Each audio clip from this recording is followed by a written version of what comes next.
Alrighty, testing, 1, 2, 3. Let's get ready for rock and roll. Hello and welcome to the RDPT Jeju 2024 Festival. It's me, Richard Cooper. I'm thrilled to be introducing you to the wonderful day's coverage today. It's Day 1C of the Red Dragon Championship. Yesterday we broadcasted Day 1B, getting many runners over 350. So today we're looking to smash that record. So if you are joining us on YouTube or Twitch, please feel free, smash the subscribe button, hit the like button, and feel free to drop us a comment and let us know what your opinions and thoughts are. Thank you very much for joining us. Mr. Akshay Kapoor will be holding it alongside me all day today, so sit back, relax, and get ready for some tip-top poker action. Well, good morning, everyone. We are back with our Red Dragon Championship, Day 1C. How are we feeling today, Richard? Absolutely wonderful, Akshay. Definitely ready to get going here and see what sort of action awaits us today. What about you, my friend? Yeah, this is one of the exciting days that we have here at Red Dragon. We are gonna be having two flights, 1C and 1D today. So hoping to, smash some records, if not all. Absolutely. Records are made to be broken, as they say. Talking about records, we can see Mr. Kwan Zhou, the superstar himself, grace us with his presence here at the feature.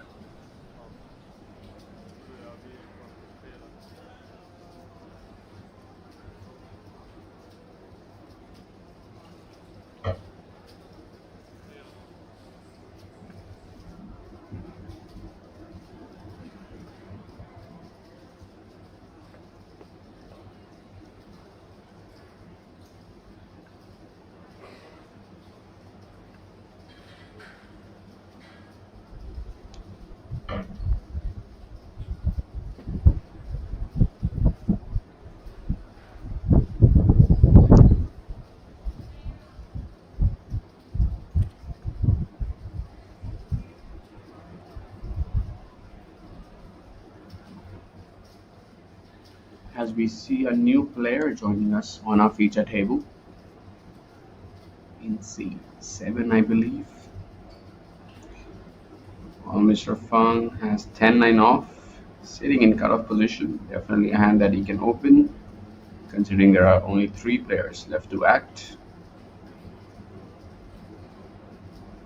Well, Khan with ace queen in the small blind.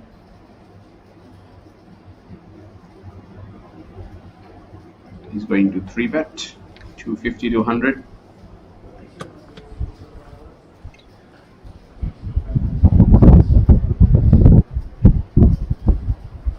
The blinds are 300, 500 with a big blind ante of 500. As we see some really big stack on this feature table. 171 for our chip leader. Yeah, massive stack there, Akshay. Already up to 2 starting stacks, of course. Everybody paying 2.2 million Korean won to enter this one and receiving a 50k starting stack. So some of those players managing to chip up very nicely already.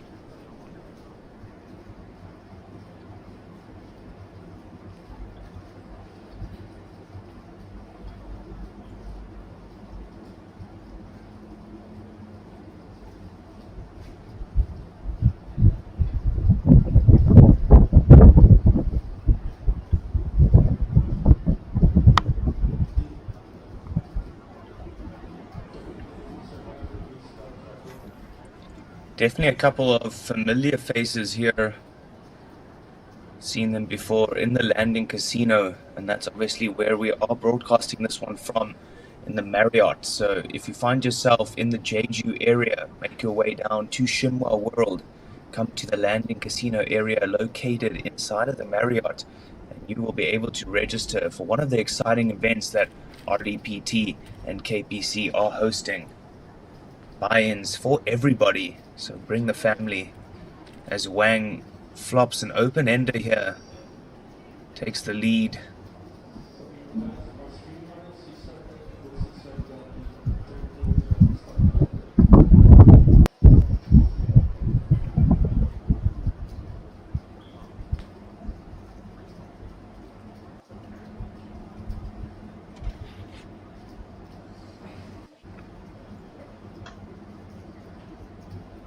We see Wang just gave up on the river with 6 high, showing early signs of playing it tight or maybe passive or maybe just trying to get some strong hands before he decides to, increase the size of the pot. Yeah, interesting decision. I would say, holding an open-ended straight draw. I think maybe we should just call at least one. Can always check out on the river.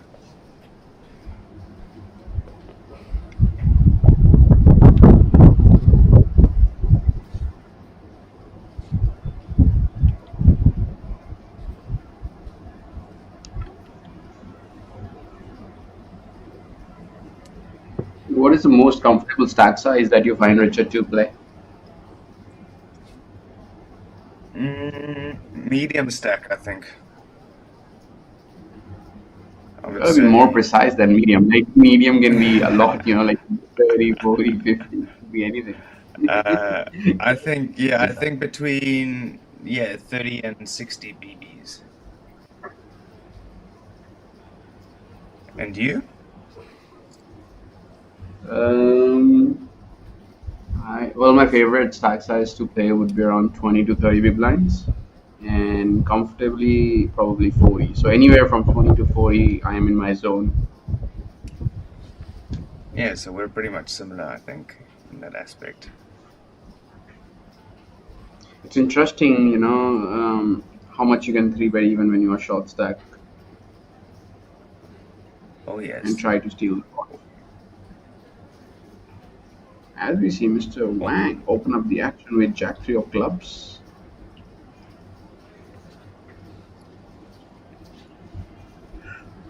I really like the call here with ace 10 from the small blind, keeping inferior aces and inferior hands inside the pot.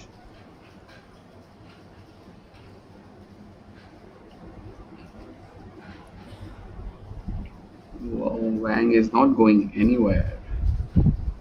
Sorry, Pan is not going anywhere with ace 10 as he faces a c bet.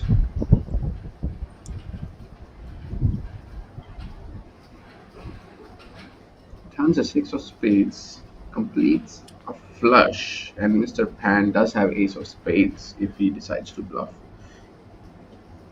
So we have Jack high on the river, and this is going to be very, very interesting as Wang holds blocker to a straight, and all he has is Jack high. And he is gonna check Jack high on the river, probably realizing how strong the small blind range is when they call you on the flop.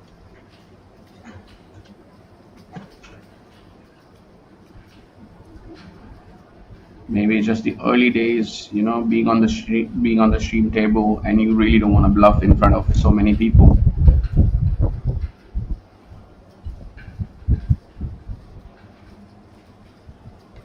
As we have a look around the poker room here, and we see all the tables full of poker players, full of dreams, full of aspirations.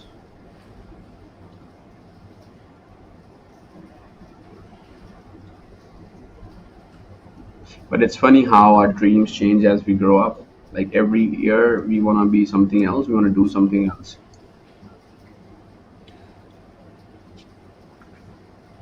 exactly.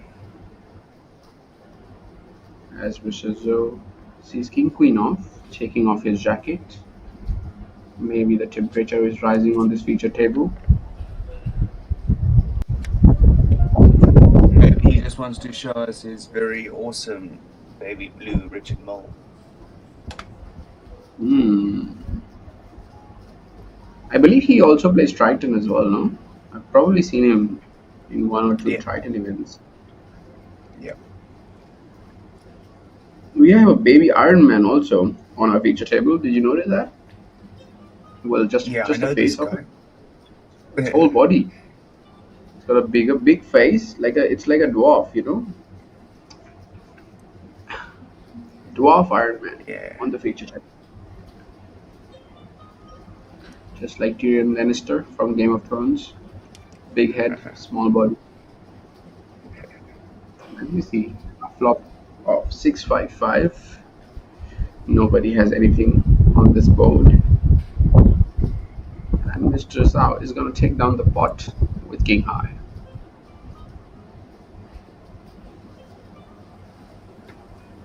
Well, that is indeed a beautiful watch, Richard.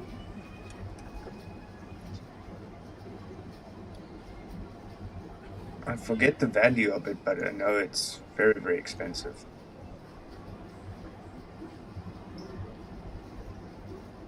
It does look very expensive, to be honest with you. I'll tell you now.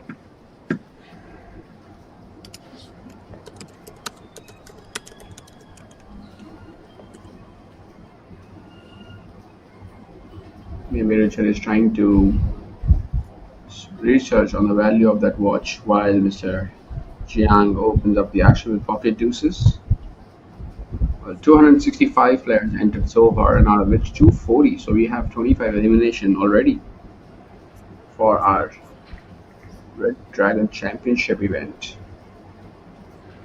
Ace So do you Jack. want to take a guess? I'll give it a shot. Can you give me a hint if it's less than $1 million or more? Oh, Give me yeah. a. Watches aren't really $1 million very often. They're Okay, more in sweet. like the hundreds of thousands. Yeah. Okay, so can I get three guesses at least? As you seem Sure. very confident that I'm not going to be able to get it. The first would probably be 121,000. Okay. No. All right. Higher or lower? Higher. Higher. All right. We're gonna go 250, quarter million, 250,000. Close. But no. Higher. 275, 300. Alrighty. Well, very, very close. But actually, one of those watches are about 350,000 US dollars. There we go.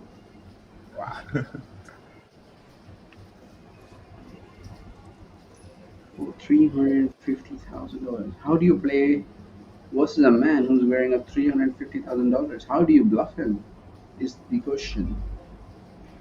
Well, you do it by playing your strategy, by playing your opponent and not your cards. Absolutely.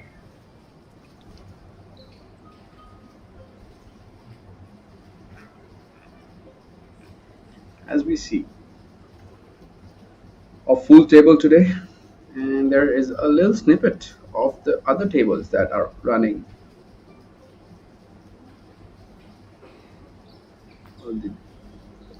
Back to the feature table.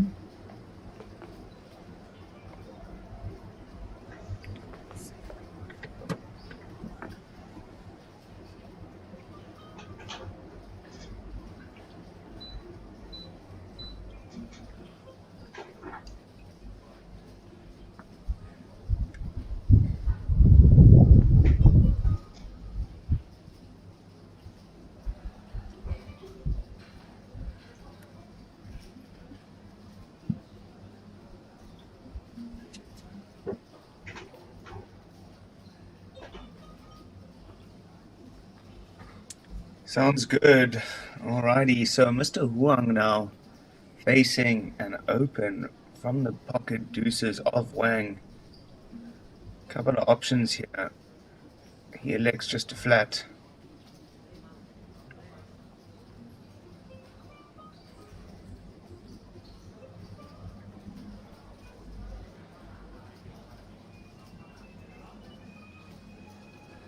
And Jiang will come along from the big blind, defend the ace 5-0.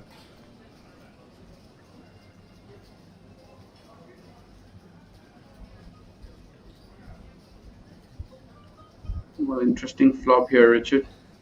374. Chiang with a gut shot. Well, double gut shot.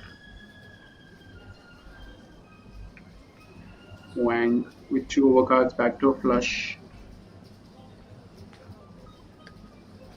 And Wang with pocket deuces, still ahead.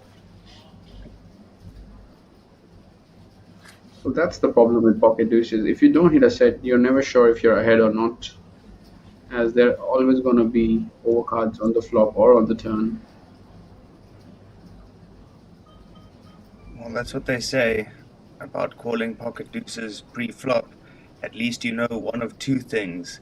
Either you're flopping a set, or you're looking at 3 overcards on the flop. So at least it's guaranteed that much.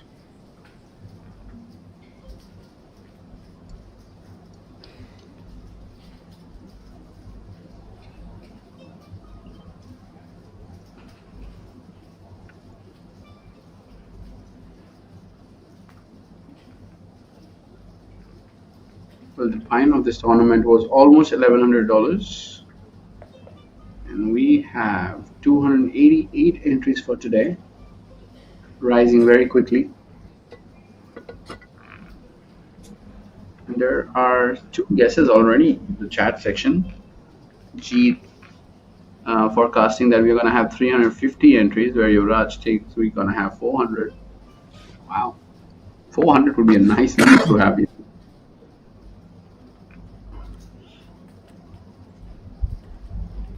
Richard, do you have numbers from like flight 1 and flight 1B? Do you remember how many players played in flight 1A and 1B? No, I don't, unfortunately, actually. I believe the first one was like 250 something, and then yesterday it was more than 320, I guess. Maybe 343 or something like that.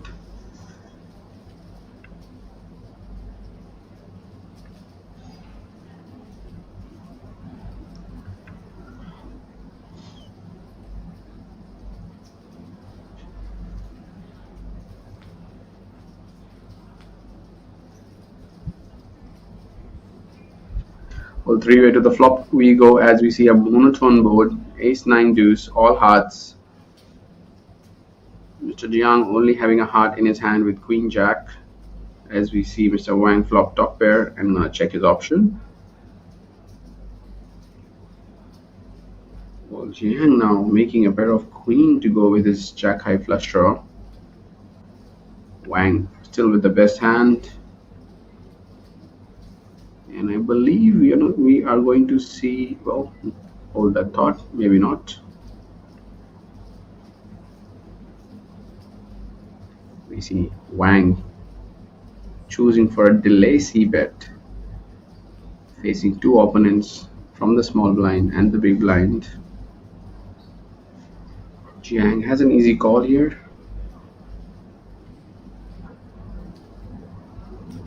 And we are going heads up to the river.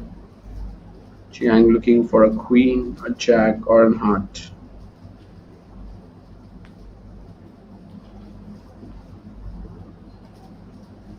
Well, queen it is. And is he going to lead out on this river? Well, no, and it's gonna go check, check. Wang losing the least in this hand with his top pair, as we see the chip counts right in front of you.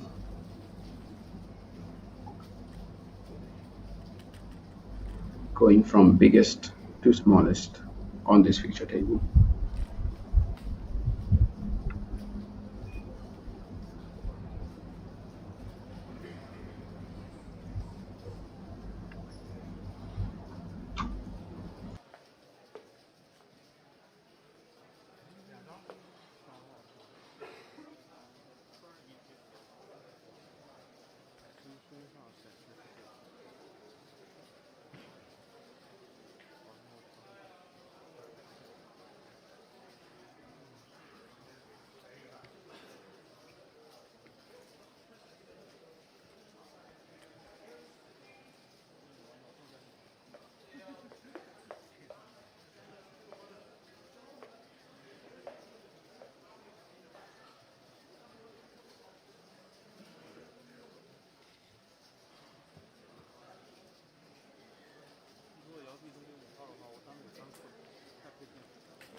Well, down to the next hand we go. Mr. Wang opening up the action with Ace Queen, a beautiful hand from +1 position.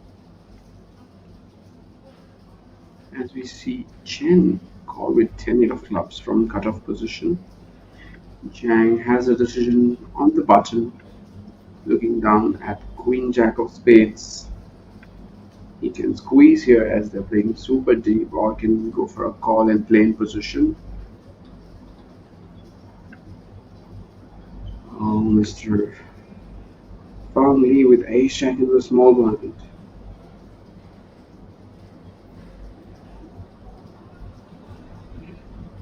What is he going to do facing an open and two calls? Well, he definitely has a hand to squeeze.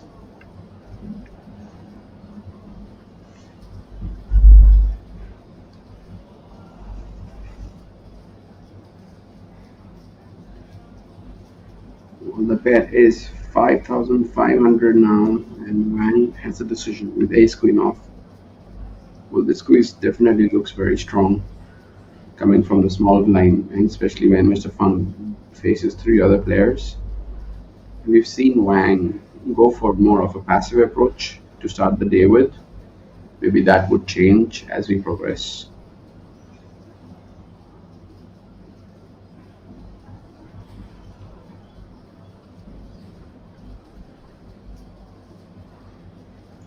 Well, he is gonna come along with Ace Queen as we see him having Mr. Fang dominated.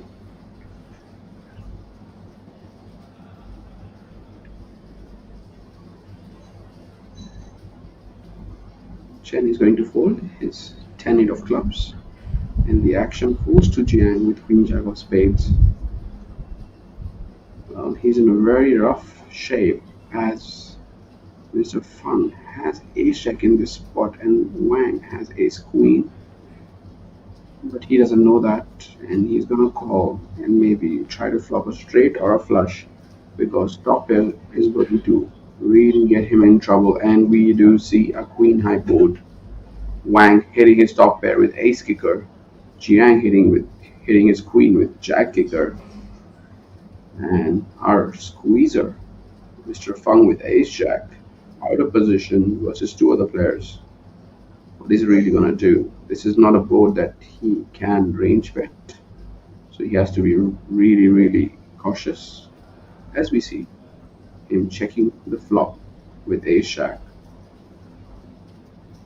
and we do see Mr. Jiang change his body posture. Maybe that is something that the players need to have an eye of. As we see the action folds to him, Queen Jack has backdoors, has top pair, and the two other players have checked to him. The pot is massive. The pot is 18,000 in it. More than 30 big blinds already inside the pot. As we see him bet 5.5, going for 25% bet, which is going to get rid of Mr. Fang. But I believe Wang is not going anywhere with his top pair, top picker.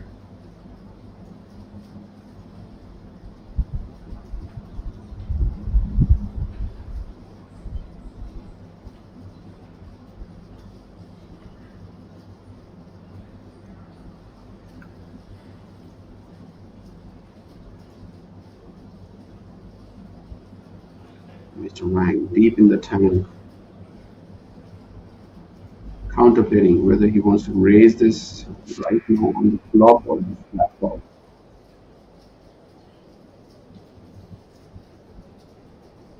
Well, that is a check raise. I will straight to 15,000,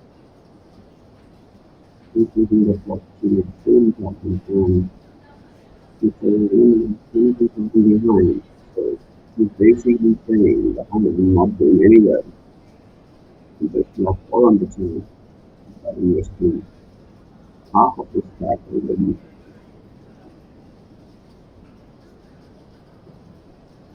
And Jiang can't go anywhere on this flop with his top pair, backdoor flush draw.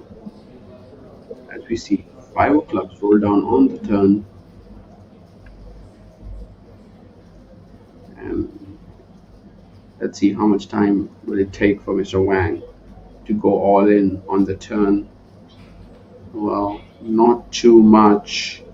And we see Jiang snap call with his top pair jack kicker. Is not gonna be happy seeing ace queen of Mr. Wang.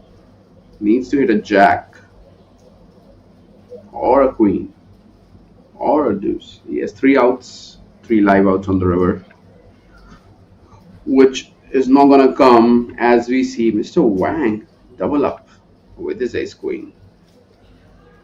These are the updated chip counts, starting with Mr. Wang, who has a chip lead now.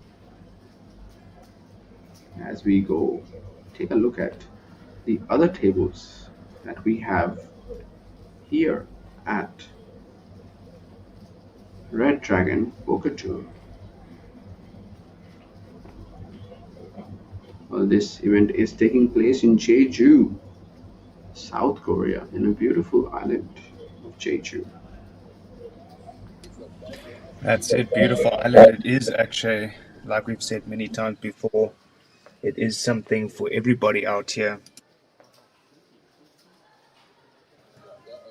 And that's why we say bring the family.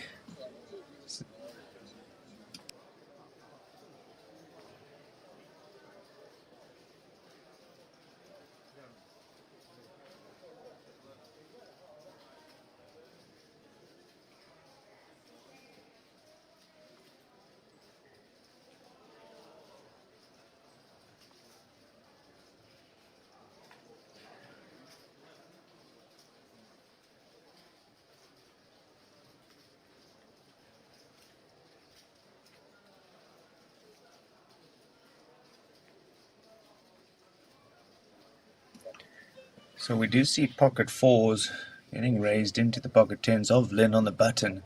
Interested to see how he plays this one.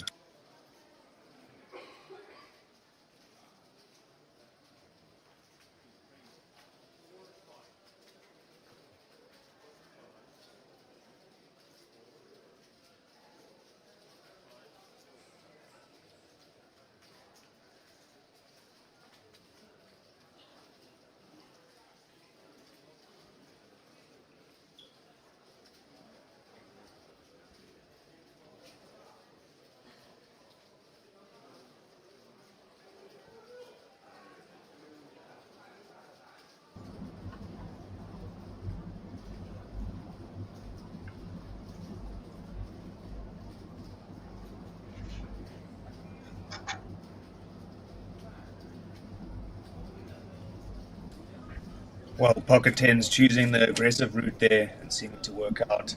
Nice pick up there pre-flop.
Well, Mr. Funk sitting there with suited connectors, 8, 7 of diamonds, playing more than 100 big blinds, deciding to fold. Well, a very nice fold as we see Mr. Wu wake up with pocket jacks.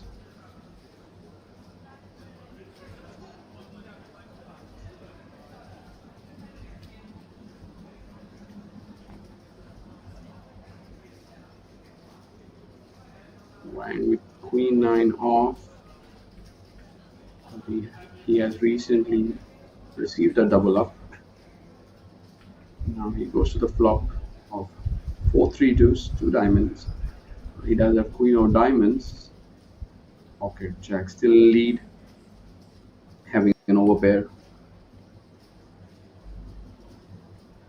Well, this is a board that is normally gonna be batted for the big blind and not the pre-flop raiser.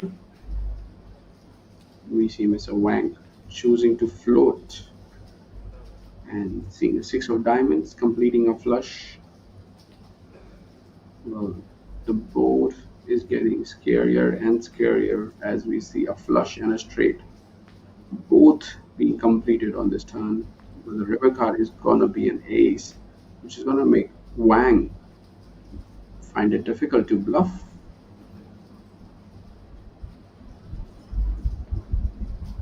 Well, this time around, we do see him lead out, choosing to bluff with queen high and going tiny, 2.5, 2.6k in 5.2. So going for half pot sizing.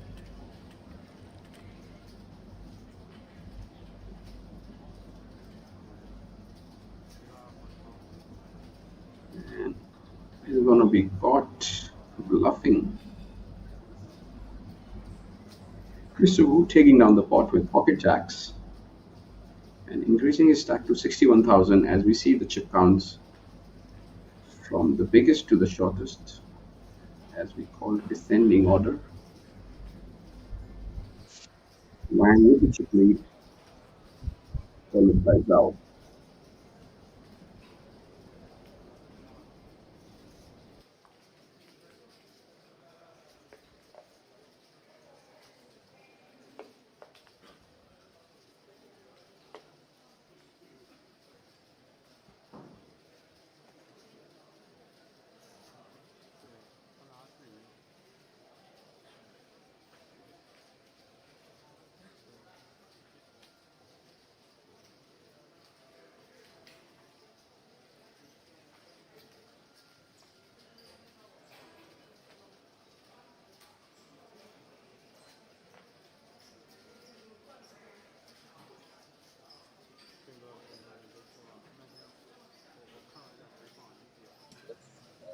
Yeah, so now the pocket eight snowman Huang will find some resistance on the cutoff. Jacks for Wu, good for a couple of options. And looks like 3-bet of 3.5k is the way he's going to go. I'm sure the pocket eights can't fold here.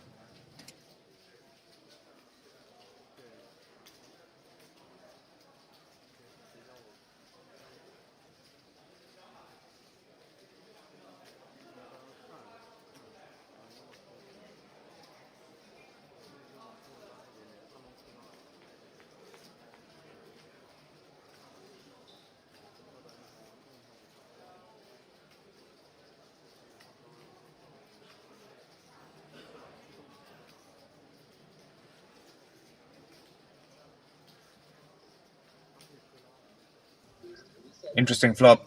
King Queen 10 open in a straight draw for Wu. And Huang now might get a little bit sticky, that 4 not changing anything. Let's see if Wu does carry on.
Ace Queen good enough for a couple of options.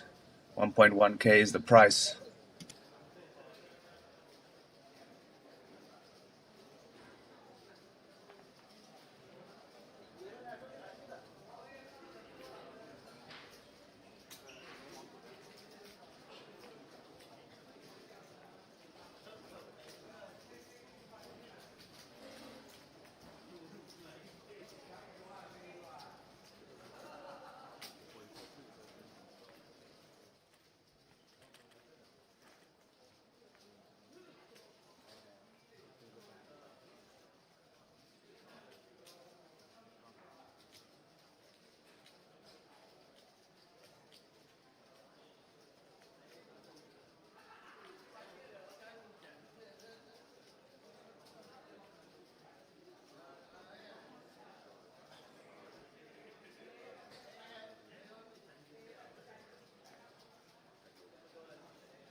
As we see Mr. Chen open up the action with pocket fives. More resistance as we see Wang only 9 for off in the big line.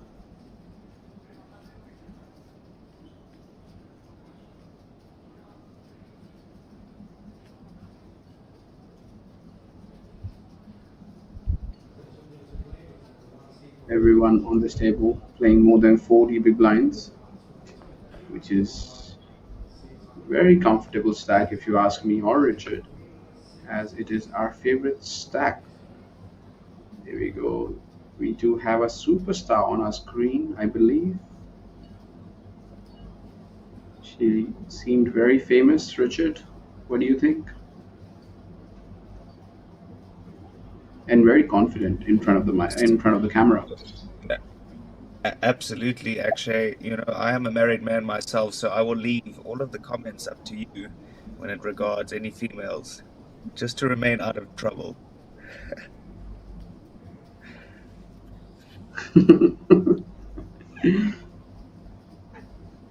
Maybe the missus is watching our stream today. That is why Richard is planning to behave and leaving all the trouble to me.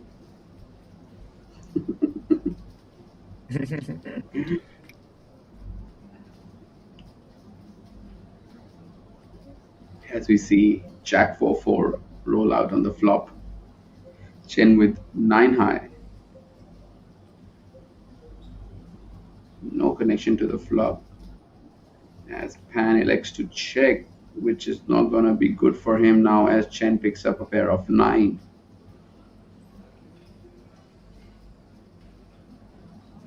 Pan checking back on the turn as well and hitting his ace on the river. Well, this hand has definitely been a roller coaster. Chen picking up a pair on the turn and Pan now picking up his pair of ace on the river and going to be betting 1000.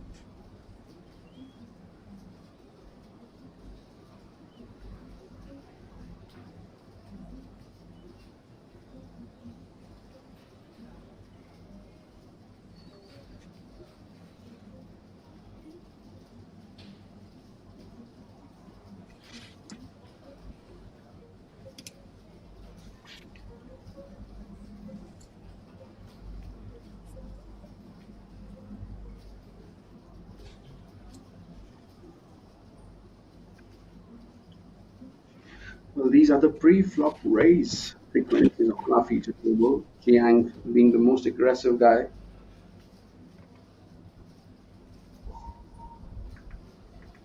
Well, cameraman trying to get me in more trouble as we view action from the other tables that we have running in this beautiful venue. Beautiful venue, beautiful faces, and that's what makes it so nice to be commentating on this RDPT and KPC Championship in Jeju. Thank you to everybody involved on the back end of things, keeping things running super smoothly. Christine, Chris, both Chris's, thank you very much. We appreciate you.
Interesting, we do see Mr. Jiang very active at the feature so far.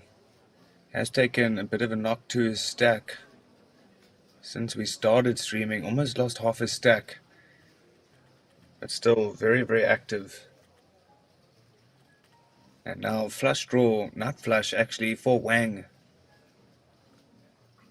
Obviously hit there on the flop, so maximum value trying to be gathered. And he'll be very, very happy to see Jiang coming along.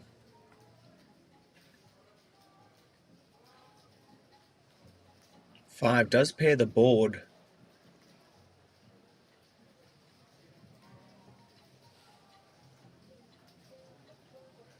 Jiang gonna lead out 5, probably a pretty good card for him, being the caller of the bet, but Wang just snapping him off, of course, nuts with him.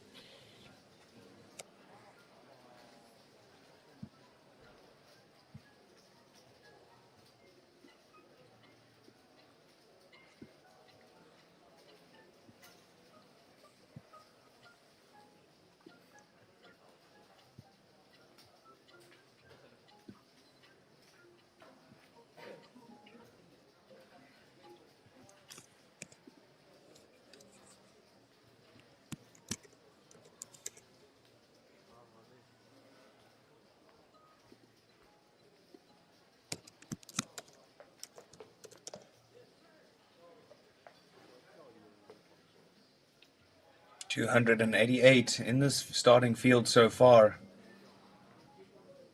Over 350 yesterday, about 300 and something the day before.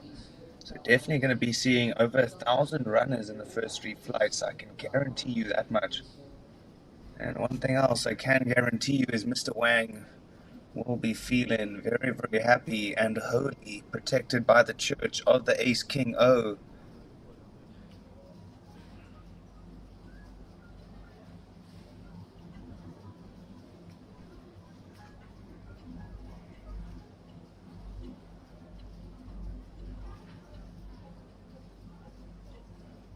Well, these two players have played a hand before where Mr. Wang got the better of Mr. Jiang, and He's in a similar position here, Richard. Last time he was dominated by Mr. Wang, and again we see him being dominated with his ace 7 versus ace king.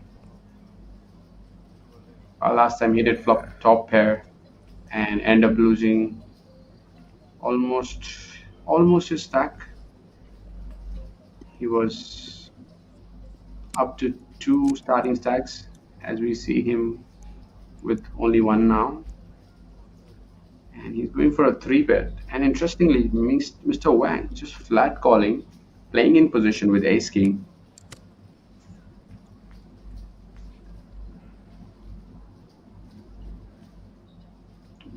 Flop is queen jack deuce. Wang does have a gut shot and backdoor flush draw. Interesting to see Jang check with a7 of clubs, not connecting really well on the flop. It's going to go check, check, and the turn's going to be nine of diamonds, completing a flush. Wang sitting there with king of diamonds, and I feel like Yang has given up on this board as he has nothing that he can try to bluff here, maybe. Definitely an interesting way to play a7 of clubs.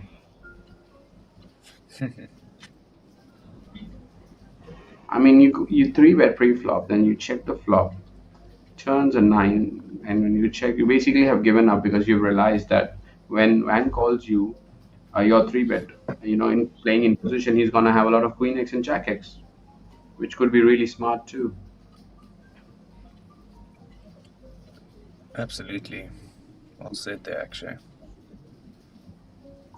Uh, every player has a different strategy on the poker table, and that is why this game is so beautiful. You're gonna have nine players sitting on a table with nine different strategies,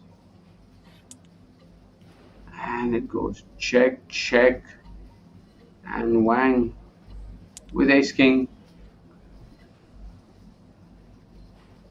playing it very in an interesting manner, just calling pre-flop and then checking on flop, turn, and river in position.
The pocket tens making another appearance here early on. Could be the day for the pocket tens.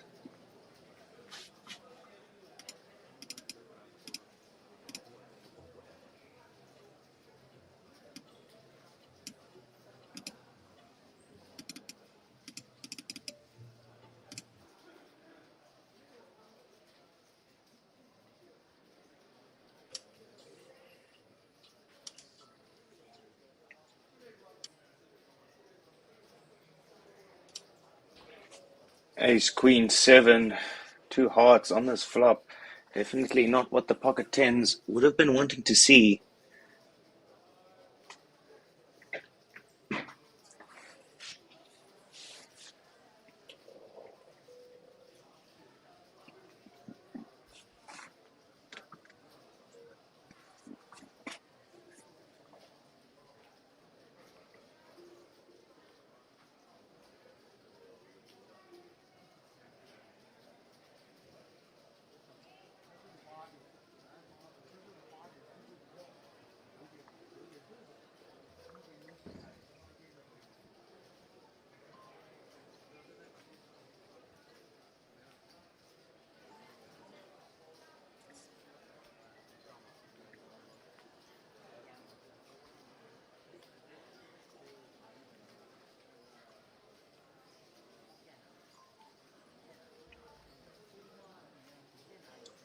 Chen knows he's up against an aggressive player, so probably exercise some caution here with the pocket tens.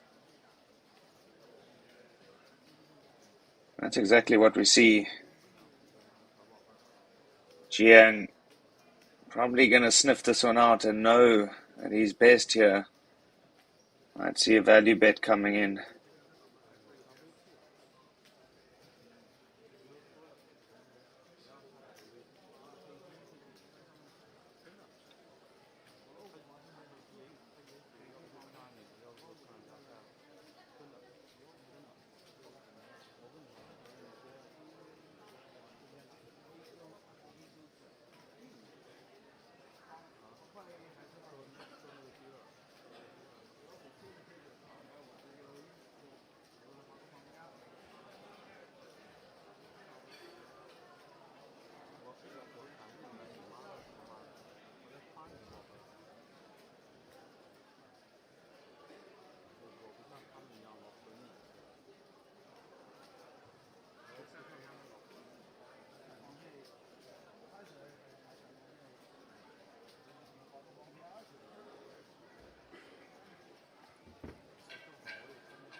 Going for overpot on the river, Richard, making it difficult for Mr. Chen.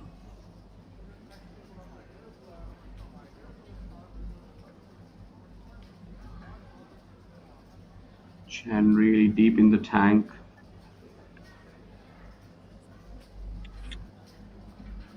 Holding a straight blocker, but he doesn't have a flush blocker, and he doesn't beat a pair of ace or a queen. So he's really banking on Jiang to go out of line and bluffing something like 7 or an 8. There we go. And he's not going to be happy to see that. Mr. Jiang showing him ace jack of clubs for top pair. As Jiang moving to 69,114 big blinds. And we will have a dealer change.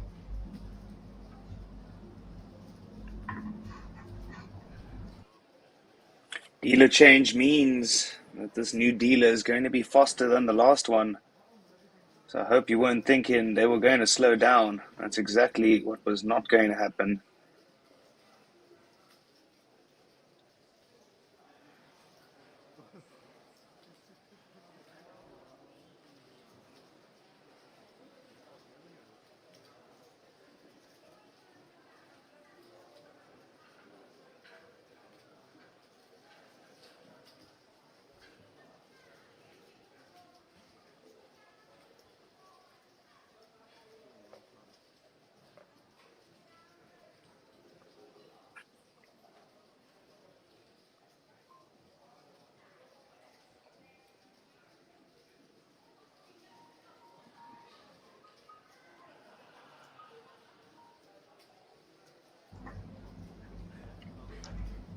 Richard, finally, I'm happy with my mic settings.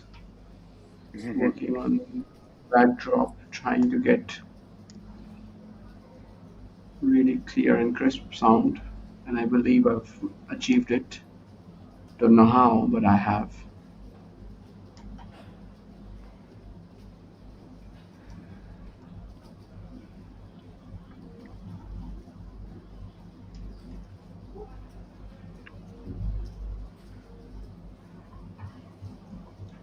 Well, these are the chip count in descending order as we see Mr. Wang still in the chip lead. Well, the cameraman today is really trying hard to get us in trouble today, isn't it, Richard? As we see Well, one beautiful face. I just look away from the camera. That's the safest way to be. Smart man.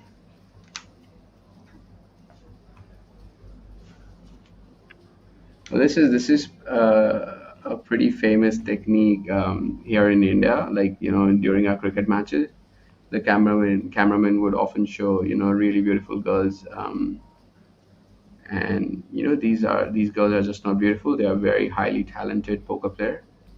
So do not get fooled by how pretty they look. They are very fearless in nature and won't think about a minute before they stack you. That's it.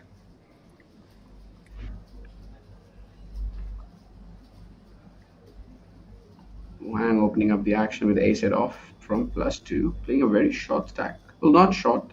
He does have 30 big blinds, but comparatively, if you look at other stacks on the table, that is kind of a questionable open. But we are going to see a flop of king 10 9. Wang with the top pair, backdoor flush draw. As Wang continues to tell a story here by c betting 1.1 and 3.3.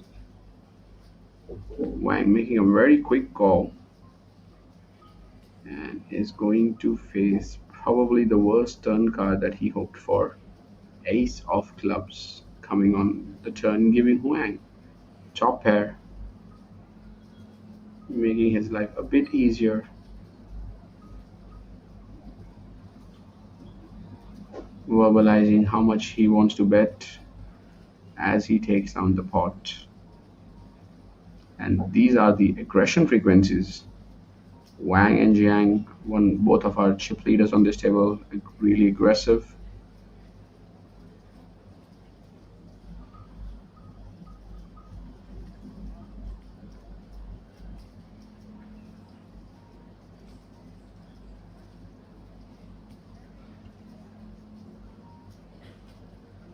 Three 335 entries already, Richard. And I believe we have more than 3 hours of late registration still left.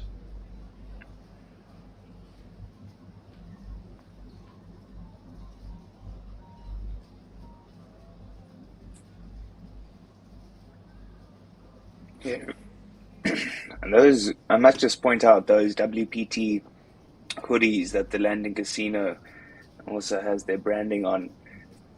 Those are very beautiful, I must say, but let's not take away anything from the winner's jacket that the winner of this main event will receive. Actually, I know you've seen it. It's absolutely beautiful. Well, he does have a dragon on his back, and as Richard did tell us, that you can always ask a dragon whatever you want if you rub the belly of the dragon. Isn't that true, Richard? Well, that is a rumor. We will not confirm or deny that on this live stream.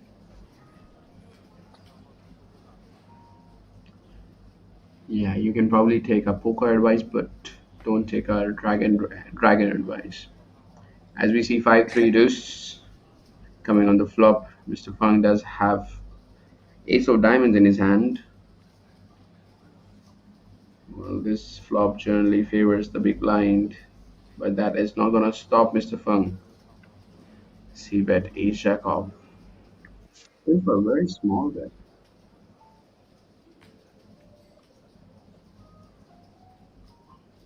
Well, these are generally the boards which you want to bet big or check rather than go for a small. Unless you have like a simplified strategy where you are always gonna do bet for small. It doesn't matter what the flop is actually, if it favors your range or not. And we see another beautiful place. We had about 60 entries yesterday in the Women Dragon event. So we can easily say that we have more than 60 female poker players competing for the championship event.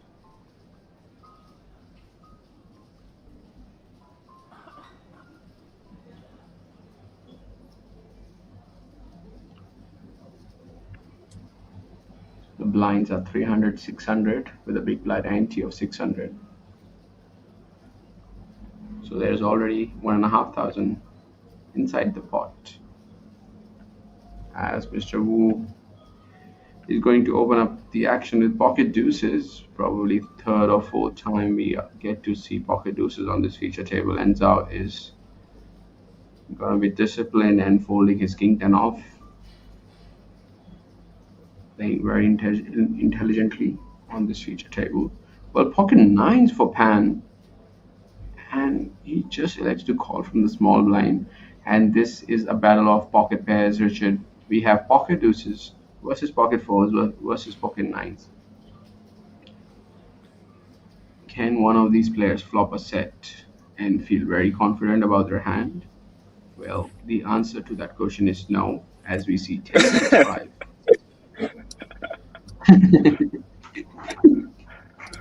I like how you said that, actually. Just no heart. Just the answer to that question is no.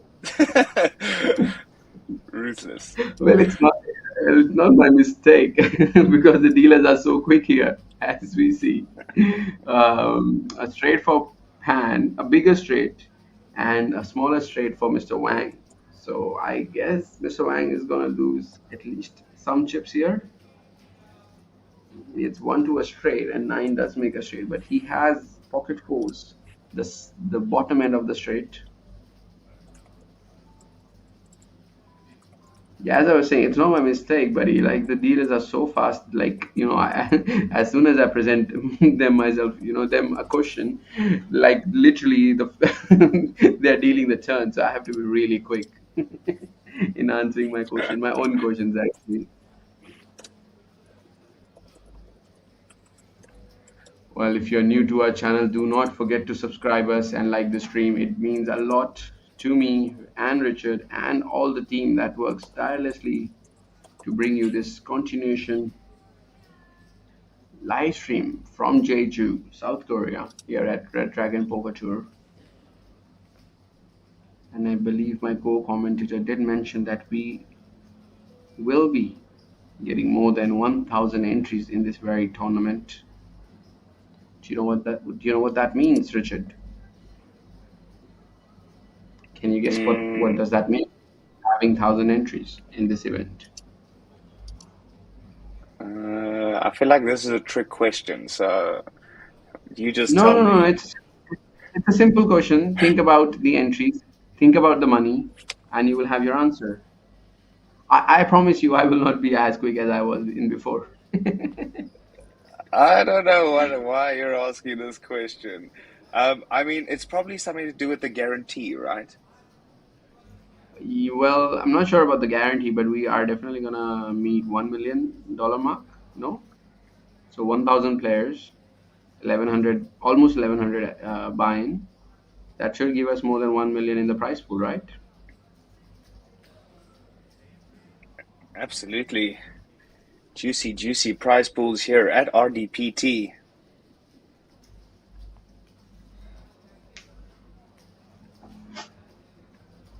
I mean, it's very rare, you get 1 million prize pool for almost $1,100 buy-in.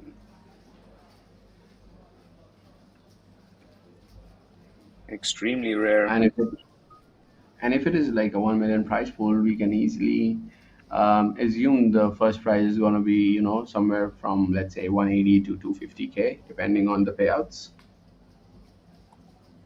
which is huge. Like that is 250 times of your buy-ins. Yeah, it's massive.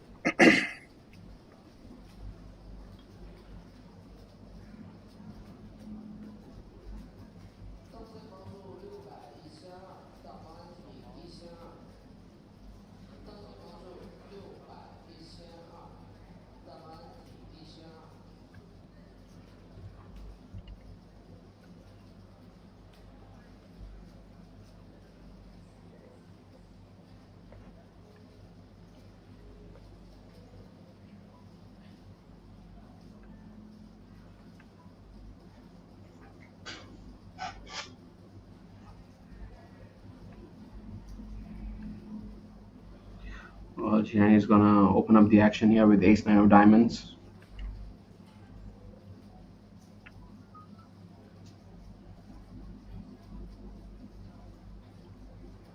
Just going for a min click as we see Mamacitas. For Mr. Zhao, he's been very quiet, but not in this hand as he elects to go for a 3 bet,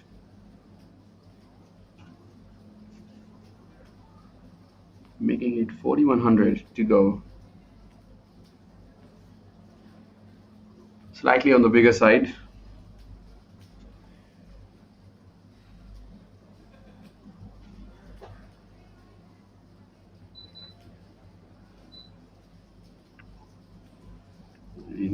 do if you're Mr. Jiang facing a 3-bet from a very rich and skilled poker player?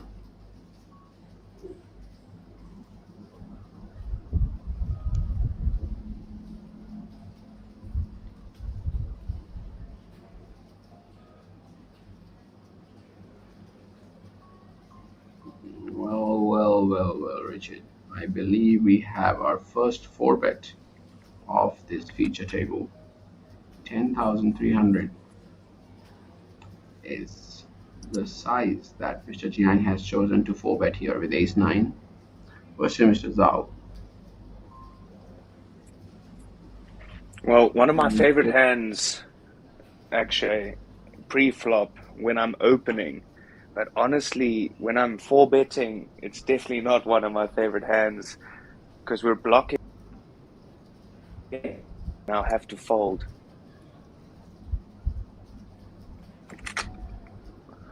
I mean, you really don't want to have a 9 when you're going for a 4-bet, if you ask me. You want to have more of 100%. like King Jack suited would be a better 4-bet here than ace 9 of diamonds, in my opinion. And if you put your opponent into an aggressive player who's going to be 3-betting you a lot, you can go for that King Jack suited, maybe King 10 if you really want to extend it. And then you have ace 5s. Ace 9 is like kind of hand that you're not targeting Yeah. to fold. I like I like an ace six, an ace seven, even ace three, an ace five, some ace with a lower paired card, just so that we can unblock all of those 9x, 10x, jack x. Exactly. As we see a 5-bet coming in here by Mr. Zhao. Six bet We don't jam, have, all in. yeah, we don't have a fold here. Um, you know, we don't have a We don't quick have a fold fold, here. right? So, yeah, No. please don't assume that, this is going to be, oh, he's decided to 5-bet and Mr. Jiang is going to fold. Anything can happen right here at Red Dragon Poker Tour. I feel like he can push this. I mean, Whoa. he can definitely push his cards to the mug as we see Zhao pick up that pot with his pocket queens. I mean, Jiang did try his best to win that pot, but I mean, really optimistic there, if you ask me. No, absolutely. But we do know Jiang's super aggressive. So, ace nine suited for a super aggy player. Wow, money could go all in. True, we have seen wilder things here on the future table than ace 6-bet ace 9 suited. So That's it. nothing is out on the feature table here at RDPT. What do you call a very aggressive player in your local poker slang? Everybody's got a poker slang, right? I'm pretty sure we do, but like, Indians are like mostly, like mostly Indian poker players speak English as their like secondary language, or even like their main language now. And I believe they only use a term that is, made by others, like we call aggressive players. Uh, well, we So, don't. I, I mean, like, everybody's got their own poker slang.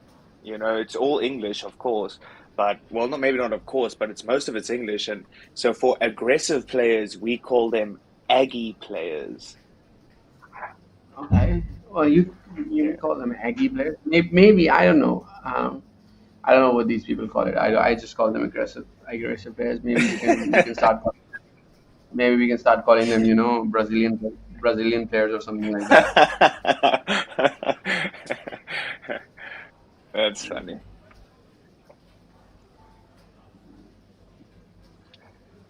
And I mean, for those viewers listening out there that maybe don't understand the reference, Brazilian players are regarded as the most aggressive players in general in a poker field.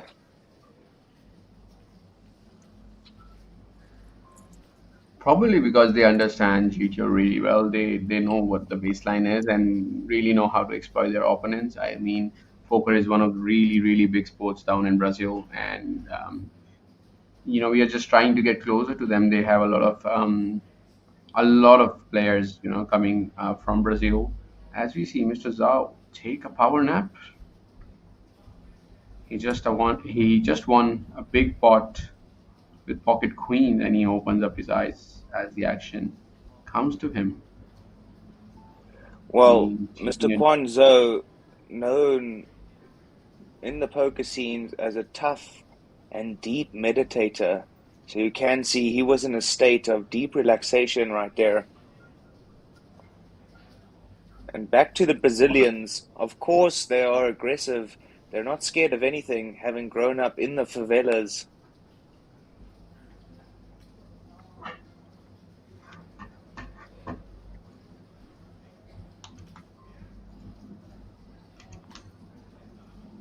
well, Zhao is not happy Wow. that Sorry, go on, please, Richard. No, just about to say, it looks like a bit of a family pot brewing here. And that's exactly what it is. The big blind probably will call this one too, and we'll go five-way to a flop potentially.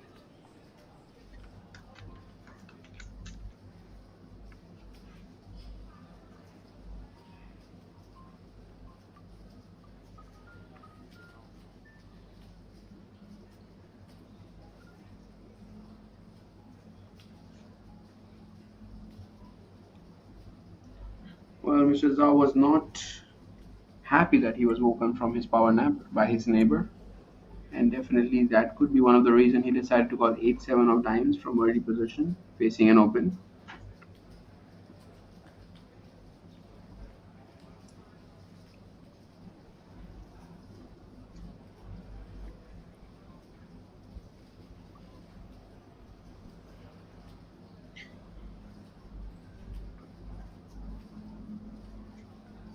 Mr. Queen Wu six flopping five top rainbow. pair.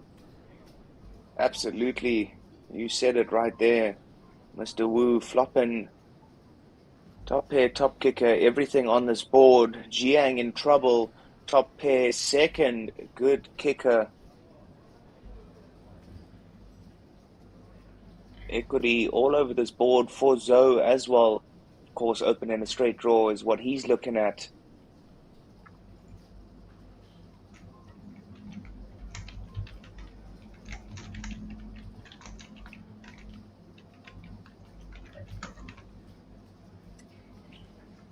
Well, he's really hoping that he hits a 4 or a 9 on the turn to make a straight.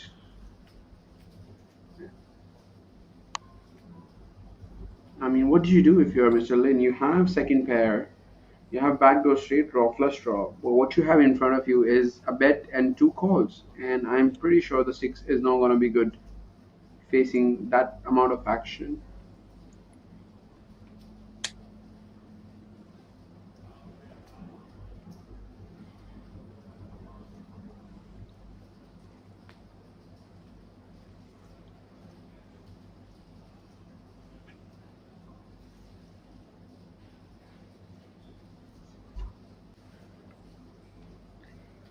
Well, turn card is a king, giving two pairs for Mr. Jiang.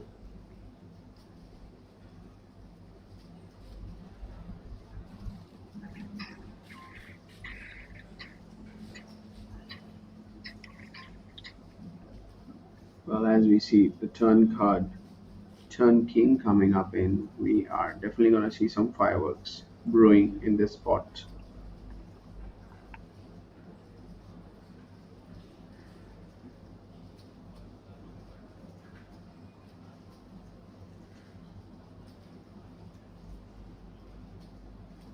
And what do you do here?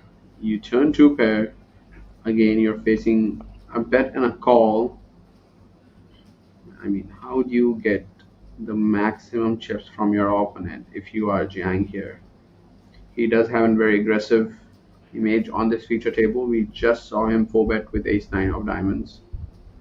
And definitely a raise incoming as he looks down his stack analyzing how much to bet in a pot of 35,000 facing two opponents.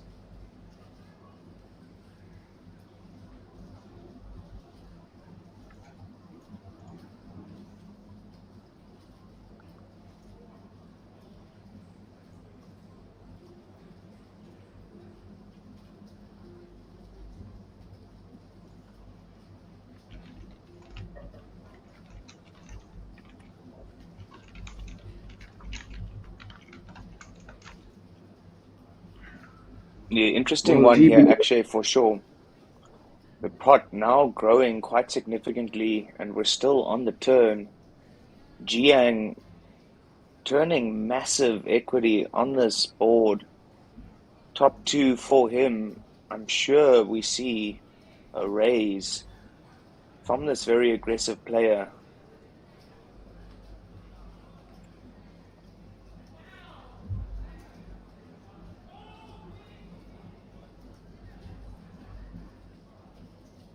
25K. Well, this Yikes. check raise on the turn is going to send some strong signal that he's confident about his hand, and it's going to put his opponent into a very tough spot, forcing them to reconsider their hand strength, especially Mr. Wu with ace queen. He did have top pair on the flop, but now that top pair is not looking good, facing a check raise by Mr. Jian.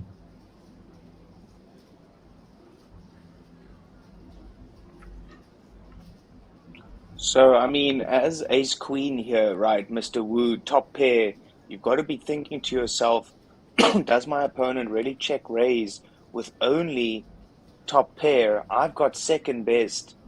So does he do this with only a king? Probably not. Does he do this with king five, king six, king queen? Absolutely, he does. So unless you hit an ace or another queen on the river there, you're going to be drawing pretty thin. Now, the question that Zoe will be asking himself is the same. The only thing he will add there is that he has an open-ended straight draw, so he has the ability to beat top pair or top set. But of course now Zoe should just realize he is beat here. I don't imagine Jiang checking on this house of a river.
Excuse me. Well, as we see Jian three betting with King Queen of Diamonds on the button, a hand that would love to play in position. Maybe he has some read on Wang that does tell that Wang has some sort of weakness as he elects to three bet King Queen of Diamonds. I mean, it's a perfect hand to flat on the button and play in position. But I mean, you can three bet at certain frequencies if you know your opponents are opening wider than they're supposed to. And that is the trick here, Richard. Like if your opponent is playing GTO, you should play GTO. But if your opponent is not playing GTO and is opening wider, then you just basically take off your gloves and start punching. Absolutely, Akshay. Well said.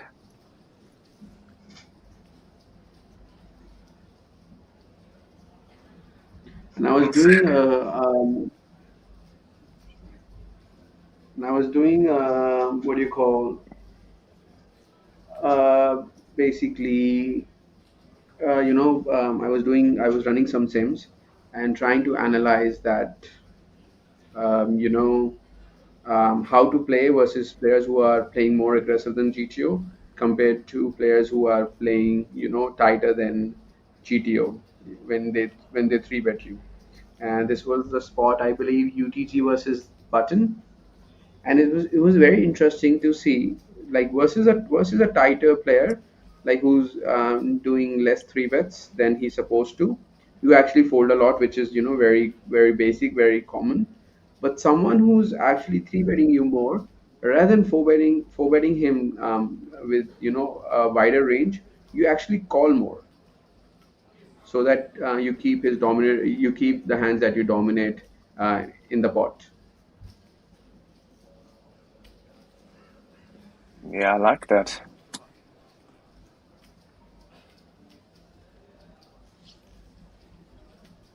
I mean, I was just talking to somebody about a hand, pretty much similar situation with that you're talking about, where, you have two pair on the flop, but there's a flush draw on the board, and you unblock the flush draw, and then you're checking to give your opponent time to maybe catch up, but also then hit that flush draw.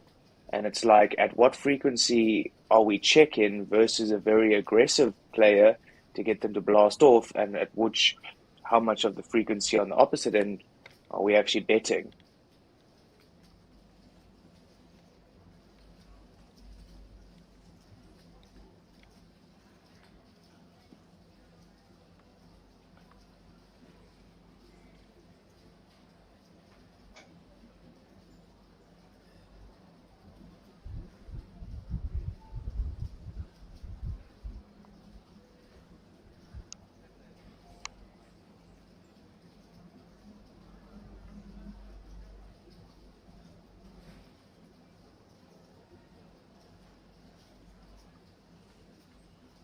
Yang definitely a player to watch on this feature table, as we've seen him do a lot of three bets and a lot of four bets actually, and really getting out of line versus his opponents.7-5-4, two clubs on this board. Mr. Wu flopping large. Nut flush draw for him. Two overcards. Chen, two overcards. Backdoor, second nut flush. And of course, Mr. Wang also has a club. So a little bit of backdoor for everybody here. Let's see what Mr. Wu decides in position.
So actually, are you vegetarian or you just eat vegetarian some of the times?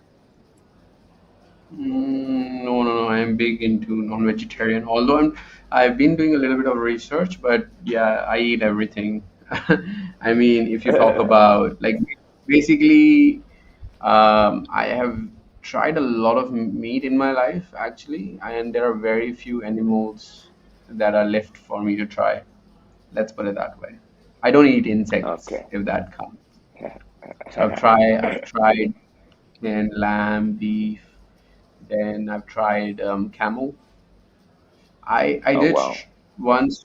I did once tried crocodile because that is something that we used to get in Australia.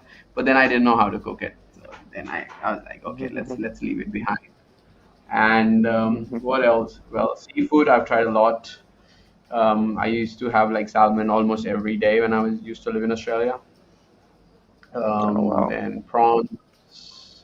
I love seafood actually. It's really nice, especially when I was Nice. living in Australia because you get it so fresh there. Like What we about in used to have India? like in India, it's really hard to get fresh seafood as I live like literally in the center part of India, and there are no seas around, and I believe it's really hard to procure seafood from places that are actually far. So I generally don't eat seafood in India, but any time that I'm traveling, where I know that I can get free, not free food, but like fresh seafood, I don't mind it. Yeah. Nice. Awesome.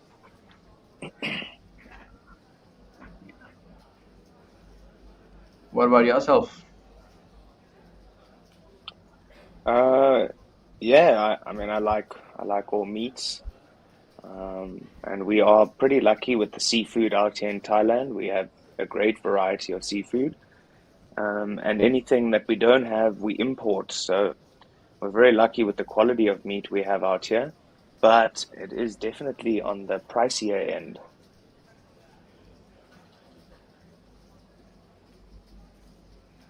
Hmm, interesting.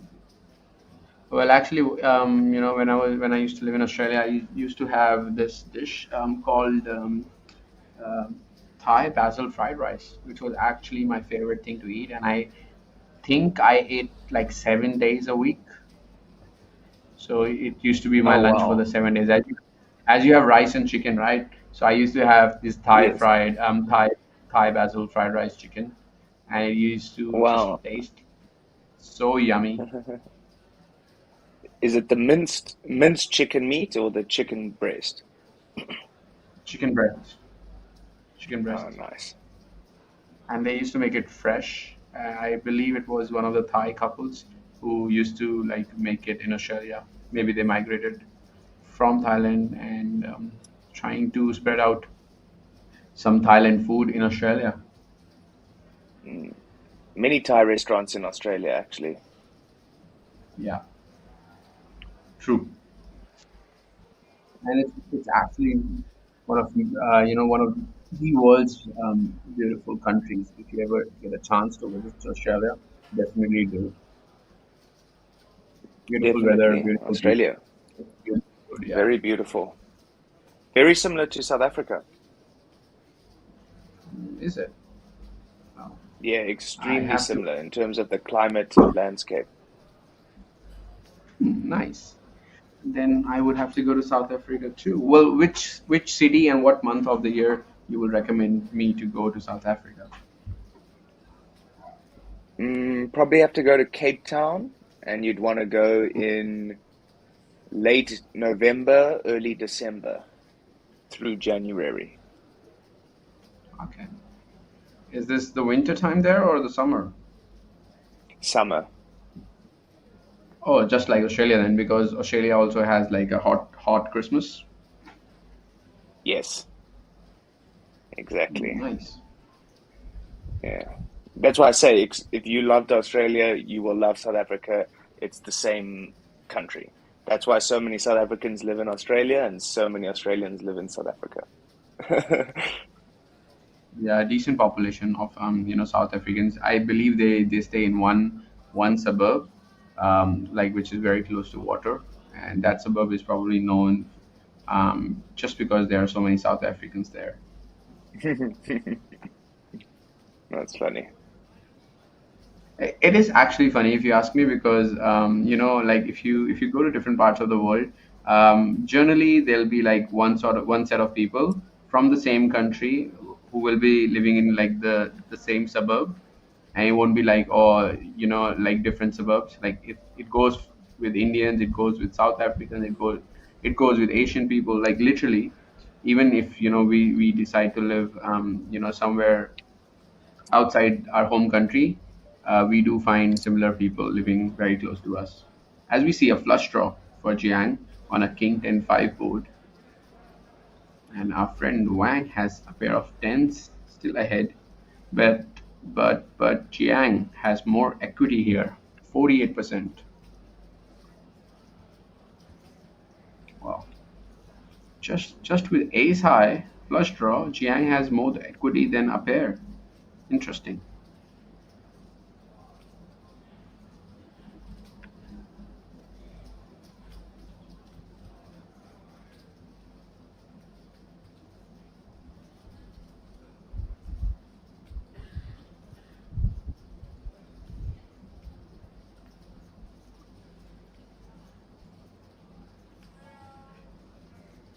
Well, knowing Jiang, he's definitely not.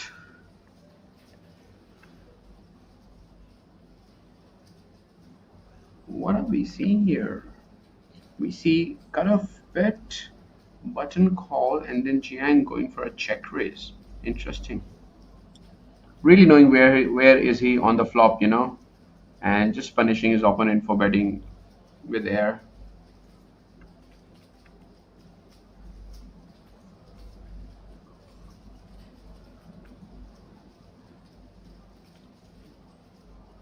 Well, Mr. Zhao is back with his green jacket.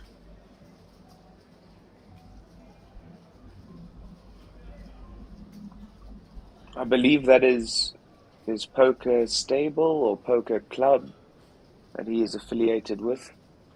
You'll notice a couple of players wearing them. Mhm.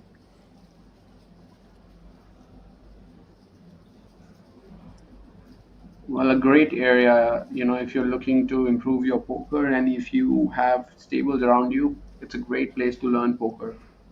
You do have to give them certain part of your winnings, but it is actually worth it if you ask me. That is how I improved my game. As we see, pocket aces making their first appearance on our feature table.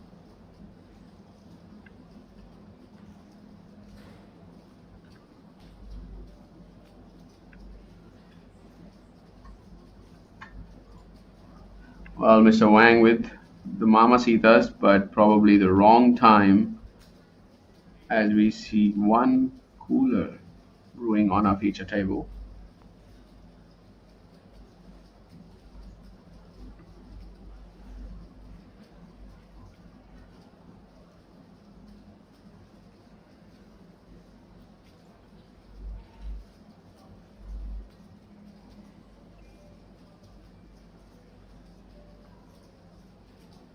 A classic cooler situation here. Aces versus queens.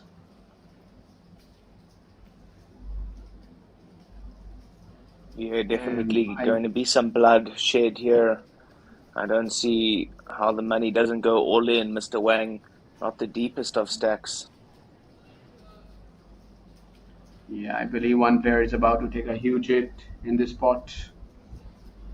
Mr. Wang, covered by Mr.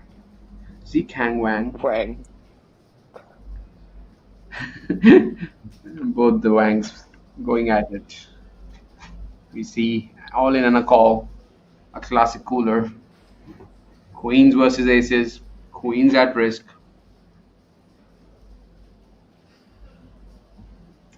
Crucial flop incoming for pocket queens looking to flop a queen. Uh, the flop comes king 5-4. No help to the queens. Well, turn card is a queen, and it is going to change a lot here, Richard. We Wow. as we see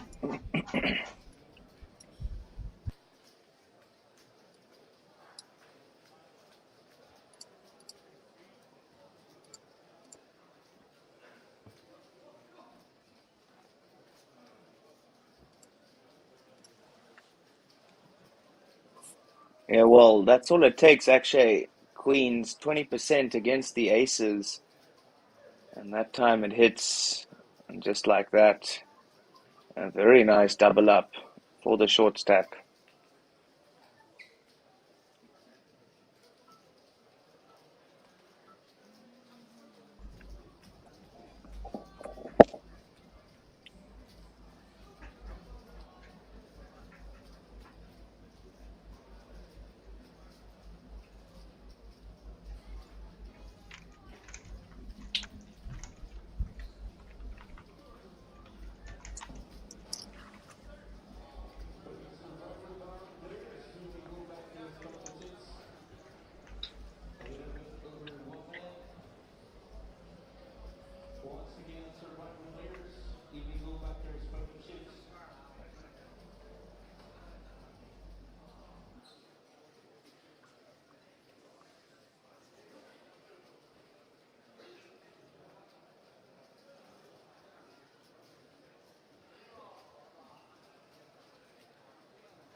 All down to the blinds as we see pocket sevens going for a war between two broadways.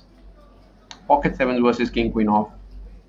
Onto the flop we go. Sevens having an overpair as we see king queen with two overs on 5-4-3 board. Jiang elected to check call an ISO from Mr. Fang, trying to control down a pot with his medium pocket pairs, which are very strong on this flop. Has overpair, has a gut shot straight draw.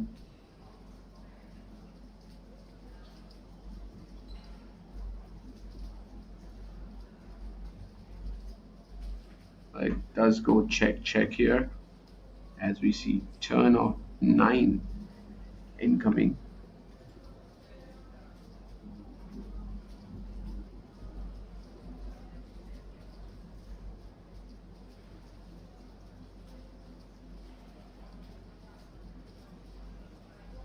Interesting to see what Mr. Fung is going to do with King Queen. He can call here facing a kind of a small C bet by pocket sevens. Sorry, a pro bet by pocket sevens as the flop goes check check.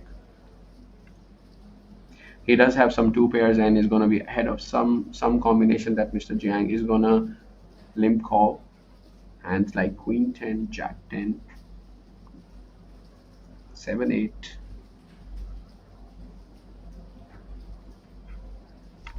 Well, Mr. Fung is going to make the right fold as Jiang increases his stack to 120,000.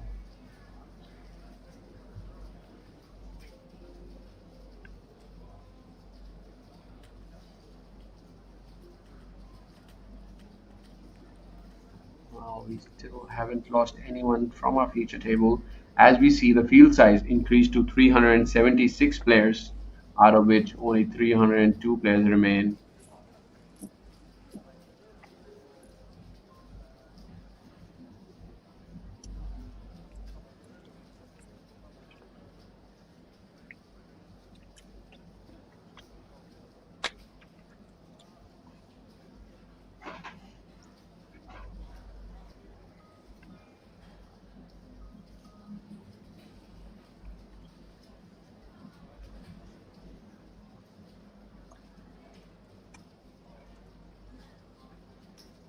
Well, Mr. Wang with ace 10 off, opening up the action.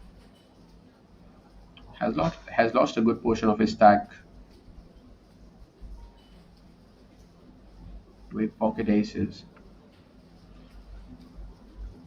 And the man that you see in front of you was a recipient of his stack as he got lucky with pocket queens. Now decides to call with a suited connector, 7-6 of diamonds, slightly on the wider side, but I believe he's feeling lucky as he just beat pocket aces.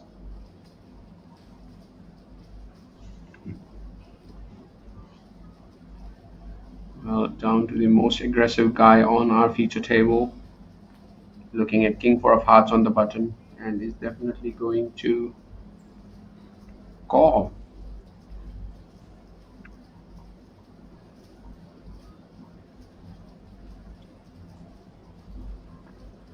Interesting decision just to flat there, actually. I mean, yeah, like you. I mean, he just wants to see as many flops as he wants. Maybe, he's playing very smartly so far, as he flops a flush draw now.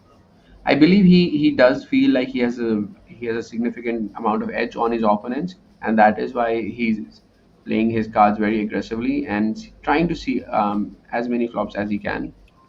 As we see him really turn nuts with his king high flush on this dynamic run out.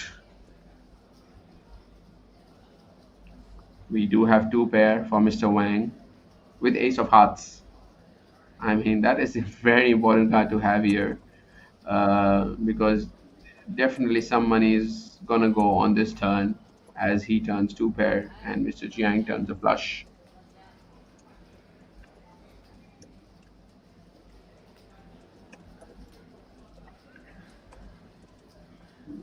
The pot is 8,800 and I believe he goes for something around 3,500-ish mark, 3,200.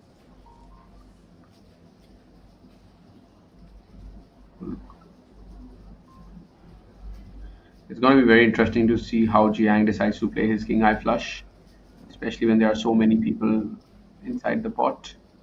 He just flat calls, trying to get calls from people who are behind, trying to chase him as he hold down the nuts.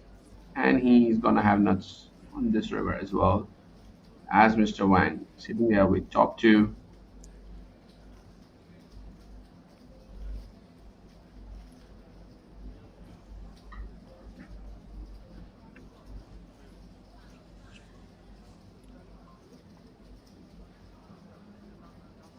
And what do you do here if you're Mr. Wang?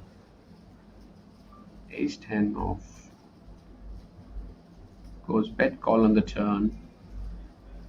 And the river is an 8. I believe he elects to go for half pot sizing, and now he's not going to be happy as we might see Mr. Jiang choose to raise on this river. Wang trying his level best to not show his emotions, not even looking at Mr. Jiang. Well, he's definitely going to look at him when he goes for a raise.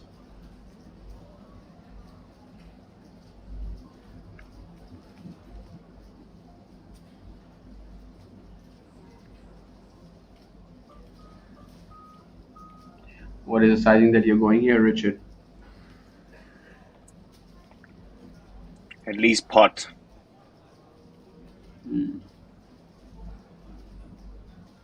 That Yeah, is perfect. bang on. That is exactly what Mr. Jiang chooses to do. I mean, what do you do if you're Mr. Wang? Sitting there with top two, having ace of hearts as a flush blocker. I mean, but what are the hands that Jiang is bluffing in this spot? He would probably have to bluff something with a pair and a heart in it. Hand like nine, maybe.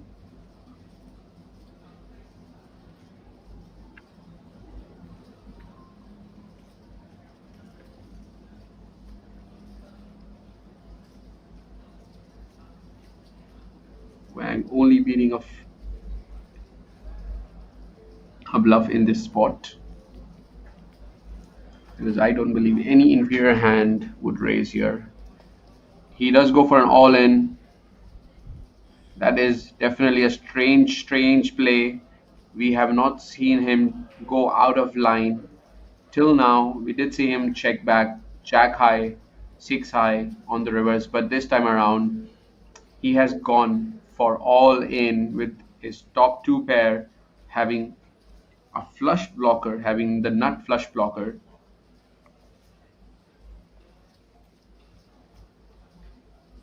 I mean, what are you trying to get called by on this river when you actually move all in facing a check raise? I mean, is this for value or bluff? I'm confused here, Richard. What do you think? No idea. I mean, he's using his ace blocker, right? He's repping the nuts. But he has two pair. Like, why does he think that there's a need for him to bluff in this spot? I mean, don't ask me that. I don't know. I just assume this is what he's doing. Confusing spot, to be honest with you, as Mr. Wang converting his hand into a bluff. I mean, is he really targeting hands like queen highs and king high flushes to fold here? Well, if Mr. Jiang does call, he is gonna have the biggest stack on this feature table.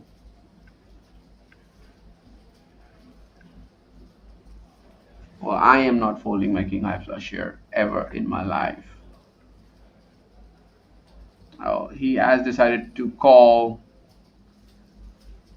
and we are probably going to see Mr. Wang get eliminated from this feature table, trying to convert his two pair into a bluff on the river.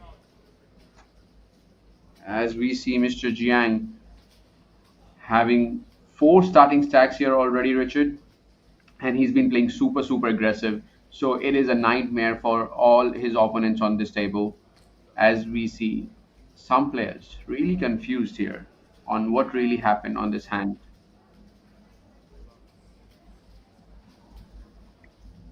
I Yeah, mean, very interesting. very optimistic. All in on the river. Maybe trying to get called by inferior two pairs. I mean, I don't know what really happened there. I would rather not speak about it. Yeah, absolutely not.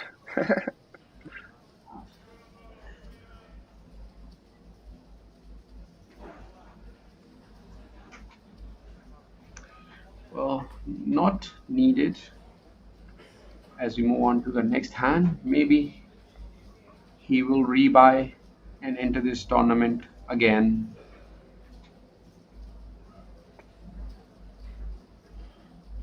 Well, Mr. Jiang's image really paying off there, Richard. Absolutely. And that is the upside that you get when you are aggressive and when your opponents perceive you to be really aggressive and think you're going out of line.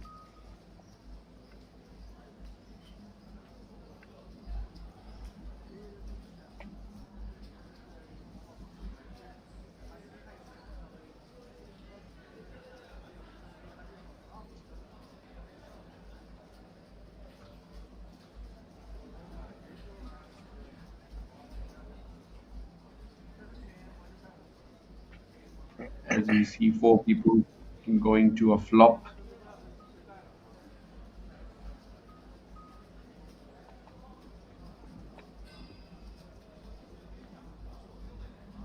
Of Jack 9-8, two spades, one club. Mr. Chen flopping top pair, king kicker, while Mr. Huang has a straight draw, open-ended straight draw with his pocket tens. And we are gonna see Zhao picking up a flush draw on three of clubs. Everyone having something other than pocket sixes of Mr. Jiang, and we are probably gonna see Chen bet out his top pair. The board is getting really connected and really dynamic.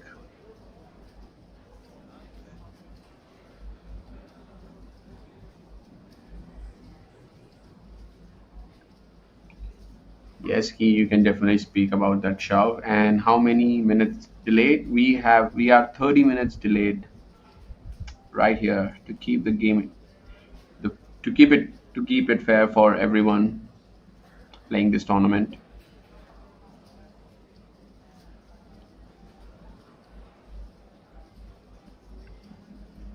And as you would know, on our every break we will have a different feature table so that everyone can get some TV time, even if they like it or not.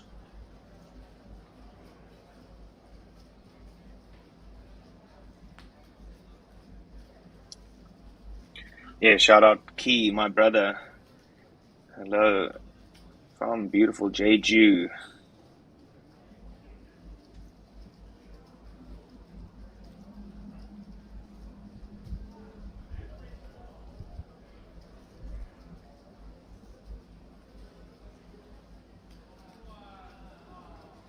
Well, it's gonna go check, check, and King Jack is gonna win that pot. Quite a massive pot, 20 big blinds. As read the chip counts.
Bang, opening up the action with ace nine half, trying to take the initiative.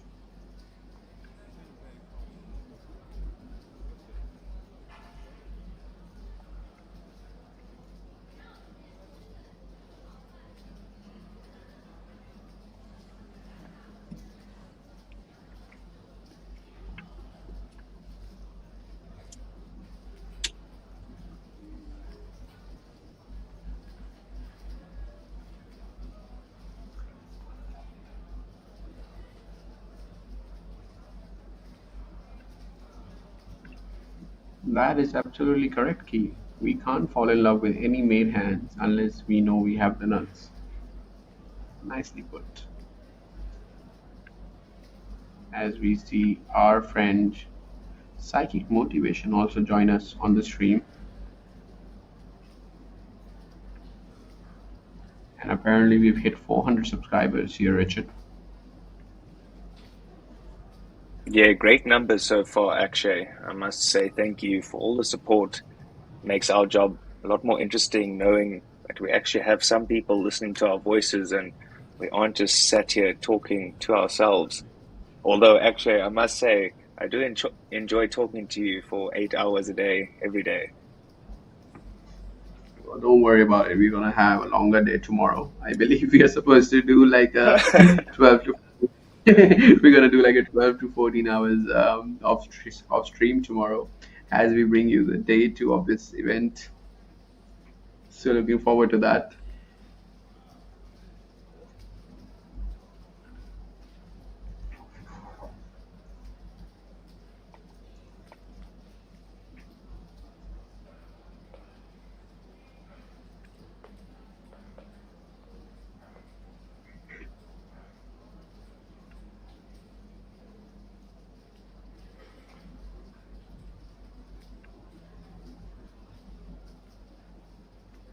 So currently 5 p.m.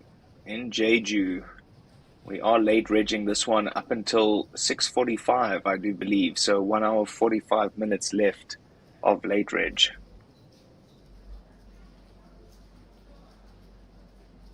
It does look like we are gonna get somewhere around 440 people today in the field, already touching 379. As we see Mr. Zoe with Pocket Kings making their first appearance for today's stream, and we are not tired to see Pocket Kings on our stream as we are gonna have Chen face a 3-bet. And I believe this is the last hand before the break, Richard, as we go on a 15 minutes break after this hand is finished. Absolutely, 15-minute break. So don't go anywhere. Just grab some coffee, grab some food, get right back to your TVs for some tip-top RDPT and KPC poker action. Quan Zhou, big boy with the Cowboys here, 3-betting and getting called by the ace queen O of Chen and Jack 5, not doing the ace queen any help.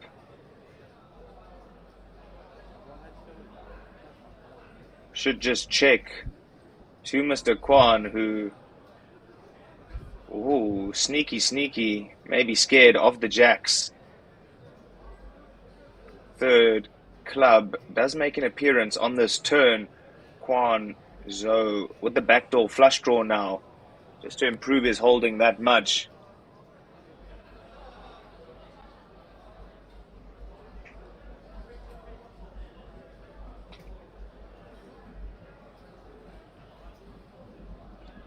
So Chen decides to lead out 3.2k into 10k, so 30% pot bet.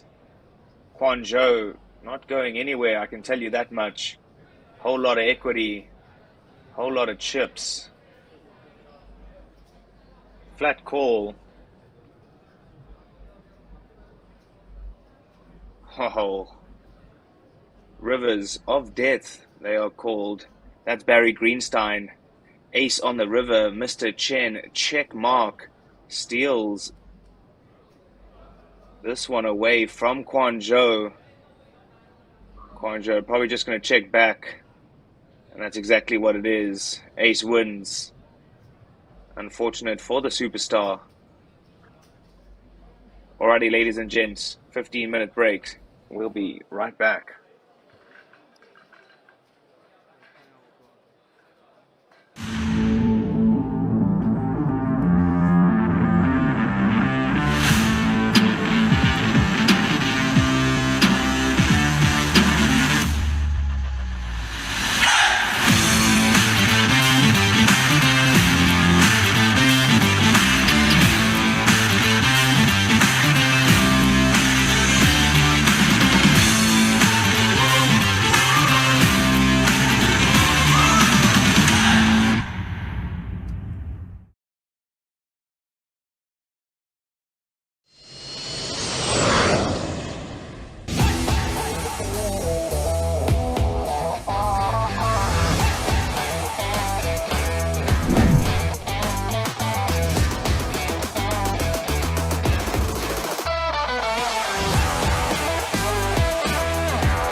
Ladies and gentlemen, I am Stanley, your host at the Red Dragon Poker Tour Jeju 2024.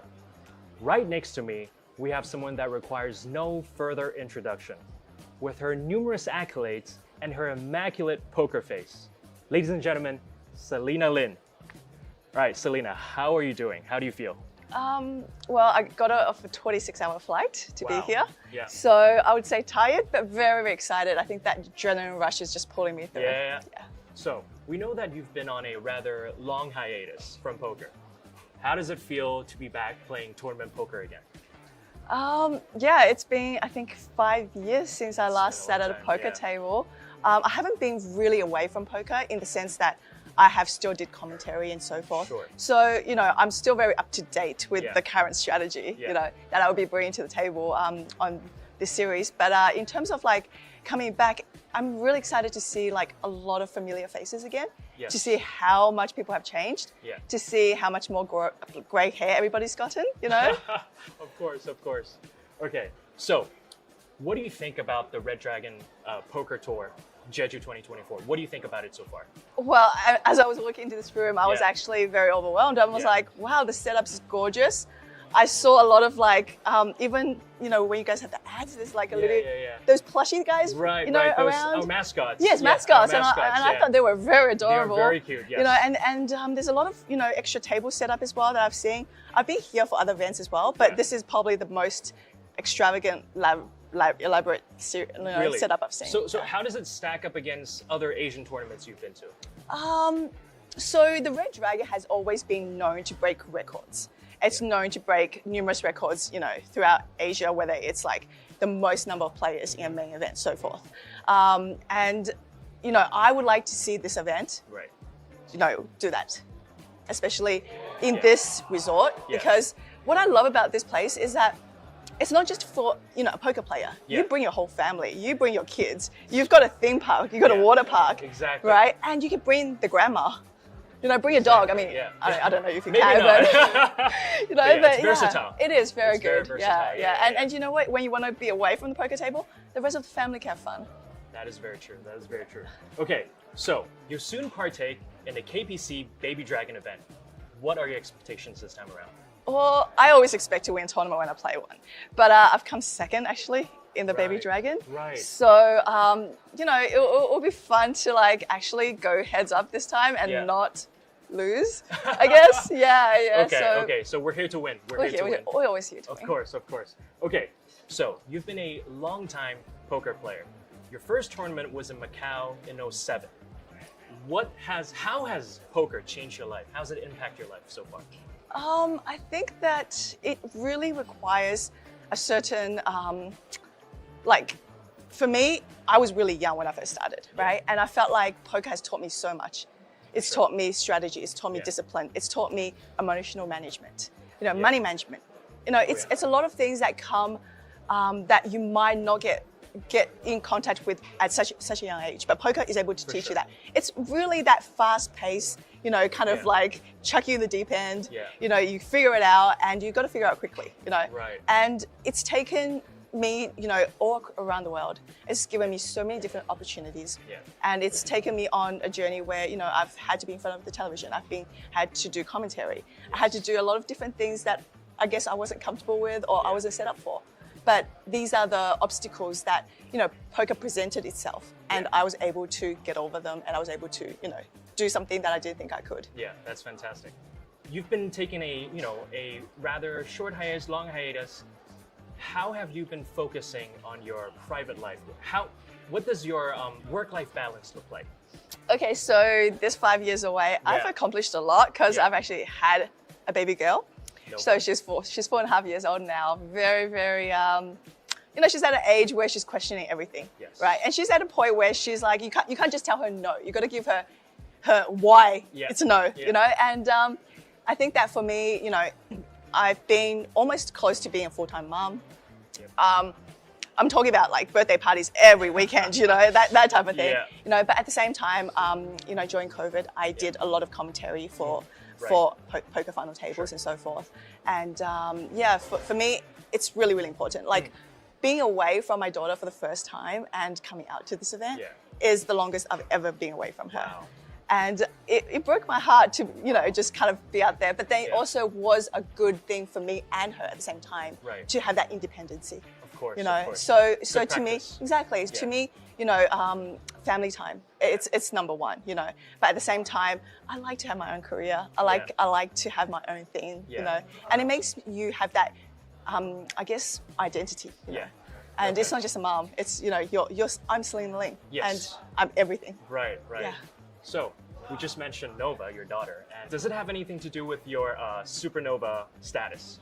Well, that's a funny thing. I actually really, really liked Nova. And when I Yeah. found out Nova means new beginning, a bright star, Yes. it just kind of incorporated into everything that I wanted, from my daughter. And also her Chinese name is actually Liu Xing as well. So it means shooting star Right. at the same time Yeah. as, just a bright star. Yeah. And having a daughter and, when it comes to whether or not people have asked me if I want her to follow my footsteps. Yeah.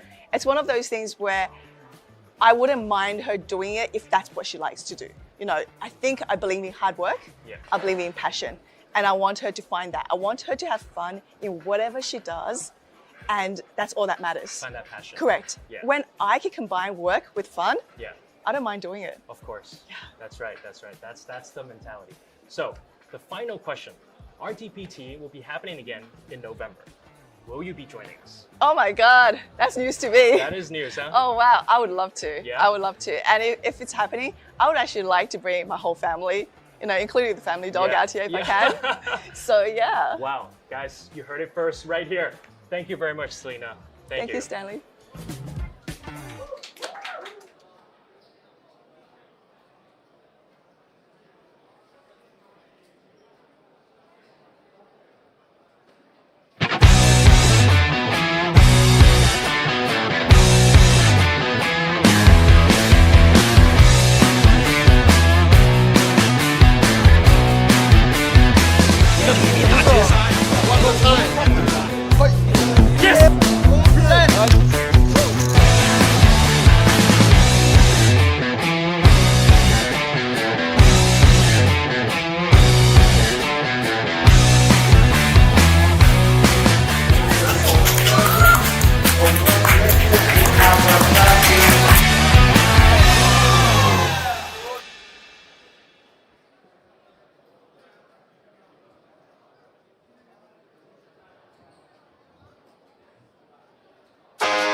Welcome back, players, to the RTPT Jeju 2024 main event.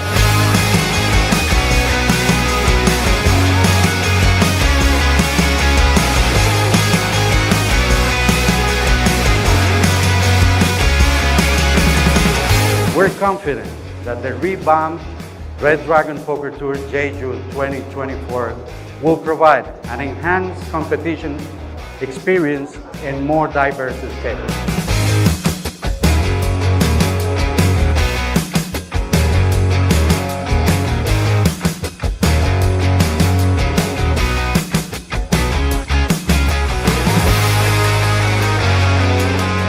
Wishing all participants the best of luck.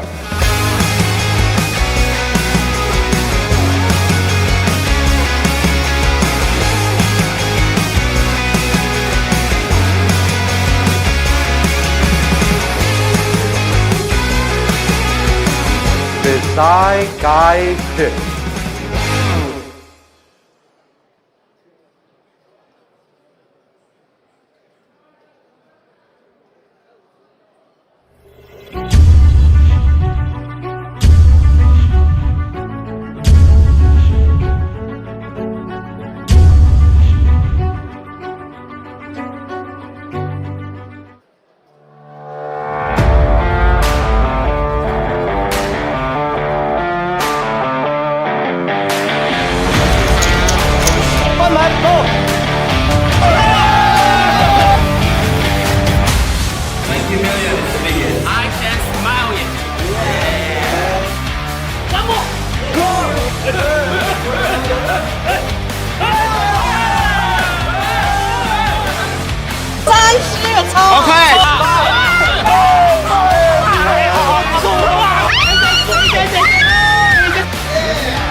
Give it to me.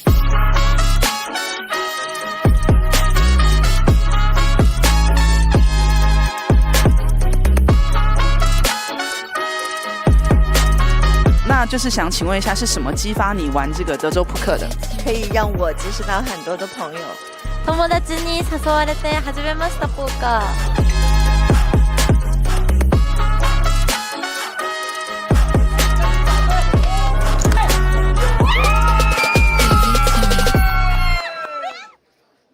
我觉得扑克发展是会越来越好的。那我觉得女生在打牌的，我看到的人也越来越多。那我也很开心有这么多女生喜欢打扑克。对，所以我觉得希望可以越来越多女生一起打扑克。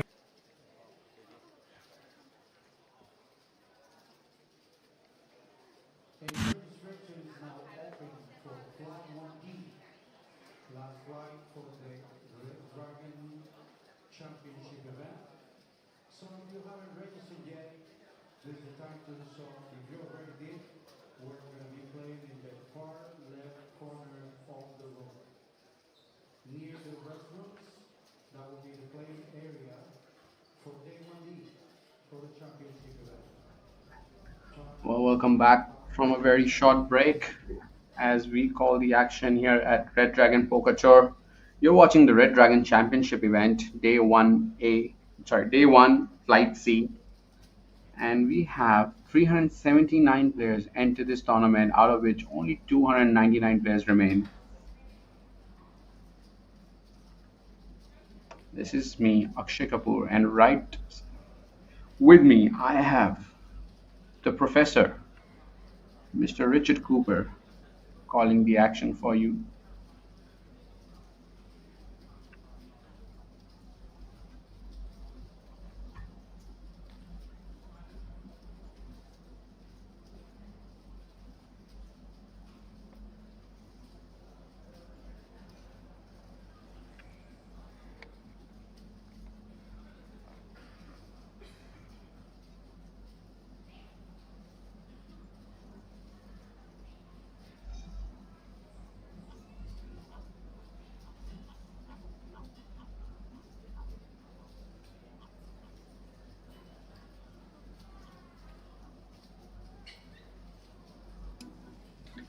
Well, straight into the action. Thank you, Mr. Akshay. I was on mute, so I will have to repeat everything I just said.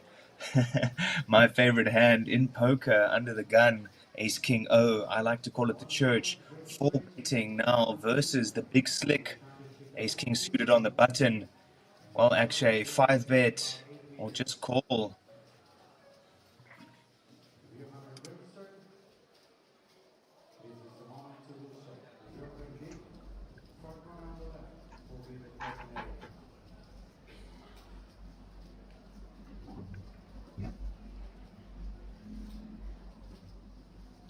Well, definitely not a very interesting spot to face here, Richard. Even if you have a very beautiful hand, Ace King of Spades, facing a 4-bet by your opponent.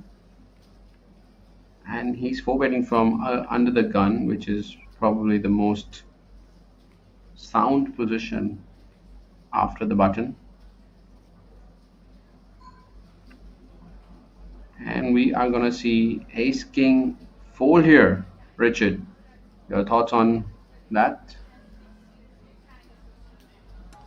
Wow. Wow, that's very interesting.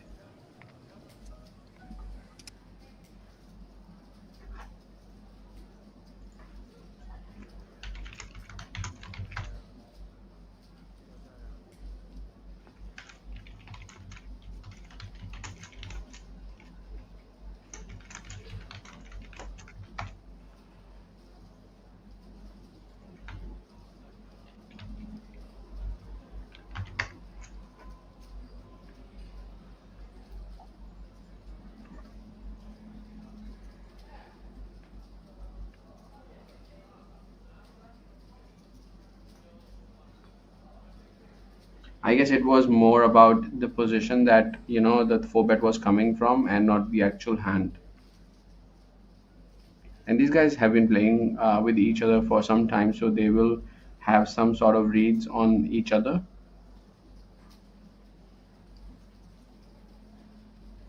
And I loved your friend's comment, where he did mention that it's easy for us to comment when we are watching hands play out. Being there at the table under pressure with only what you can see and your intuition is not so easy. So all love to the players. I mean, he couldn't have put it in better words than that. And I think it is coming after that ace 10 hand. And like looking back at it, going back at it. I mean, it's very easy for us to do our commentary on it, because we do have the whole cards in front of us.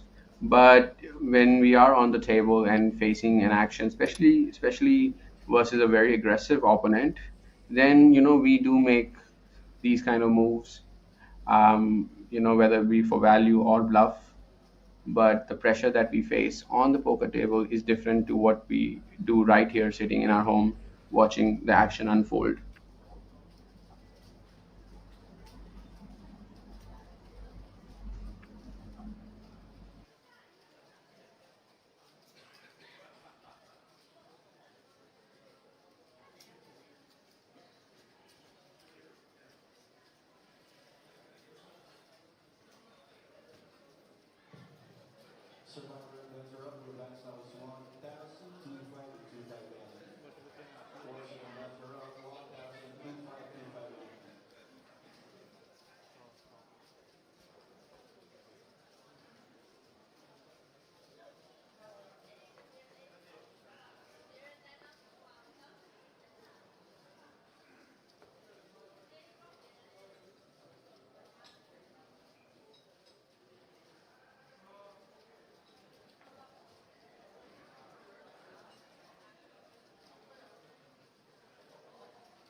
King 9 deuce rainbow on this flop. Ace king suited on the cutoff. Flop and top pair, great kicker. So C-bet probably just going to take this one down. Nagami not looking for that king high flop when he defends the queen 4-0.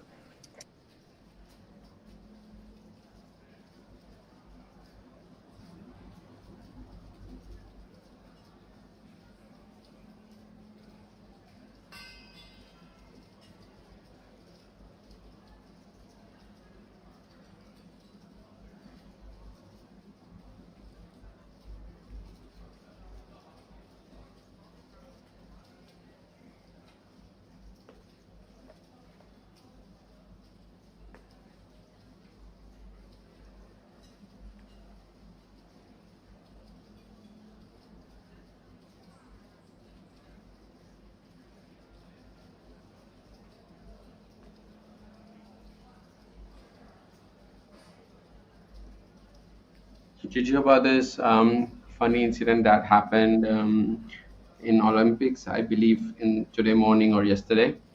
I'll tell you though. So Turkey, sent a 51-year-old guy with no specialized lenses, eye cover, or ear protection in the games of shooting, right? So normally what happens in shooting is, people will have some sort of specialized lenses, something to cover up their ears, and something to do with their eye cover. So he had nothing. He was 51 years old, no specialized lenses, no eye cover, and no ear protection. And guess what? He won a silver medal. Wow. I mean, literally, I'll send you a photo of it, right? So the other guy that he's up against is wearing everything. You talk about ear protection, lenses, specialized lenses, and this guy is just wearing his normal, uh, the normal glasses, and he's like literally shooting and competing with him. It is so funny.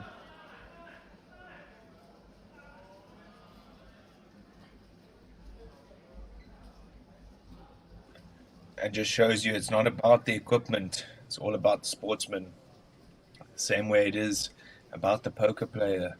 It's not about your fancy shirt, it's all about how you play those cards.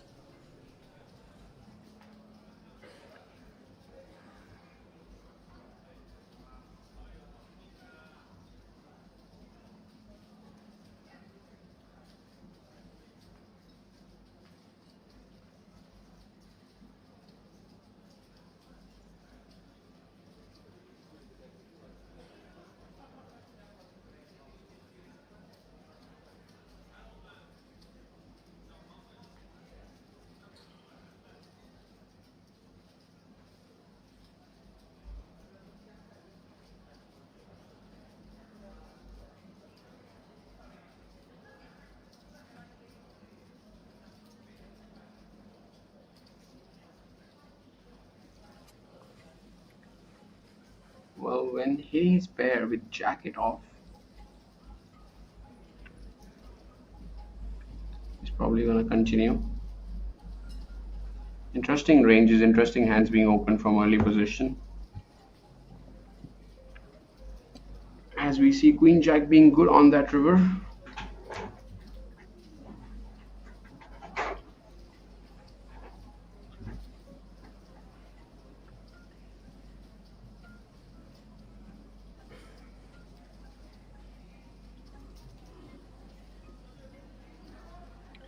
That is a funny photo, actually. I'm just seeing it. And he seems so comfortable as well. Yeah, I mean, as you clearly said it, you don't need fancy things to win, win in life. All you need is focus and dedication and a little bit of luck, and you'll be fine.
We see Jack 9 being opened from early position as we see Ace King off.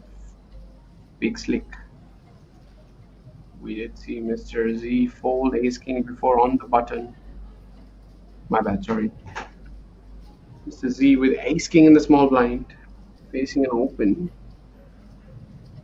Does elect to go for a 3-bet. He was not the player who folded Ace King, so my bad there, guys. As we see Wen sitting there with his Jack 9 of diamonds, facing a 3-bet from small blind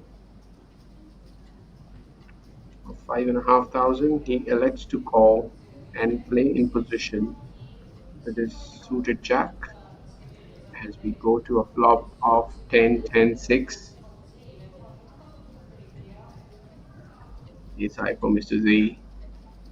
Well, Wen does have some straight draws, and he's gonna have more of these 10x when he flat calls from early position.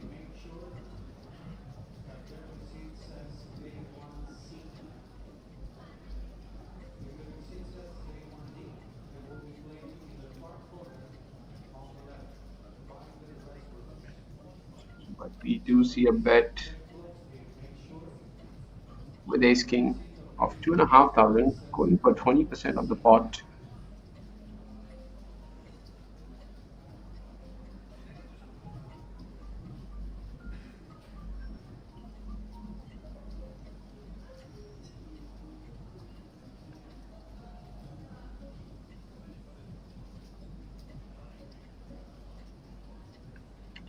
Well, we have a raise on the flop with just Jack high, trying to represent that 10.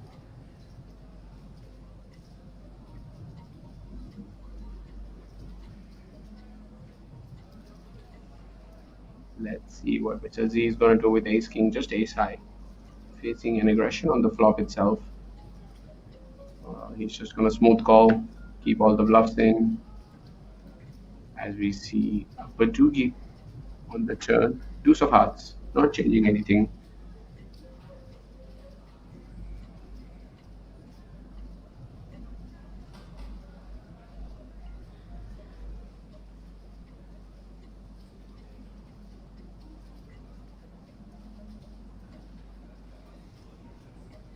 Well, this is the action cam we have for you guys, for our viewers.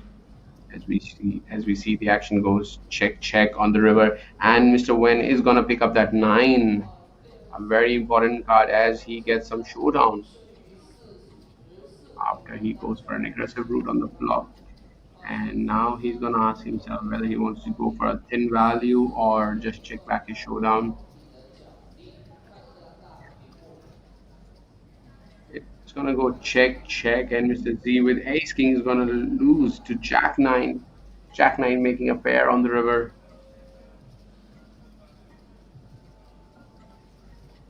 And these are the updated chip counts in the descending order. Mr. Huang still with the chip lead.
Both the players not connecting with the flop of Queen 7-5. Well, a flush draw is present on the flop, and we're gonna see probably a continuation bet by Miss U. 10-9 off, betting with just 10 high. Gut shot for Mr. Lee.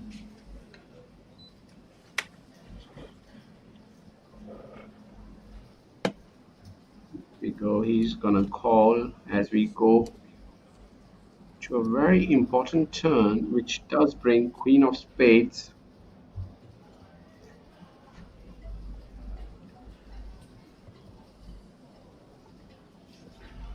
Mr. D deep in the tank, deciding if he wants to lead out on this turn card or check.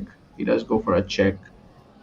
And the action is gonna fold to our female poker player, and she checks back her option. Onto the river we go. Jack of hearts.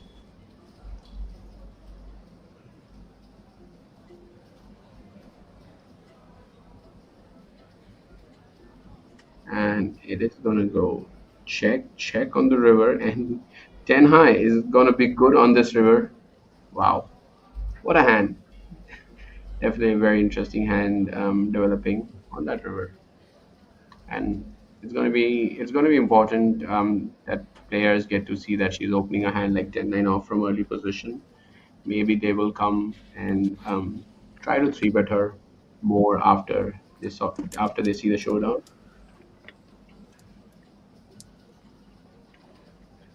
Do you know anything about this player, Akshay? Which one? A female player under the gun? I hope I did, but I don't. I would love to if you have some information about her. No, no idea. You know, Richard, like poker has often been perceived as a male-dominated game, and it is such a nice change as we see that tide is changing, and more women than ever are pulling up a seat on the table, bringing some fresh perspective and a wealth of talent.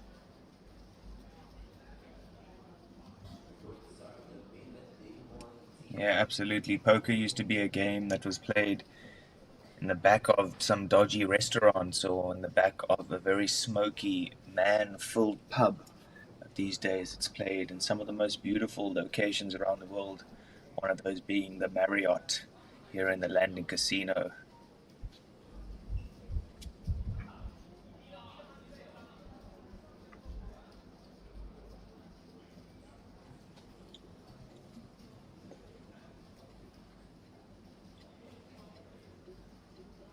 Three bet now from the Ace Jack O, small blind. Mr. Lee getting a little bit spicy. Ace 4 suited in the cutoff. Wow, just gonna jam.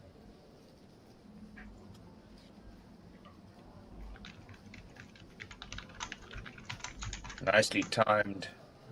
Gets that one through. Very nice power jam by the Ace 4.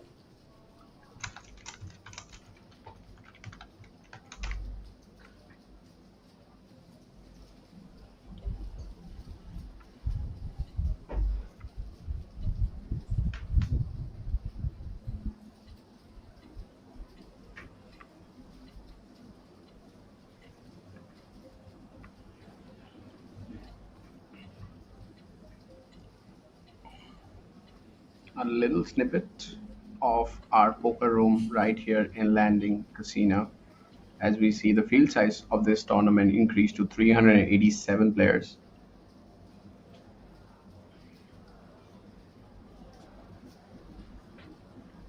Yeah, big Well, numbers Richard, we here. are definitely, yeah, massive numbers. And we are, definitely seeing a lot of pre-flop action today, a lot of three bets, four bets, and even five bets.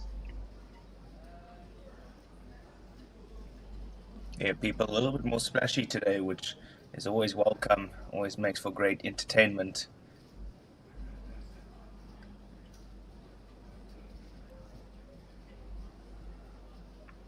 And it's going to be interesting to see how, dynamics change as people try to adjust to this early aggression.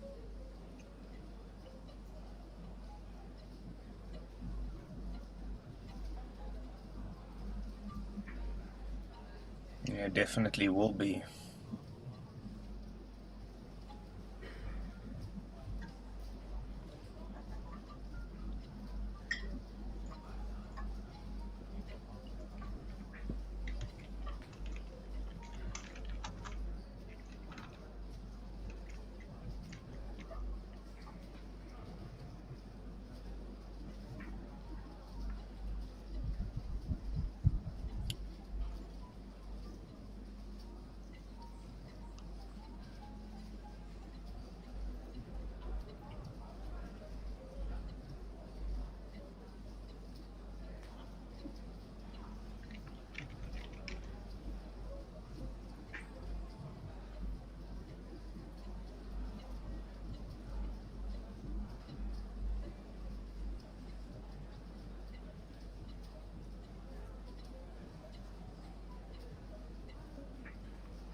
Yeah, some nice out of field shots there. Wow, jam-packed room. Everybody coming down here to reg this one. Absolutely loving life.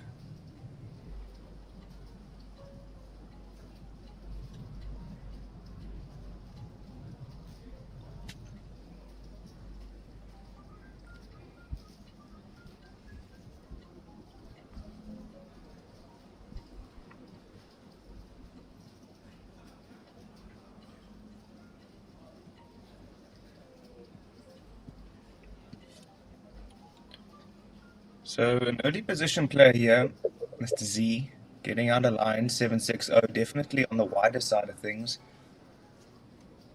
Mr. Wen, 3-bet 5.5k, King 5 suited, good hand to do it with, maybe a bit of bad timing as he does find Ace Queen suited in the small blind.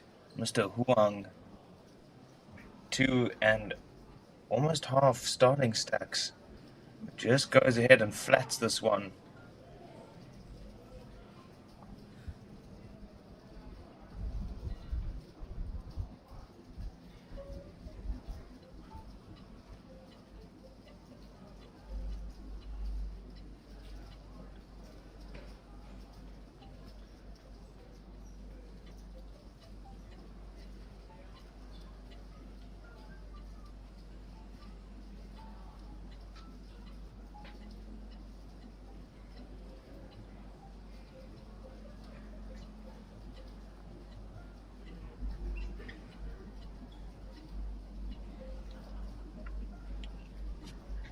Ace, Jack, Deuce, 2 diamonds, Mr. Win flopping, nut flush draw, but Huang, top pair, great kicker.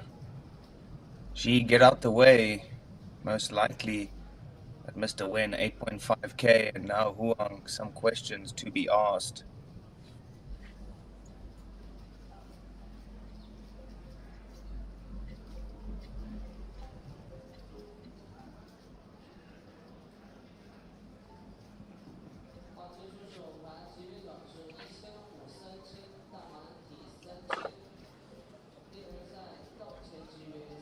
Obviously not going anywhere. Mr. Huang makes the call. Now 9 on the river.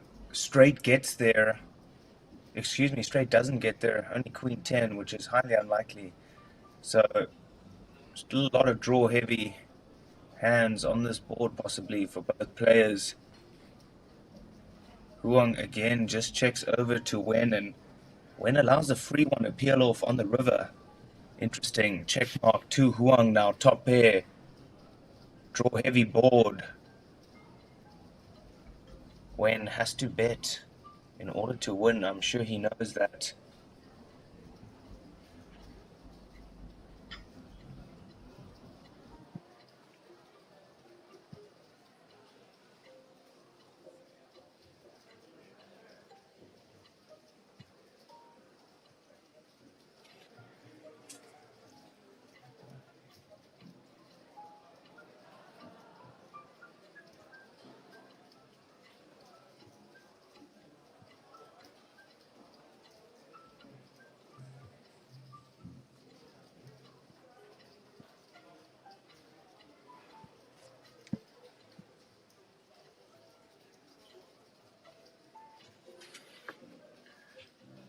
RDPT, that branding looking super sharp up here in the Landing Casino inside the Marriott.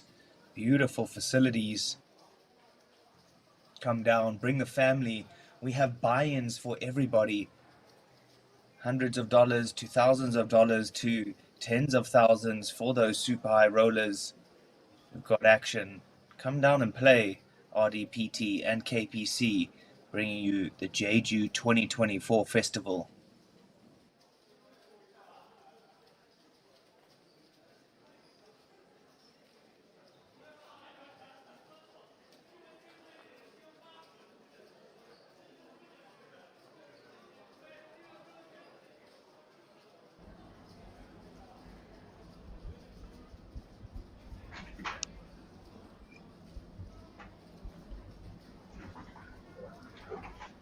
Well, nothing exciting really happening here with Ace Queen opening the action, but this 10-5 off defend from the big blind can really spice up the things if we get the right flop. Well, we do have a right kind of flop, a gut shot for ace queen and a second pair for 10-5.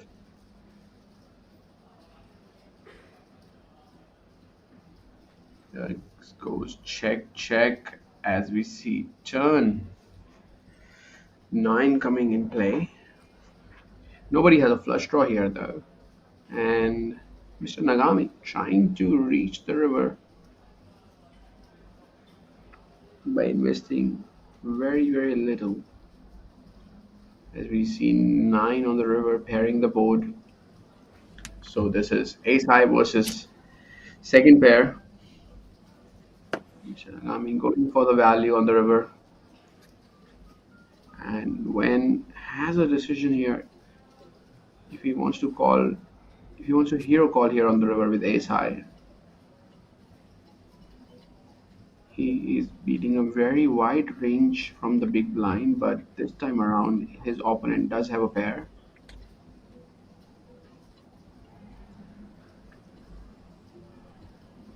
And we are going to see Mr. Wen fold ace queen off correctly there. Yeah, it's a very interesting spot on the river, Richard, as the big blind is going to reach on that river with 100% of his range that he chooses to defend pre-flop as the action goes check, check on the flop. So he does have a lot of, bluffs in his range compared to very little of value. In that scenario, he did have value, but, probably I would say he will be trying to bluff in that spot close to 30 to 40%. Nice. Good statistic there to understand.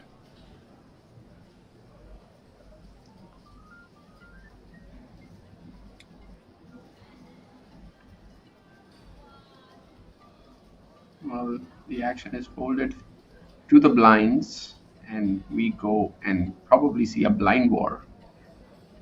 Nagami sitting there with Jack 7 off, grabbing some raising chips, I believe.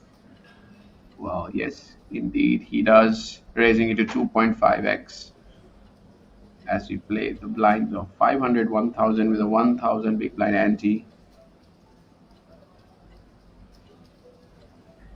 He's going to take down the pot, nice and easy, showing some sort of aggression. As we see Mr. Huang with 143 big blinds, sitting with a very, very comfortable stack. And I believe 75% of his face is covered with that mask, and then whatever is left with those glasses. Yeah, good disguise there. I really like his mask, Seems like a Star Wars mask or something like that. Did you watch Star Wars? Star Wars mask? Have you watched? I mean, it does look like it, no? Have you watched Star Wars? I haven't. I've just seen some trailers here.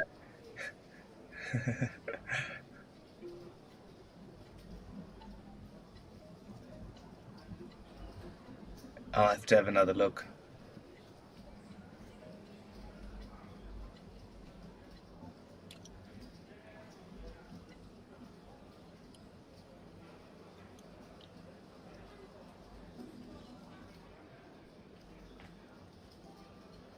Nagami not taking his foot from the accelerator as we see him opening with 10-7 of hearts, continuing to put pressure on his opponents.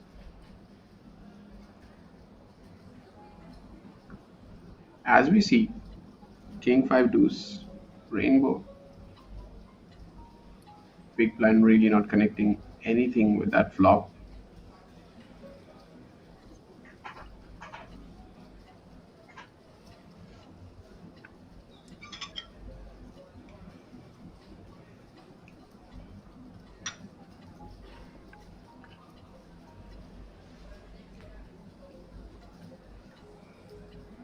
Well, interesting float on the flop, and he gets a really nice card to start leading now on a turn 5.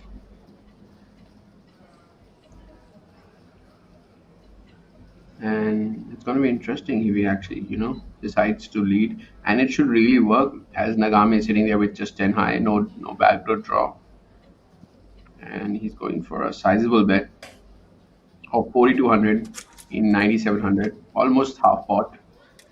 And the question is, what is Nagami going to do with 10-7 of hearts sitting in position?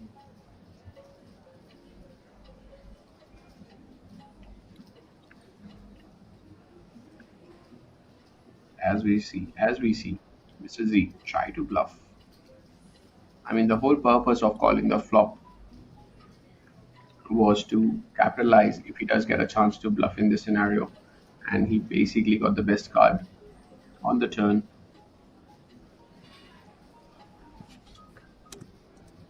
Rami really thinking hard here with 10 high. Probably going to fold any moment, which is what we see him do.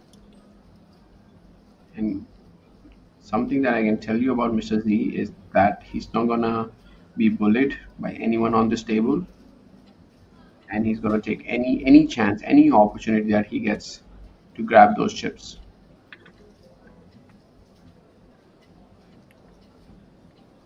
That's for sure, Akshay. Nobody's bullying him.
Blind's currently 501k, with that 1k ante active on the big blind each round. So 2.5 grand in the middle before we VPIP. That price of poker just keeps getting more expensive. So very important for you to keep building that stack. Otherwise, you start dwindling and you will feel the full effects of inflation, as they like to call it.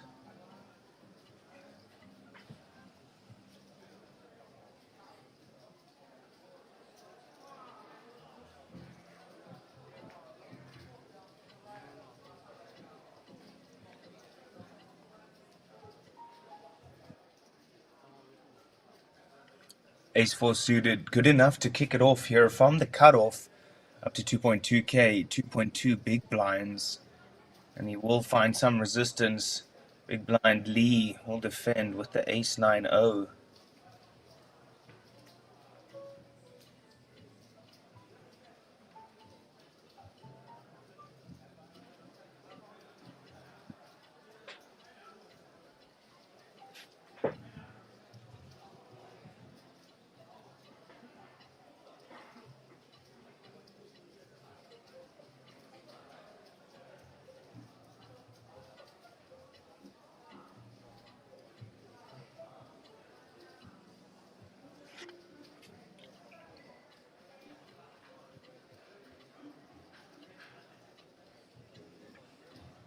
Ace-Ace Jack, what an interesting flop here. Both players holding an ace.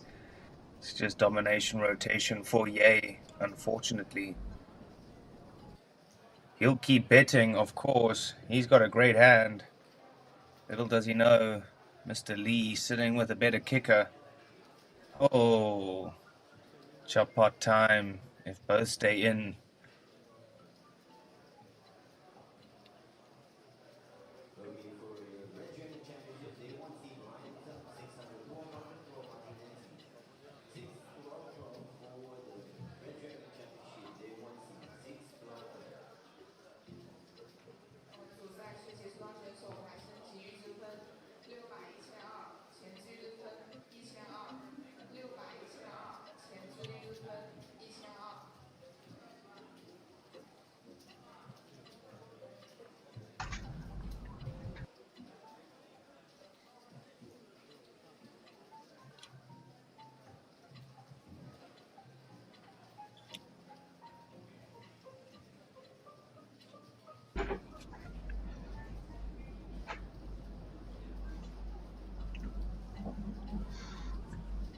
Well, I believe it's gonna go bet, raise, jam, call, and both of the players are gonna be like happy to split the pot.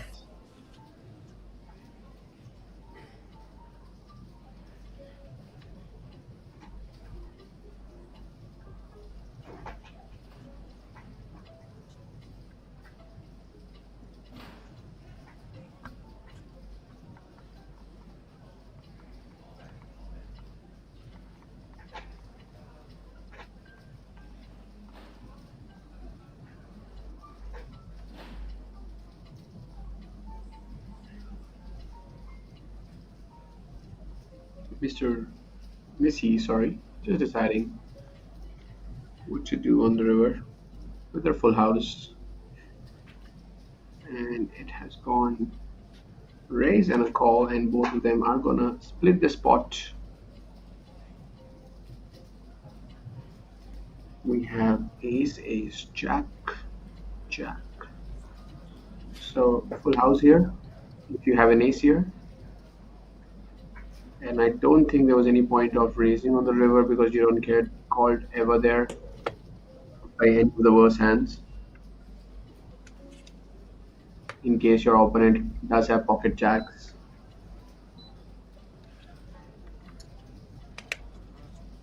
There we go. New dealer.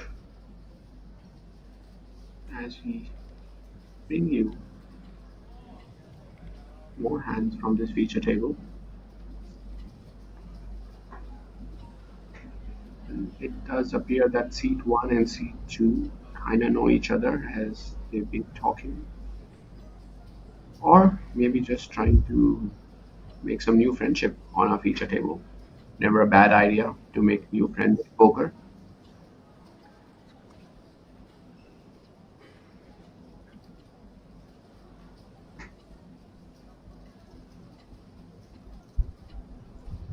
Well, Miss Yi with pocket nines.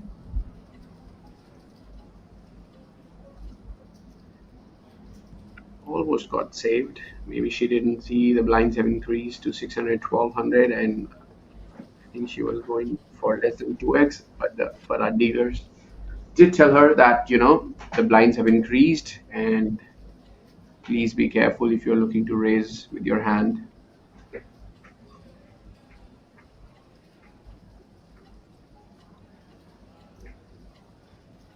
Well, Lee does have the church in the small blind, and they literally played a hand one hand ago.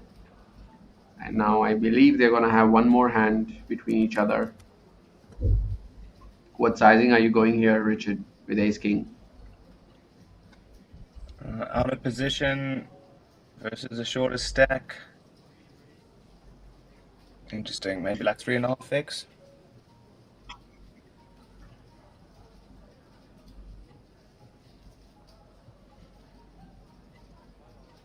Well, she has moved all in, and I believe he will call it off with ace king. It was a snap jam, so maybe that is why he's thinking for like 4-5 seconds as he makes the call. A classic flip here, Richard. Ace king versus pocket nines. One having a slight bit of advantage. 9-9 versus ace king. A very important flop incoming your way, guys. There we go. That's a king high flop, and Miss Yi in a big danger as we go to the river. Wow, the river is not gonna help her, and we are gonna see her get eliminated from this feature table. So she does have some time if she wants to re-enter this tournament. As we see the field absolutely, size. she does actually.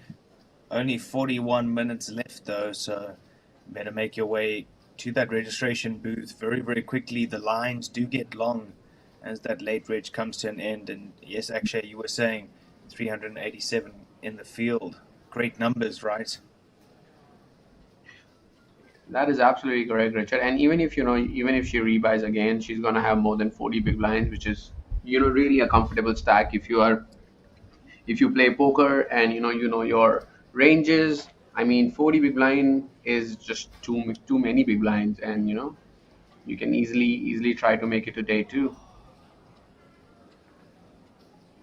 Absolutely. Fishhooks now for Nagami. +1 will definitely kick this one off. Only playing a stack of around 20 something bigs, 28 bigs.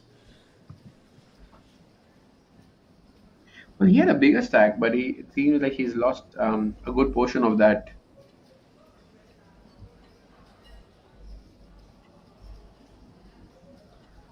Well, when with ace queen off in the small blind, playing around 34, 35 big blinds, well, decides to move all in. We have back-to-back action for you guys, and I believe jacks are going to make the call. And again, we are going to go for a classic flip, ace queen versus pocket jacks. Ace queen needs to hit to survive.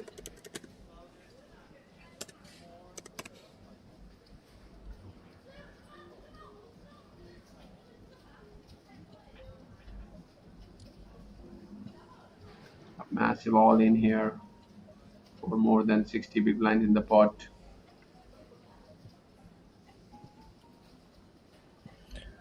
We have 57% for the jacks. Can they hold? Well, that's one way to create a sweat. Even another way, but just like that, the jacks do find solace in their set. Nice double up there for Nagami.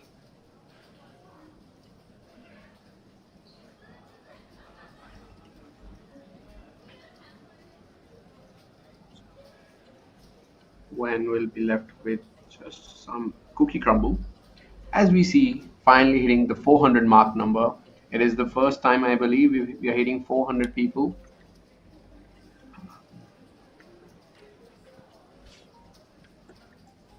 Absolutely. 403 to be exact. That's a new record on our stream.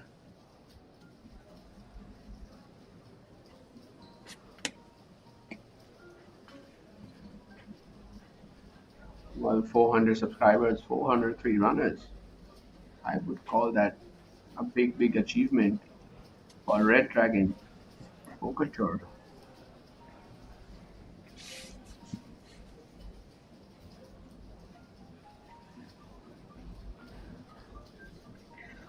I believe Deng is going to play this one. Ace Jack off from hijack, deciding to open up the action. And Mamacitas for Lee. I mean, back, some action for us, Richard. First, we saw nines versus ace king. Then we saw ace queen versus jacks. And now we're going to see ace jack versus pocket queens. And let's see if anyone wakes up with a hand. Alvin is going to fold his king 10 off for only 2 big blinds. And the action is going to fold to Mr. Deng sitting there with ace jack off, playing 60 big blinds, and is going to show and fold, showcasing his respect for his neighbor. Wow, that is an interesting fold, to say the least. Very nice, very disciplined. I like it. I like it too. Just knowing that you are beat ace jack o out of position versus a 3-bet, a great place to be.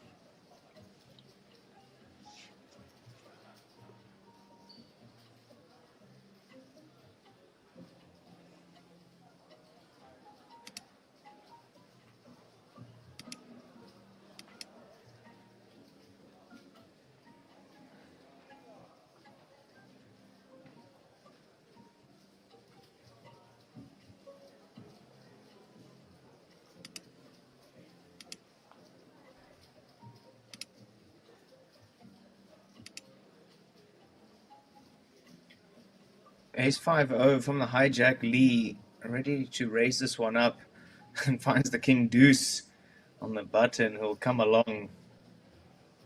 Interesting two hands here.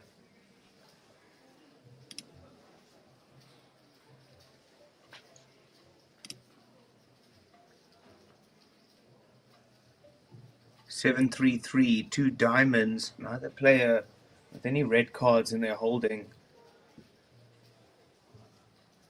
Pretty dry flop. Ooh, a little bit more wet now for sure. So diamond on the board.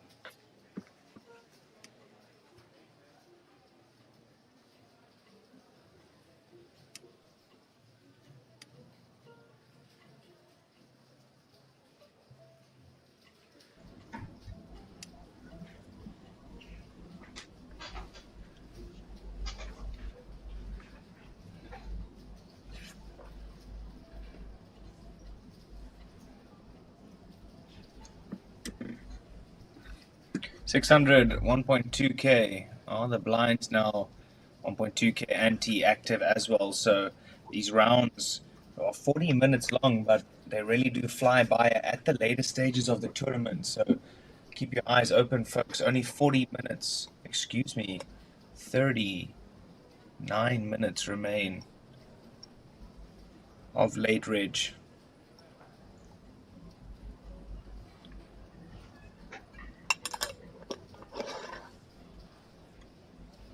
Well, we are going to join us on the feature table in seat 3 or maybe seat 5, as we have 2 seats open on this feature table. Well, seat 5 it is for him, and we are going to get another player for seat 3 very, very soon.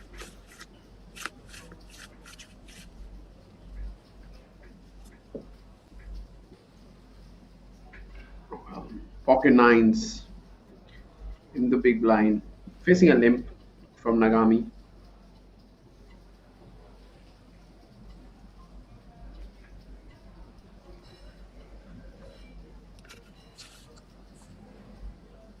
There we go. ISO into 3600 through X.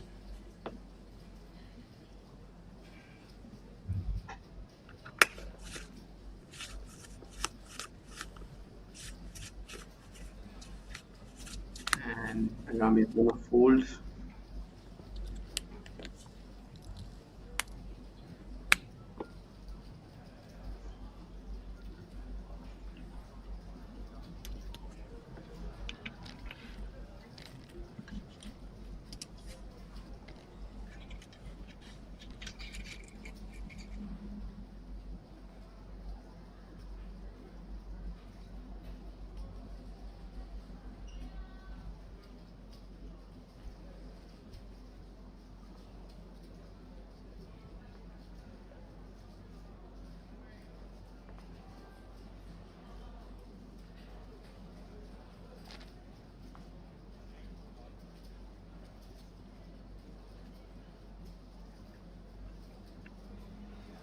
Well, it's interesting to note how the table dynamics have shifted since the start of the tournament, and we are going to definitely see some new strategies emerging on our feature table.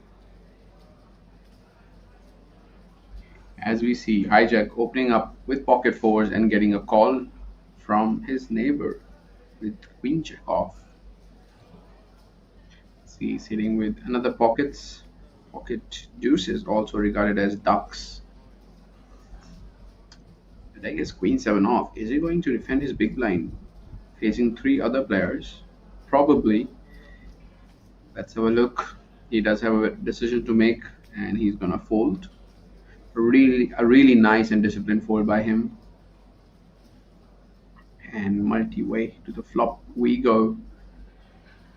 We have 2 pockets, and pocket deuces is gonna flop a set on a monotone board. We have ace 10 deuce mono board. pocket fours has a flush draw here. Queen Jack is going to fold on the flop.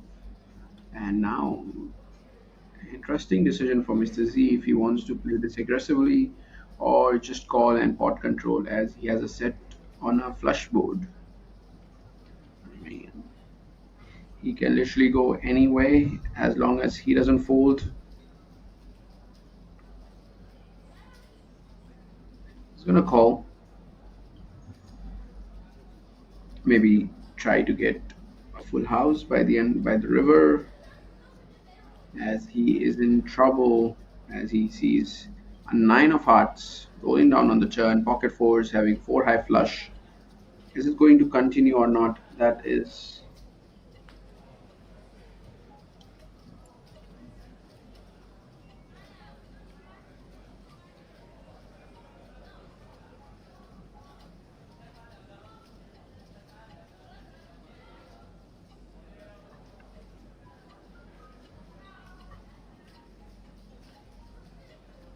Wang going for a very tiny bet with his four high flush.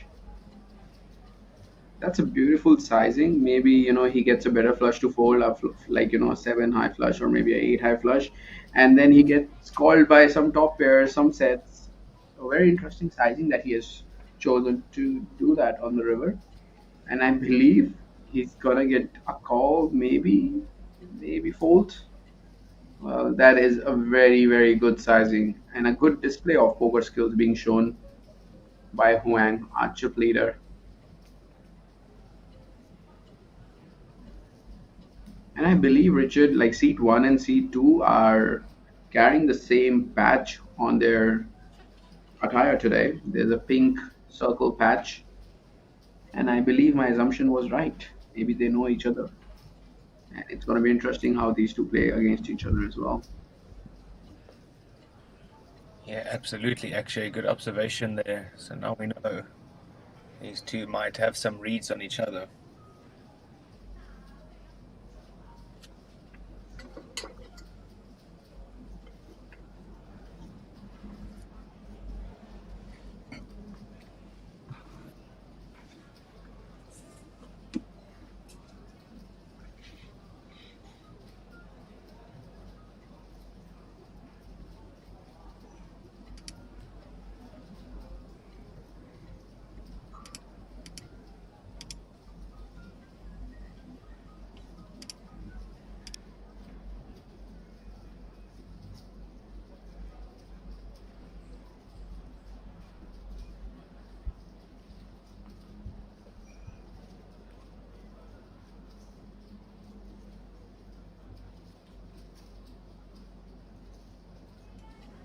I have a very interesting idea.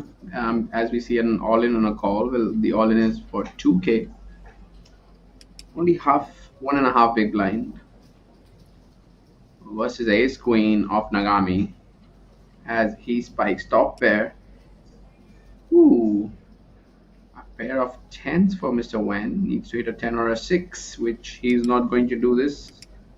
Well, there is still time left for our late registration, so maybe he's just gonna go to the register desk and try to fire one more bullet in this championship event. So I was talking about, I have another like an interesting idea, and that idea is about, trying to reduce the wait time at the registration desk. There are huge lines and queues that gets formed while we are trying to register for the tournament, especially the big ones. Maybe try to like allow players to register it online um, at their own convenience. Maybe that would reduce that waiting time that we have on the registration desk, especially for the championship events, the main events, the mini mains, the opening events, where we see 400 500 players playing that tournament. Yeah, absolutely, Akshay. Definitely always a bit of a factor if you have to queue for so long just to fire another bullet. It does add to the decision at the end of the day.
Interesting decision for the Queen 5 suited of Chang, hey, actually. I was about to say it, but maybe he's just trying to see a flop. Maybe he's bored of, just sitting there and not picking up any hand. And, that can happen when you are sitting on a poker table. For hours and hours, you are just sitting there waiting for a hand that you can play, but it doesn't happen like that.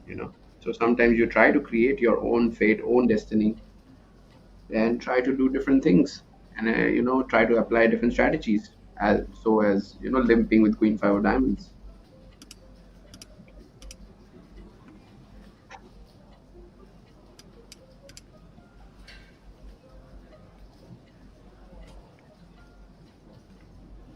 Well, he does flop second pair on that flop, but is in a very, very rough shape.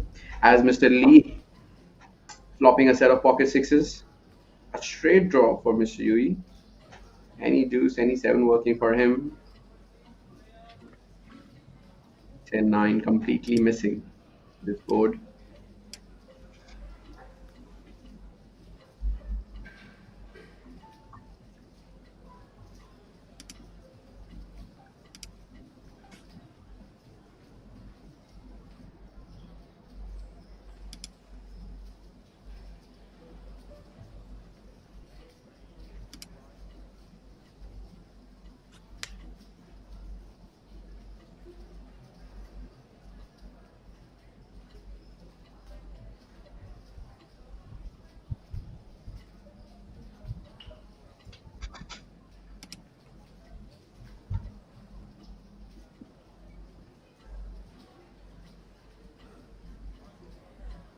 Chang laying down his pair of fives.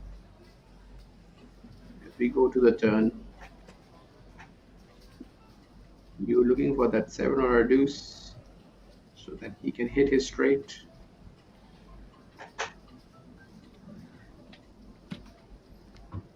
In fact, it is the six of hearts, quads for Miss Lee. Wow. Are those the first quads we're seeing?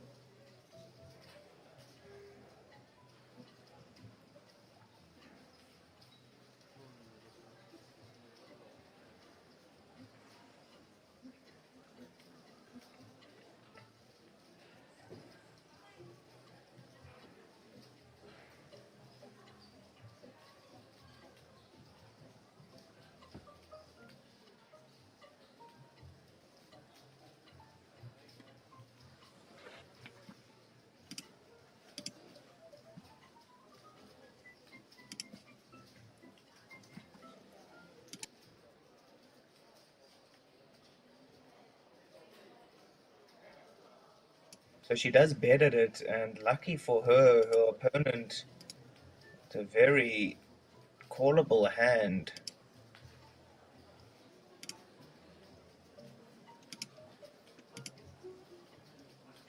Does make the call, ace on the river. She's still got quads.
All in for the sixes now of Lee.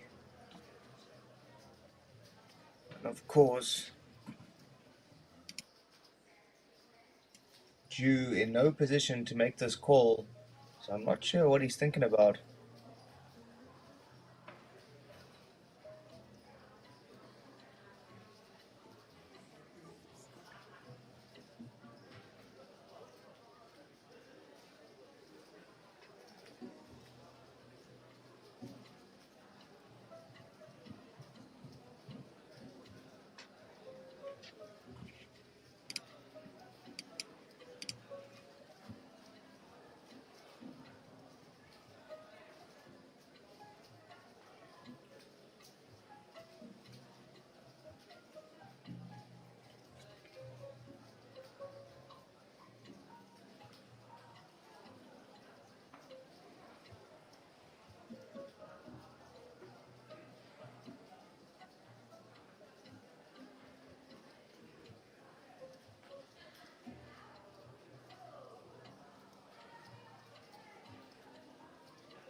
Interesting board here. Busy brewing. Nagami, trips, you, pocket threes, and big trouble.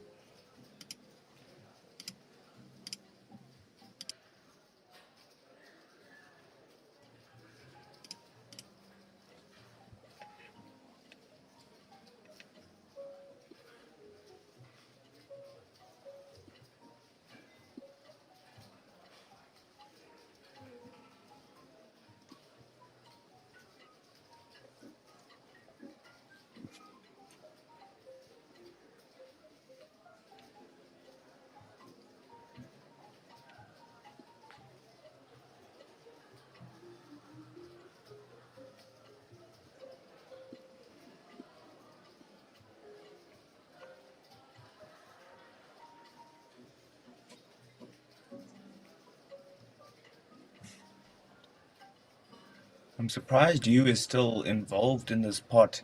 Quite interesting here, drawing very, very thin, not beating much, losing to a whole bunch on that board. So Nagami might just think he can go for a slightly larger value bet here. Maybe his opponent is holding a jack.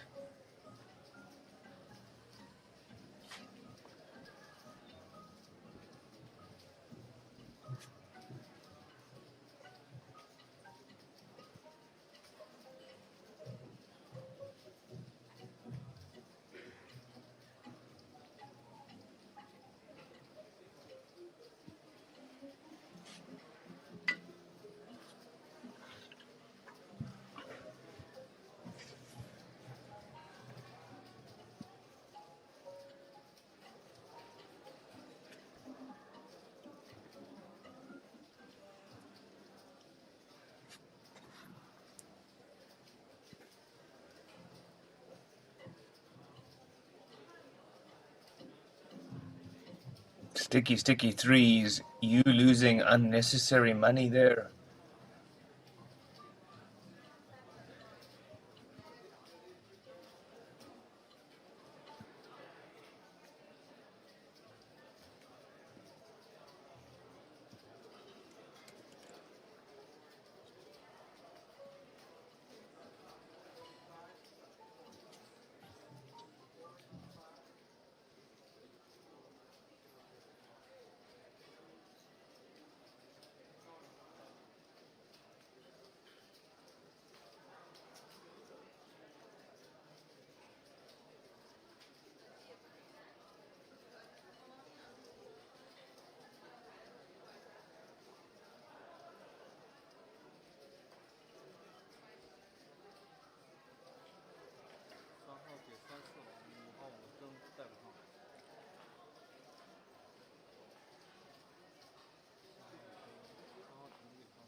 Not sure what you is looking at or thinking about, but the action is on her.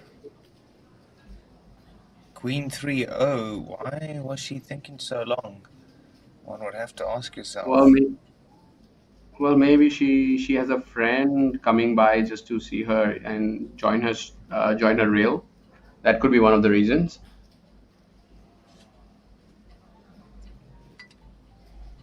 I mean, it is a far stretched assumption. I do agree, but it's possible. I don't know if that's possible, because wouldn't she be showing the cards at least, or saying hello? She just kind of stared at that person as if it was a murderer. Well, sometimes a stare is more important than a smile, as we see Ace King, Queen board, gut shot for Nagami.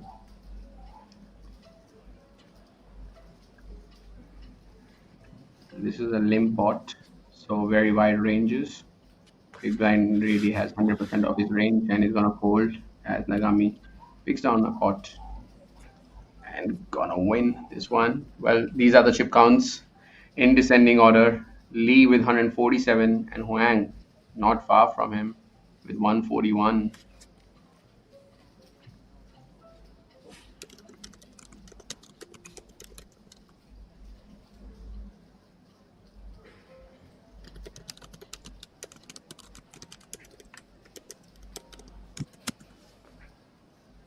Well, we do have some beautiful faces on our feature table who are very talented, and they are just showcasing how good they are. As we see them fold 8-7 of diamonds.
Trips for Nagami, a6, flopping trips on that flop of ace, ace5, big blind, missing out on that flop.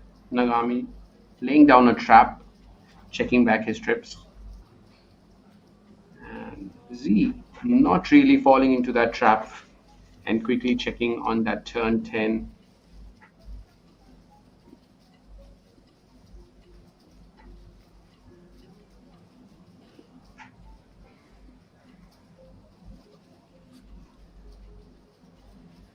Nagami just betting one big blind on the turn, disguising the strength of his hand and taking down that pot as the big blind decides to fold. Yeah, 408 entries into this Day1C. Great numbers here at the RDPT for this championship event. You know that prize pool is juicy. You know the trophy is beautiful. And you know the jacket is swaggin'. So come down. You still have a little bit of time in this late reg. 10 minutes, in fact. And then you can jump into Day1D happening until later tonight. So if you are in the Shinwa World area, come down to the Marriott. Come into the Landing Casino. And come and reg this one.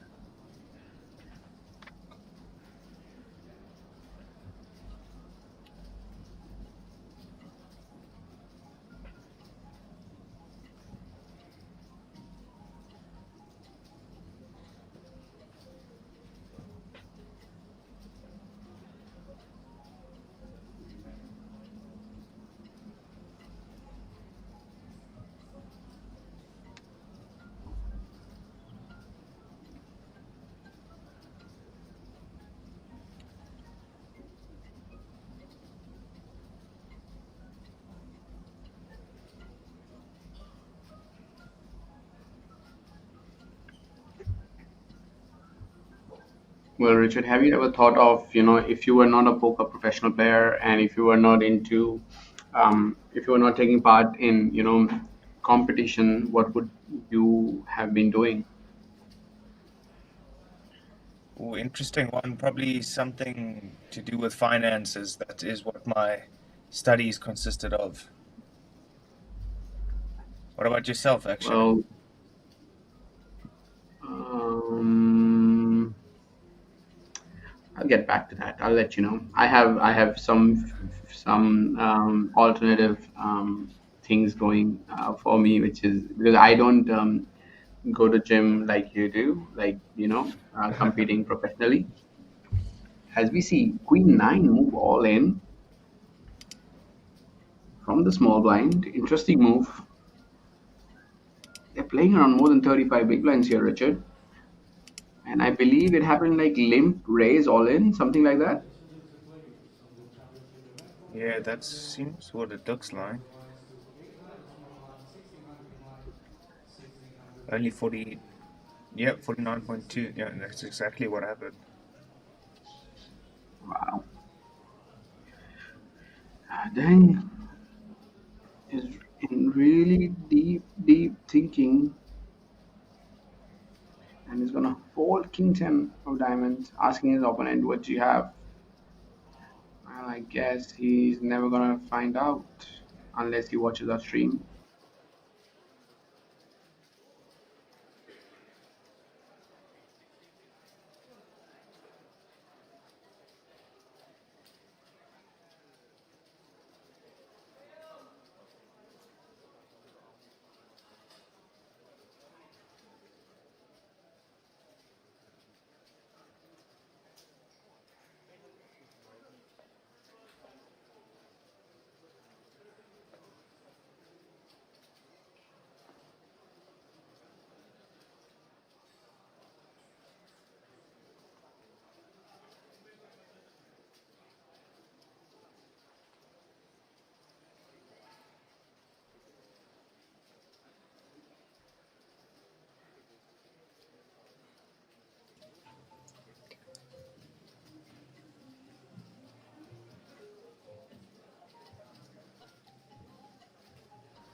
Pocket Jacks opening up the action now from the hijack.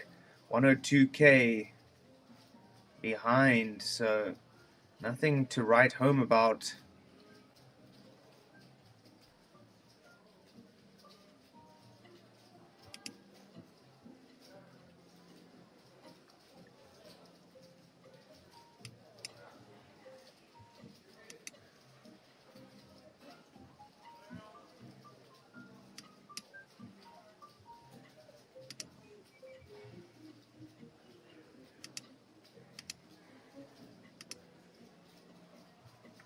Stack counts varying, 90 bigs, all the way down to just 5 bigs, so at late reg over in 4 minutes.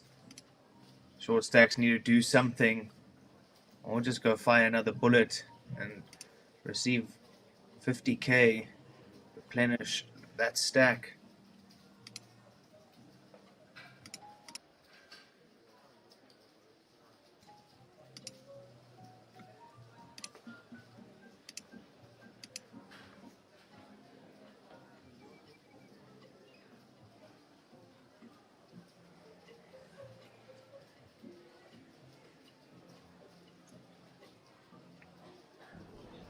Well, your friend here, Richard, thinks that I might be some adult entertainment star, if I was not a professional poker commentator. I mean,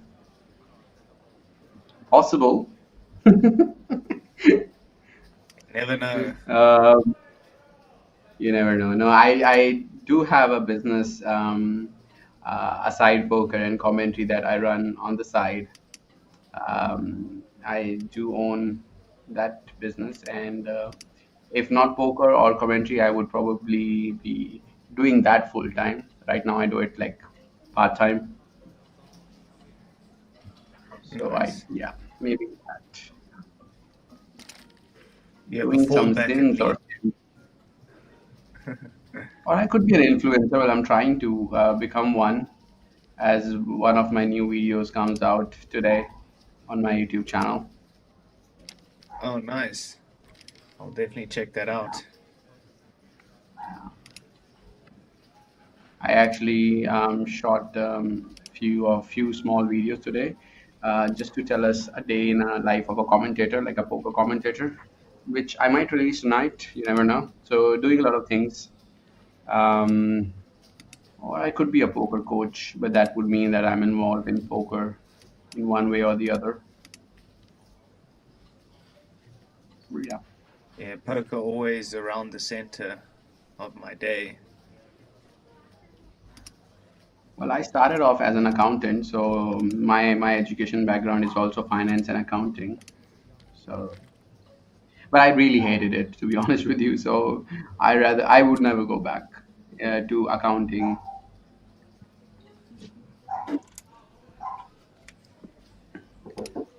Yeah, finance was also my background. I would never go back into mainstream finance.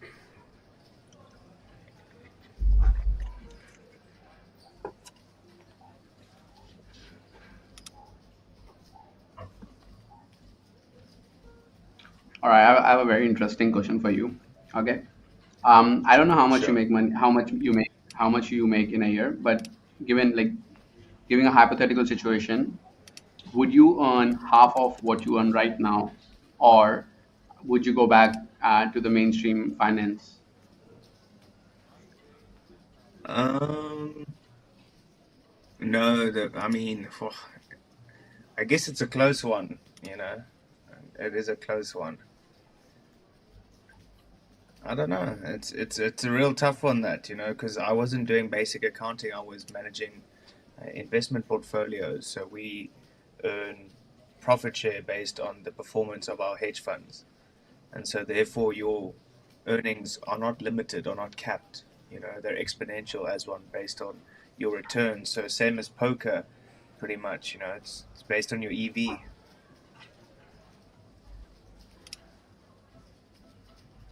And why did you decide to leave it behind?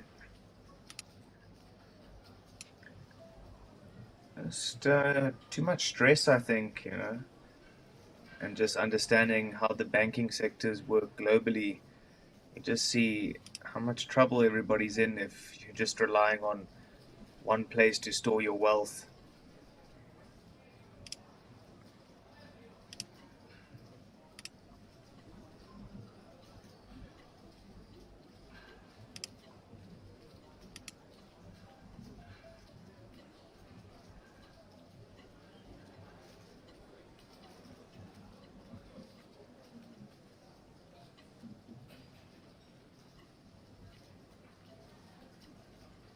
Well, folks, late reg is officially over for this Day1C flight through to the Red Dragon Championship event.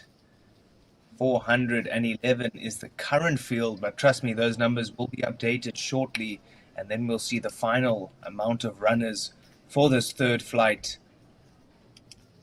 Big field out there, Akshay. A lot of people qualified for the day two. It's going to be a long day tomorrow. Hope you're ready. Well, I have already told one of my mates to make me 1 liter of coffee for tomorrow, so I will be high on caffeine.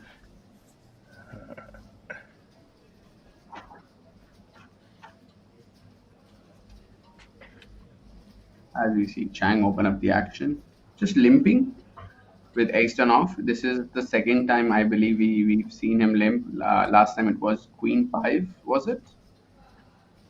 Or was it Limping is some pimping, other? as Daniel Negreanu says, limping is pimping. And so that seems to be the new strategy. We saw the Queen 5 get limped earlier, like you said. Well, we do have the church, the big slick, ace king off in cut-off position.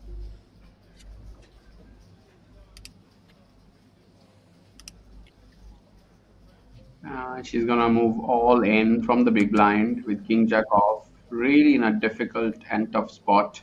for Miss U, dominated by Ace King. And an interesting one for Mr. Z with pocket eights, just calling pre-flop. But now he does decide to move all in, facing a 3-bet. And we are gonna go multi-way to the flop, two people all in and at risk. Ace King covering both the opponents. And if we do see ace or a king, we might see two people get out of this tournament. Miss U needs a jack. Mr. Z just needs to hold with pocket eights as he's ahead with 36% equity. As we see a king high board, king queen 6. Miss U looking for that jack, Z looking for the 8, and it's not gonna come. We are gonna have two people be eliminated from our feature table. Losing Miss Wow. U from the feature table is gonna break a lot of hearts as we move on to the next hand, Richard. Absolutely, just like that. The dealer being very ruthless at this featured table, removing two players from this feature in quick succession. And yes, as Akshay said, we will miss our female at the feature. We do hope she is replaced by another female. It's always nice to see the diversity out here at the RDPT events.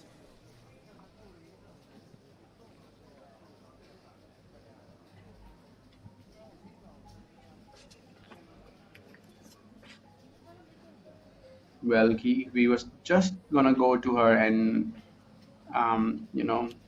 let her know about your offer, but sadly, she has been eliminated from this feature table, so we can't complete your request. But next time, we will try to hurry up and convey your message.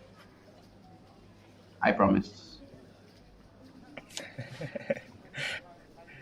Again, Keith, please stop with these comments. You will get me, a married man, in trouble. So I'm just going to look away and pretend I'm not part of this conversation.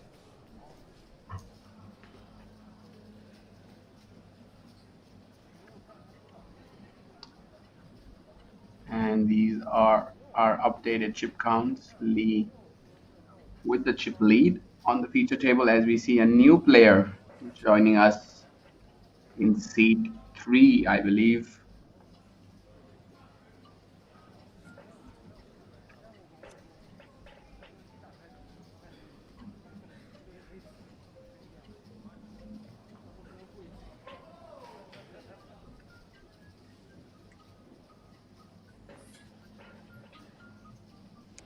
Well, we do have a new player in our seat 9, rocking that black jacket. And Lee, our chip leader, is going to open up the action with Queen 9 off.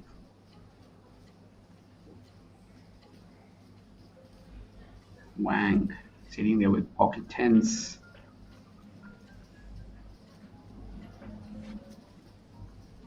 His first hand probably on this table. And he's going to start with the 3-bet to 6,800 chips. And he actually going to fold to Lee, who is our chip leader. Queen 9-0.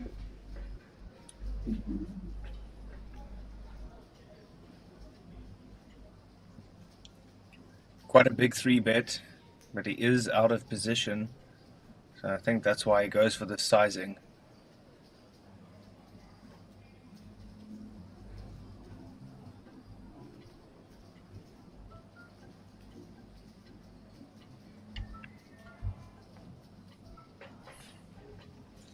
Queen 9-0, connecting most with this flop. Does find middle pair. Kicker problems though, especially versus a small blind. Oh, but there we go. All kicker problems solved when you turn trips. Trips for Lee. Pocket tens in deep waters.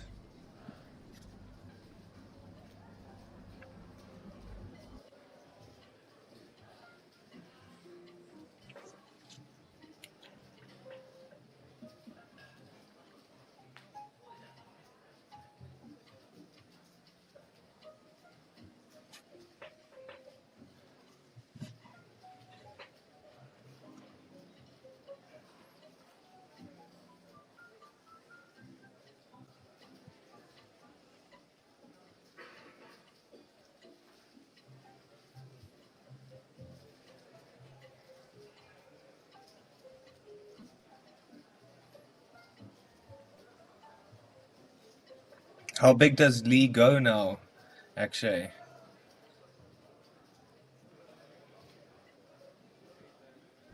What was that? Sorry, Richard.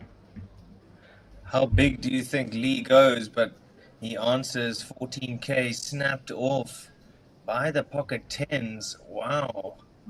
Not even a thought. Good price? Has to pay it? Not sure.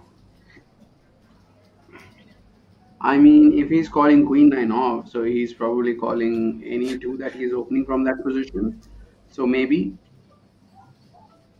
I mean, he's definitely gonna try to convert his hand into a bluff if he's reaching if he's reaching there with such a wide range.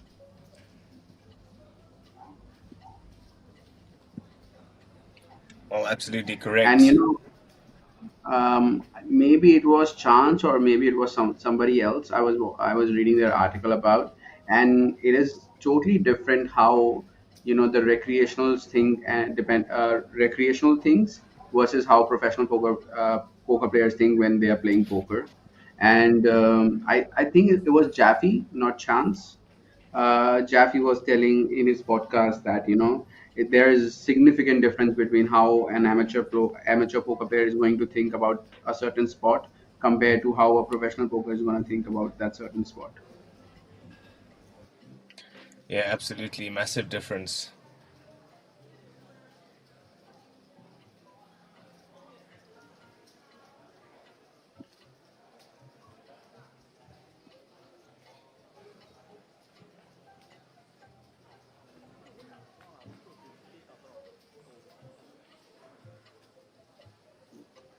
Ace 9-0, raising things up here, finds the defense of the big blind from Mr. Chang, but 5-5-3, not a good flop for either.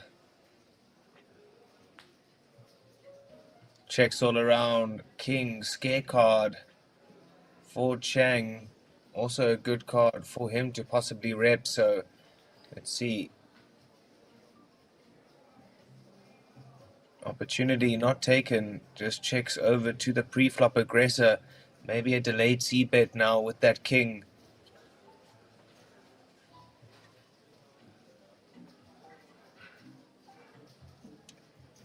Delayed c-bet, working wonders, take it down. Nicely done, Mr. Lee.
Well, we do have a new poker player joining us on our feature table, Richard.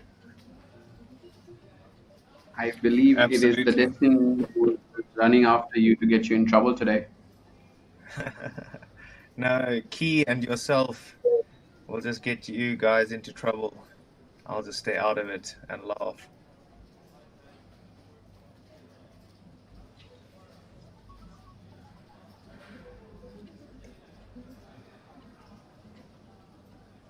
Psychic motivation, very quiet today, I must say.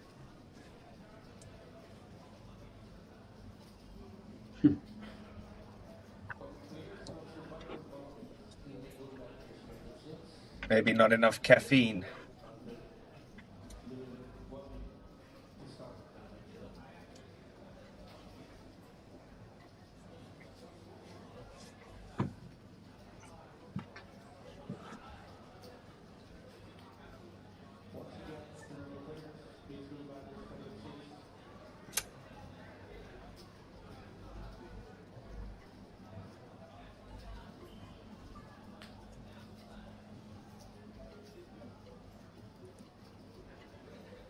That does bring a straight for Chang on that river. Pocket sixes in a lot of trouble. Getting a set, but having a one-liner to the straight on the board.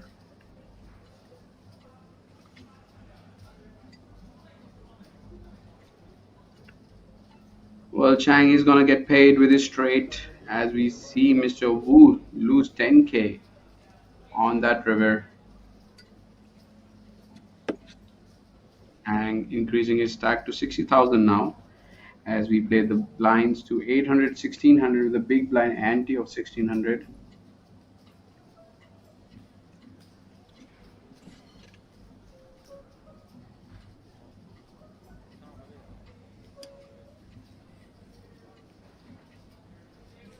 Dealer change, you know what that means. Increase the speed that those cards are dealt. I don't know what these dealers are doing backstage, but they come out here pumped and ready to throw those cards around. So we appreciate you.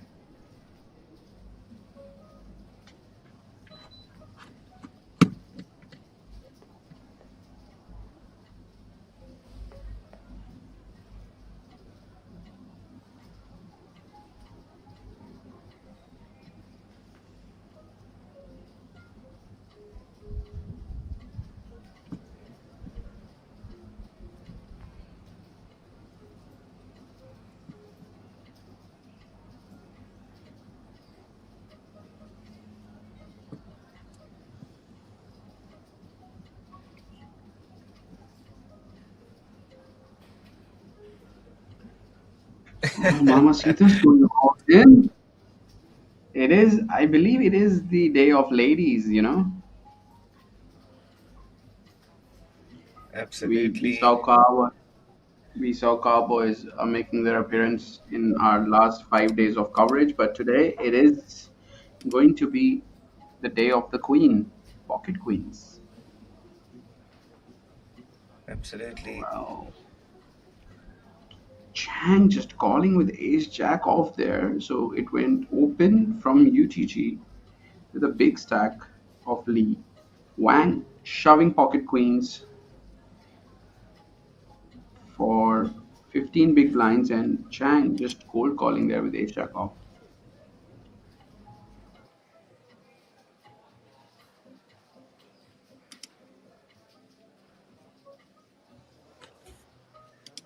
And yes, absolutely. Can you believe it? Ace Jack O, all in, covering the queens. The queens who need to dodge a deck, need to dodge an ace. Barry, don't do it.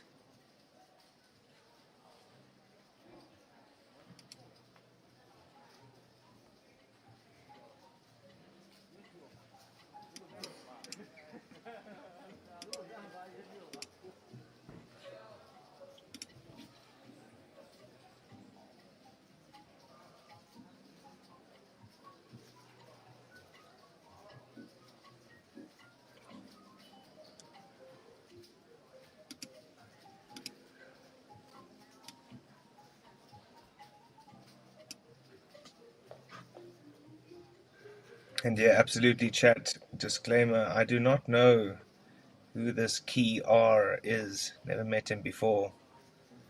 But Psychic Motivation, glad to have you back today. High on trend. Wow, you must be feeling amazing. I've never taken the stuff myself, but I've heard it's magic. So enjoy that. Let us know what you're training today. Ladies are good. Ladies are great. And so are pocket queens.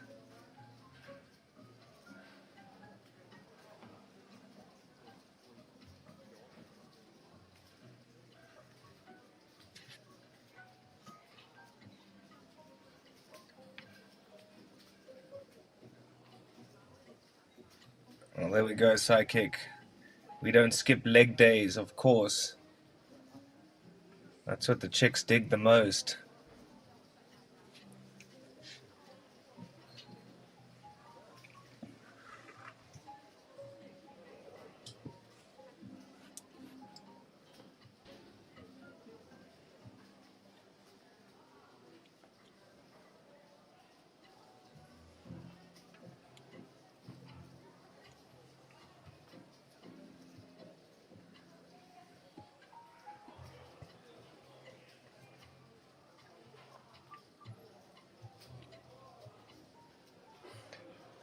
Mr. Chang looking down at the pocket nines.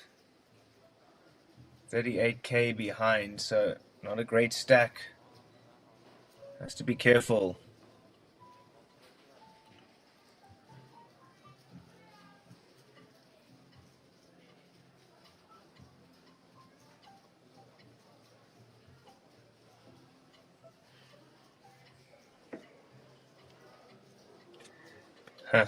Somebody spell trouble, because we look at Deng on the button. Pocket rockets for him, 3-bet, 7.5k. And I'm sure the nines will be happy to peel a flop.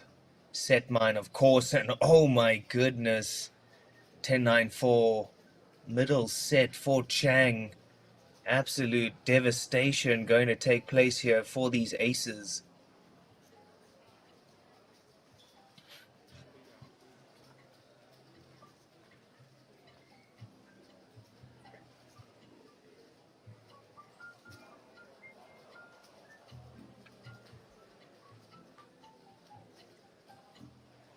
Sneaky, sneaky. House for Chang on the turn.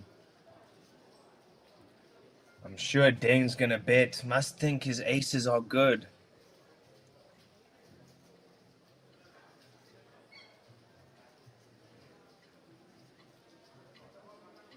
Key clearly suffering some bad beats.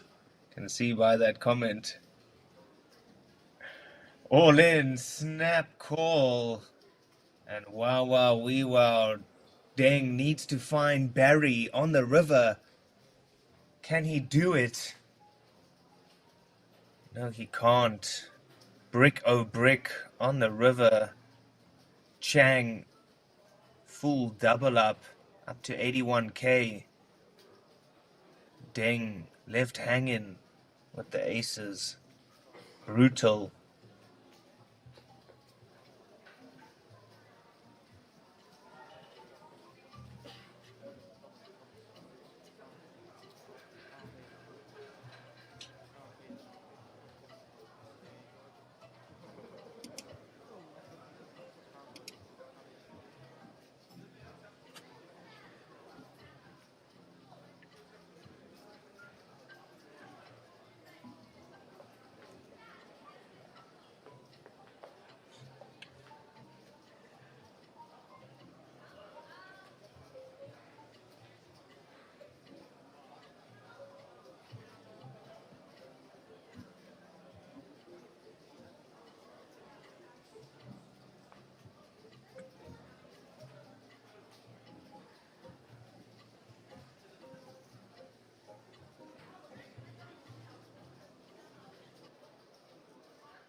Interesting one here. 8-3 deuce rainbow. I'm surprised Button doesn't bet at it. Much better for him than the big blind.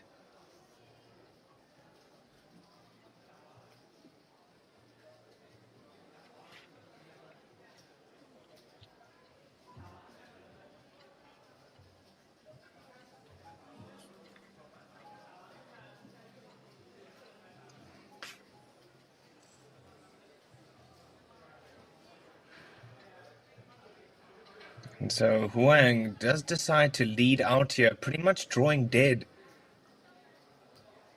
And Lee will call him off. Ace high still good, of course. Low board. Let's see what the river is. Could be interesting. Oh, Barry Greenstein on the river.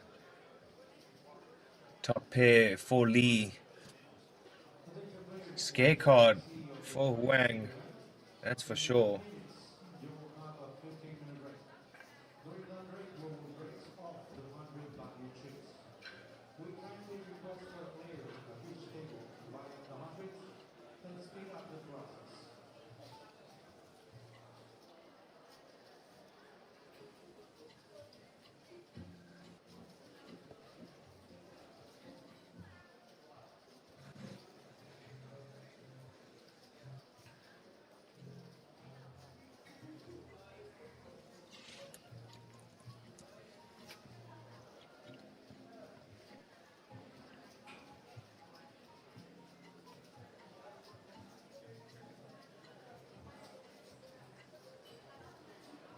Alrighty, question for Lee. How much is he going to bet? Value bet surely incoming.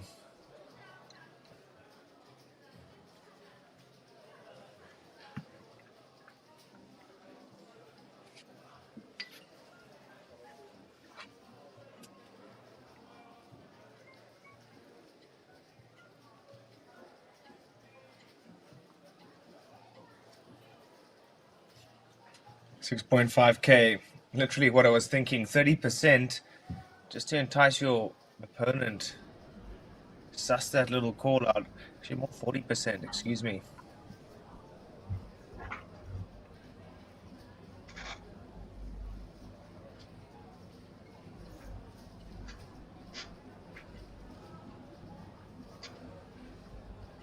But Wang definitely can't call off here with the queen high.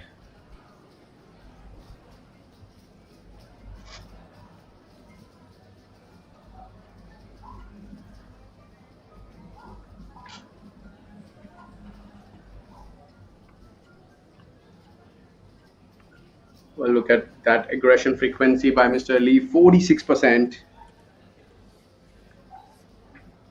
Showcasing how aggressive he is on this feature table.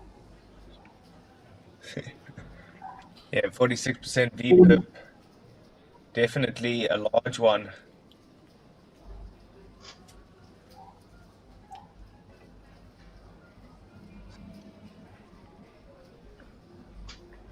Well, 411 players today, Richard. Big numbers.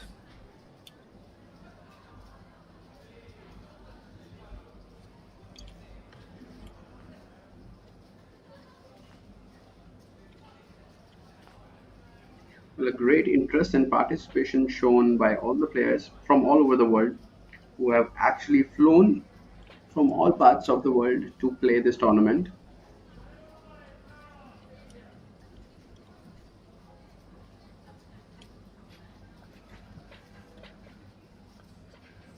Definitely. Some strange hand going on here. 7-4 suited from the button. We get a Jack 10-0 in the small, and now Queen 5 suited in the big. These are some trashy hands. Let's see how the post flop goes. 10-8-8, 2 diamonds. Chen does have a flush draw now, but Mr. Wang in the small top pair.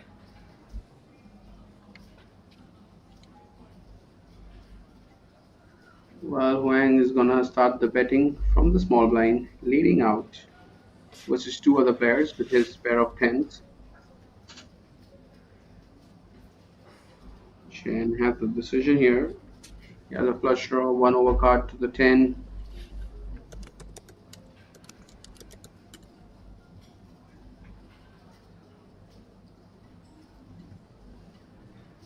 Mr. Chen flat calling with his flush draw, Queen 5 of diamonds. As we go heads up to the turn, which is a king, it's definitely going to be a scare card for Huang.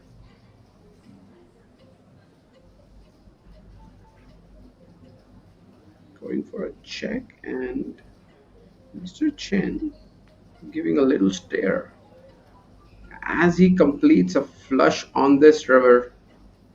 Wang not interested to put any more money into this pot, but that is not what Chen will feel. Chen probably going for betting, and it is going to be 7,000 in a pot of 18k. Huang not beating an 8 king or a flush, only beating a bluff. It's really hard to find a bluff here if you ask me. Like 7-9 makes a straight on the river. Queen Jack is probably the only bluff, like Queen Jack of spades, Queen 9 of spades. Probably the two cards that might bluff on this river. Other than that, it is really hard to find a bluff.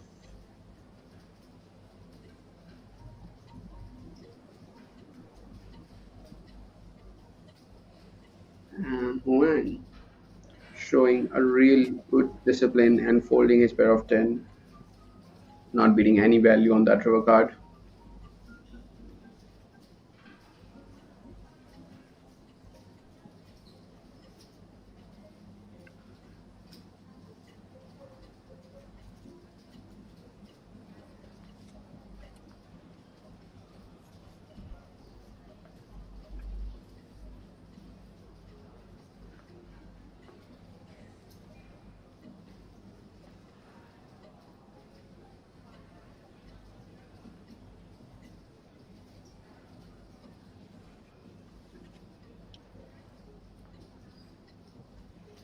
Well, pocket nine's now 410, 109k behind. Nice stack.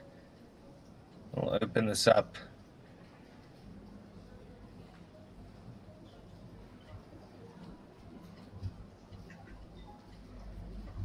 Raise and take it for the lovely Miss Tan.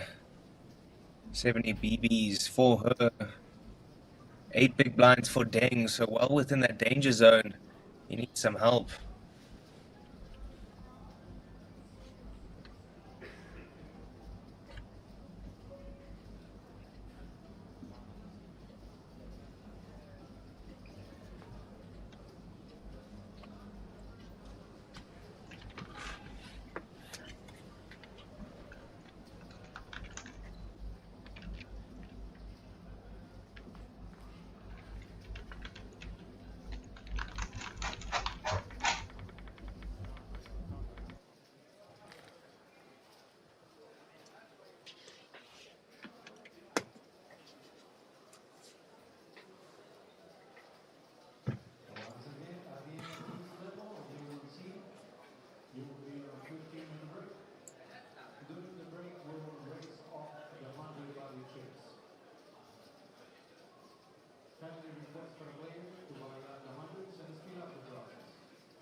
Alrighty, some action over here.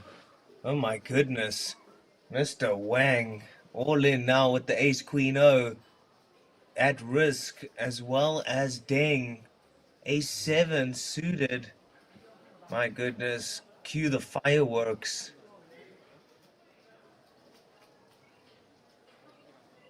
Because we might just see the ace jack get involved from the big. And that'll be a three-way, all in.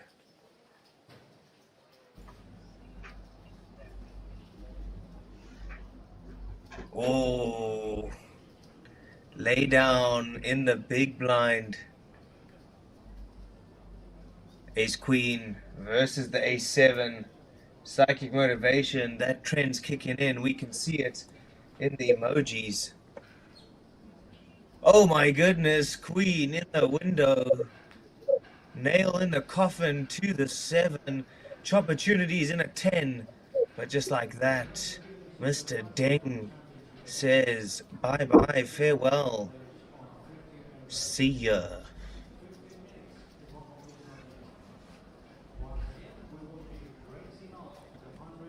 Well, there we go, losing one more player from this feature table as we go on a break, or we are just going for a chip up as I see seed 8 buy out all the blacks from the player. Maybe a race up, a chip race up before we go on a break.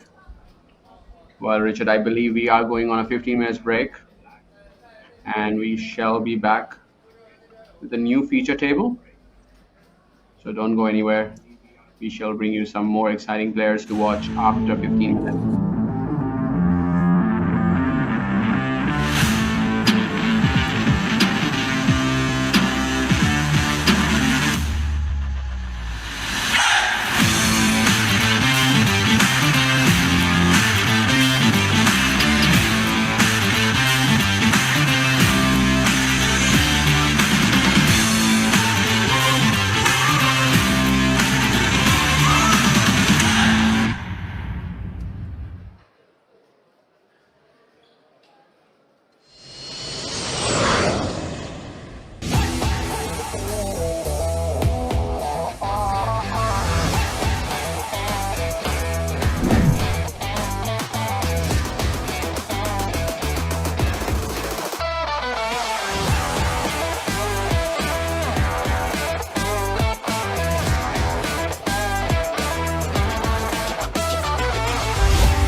Ladies and gentlemen, I am Stanley, your host at the Red Dragon Poker Tour Jeju 2024.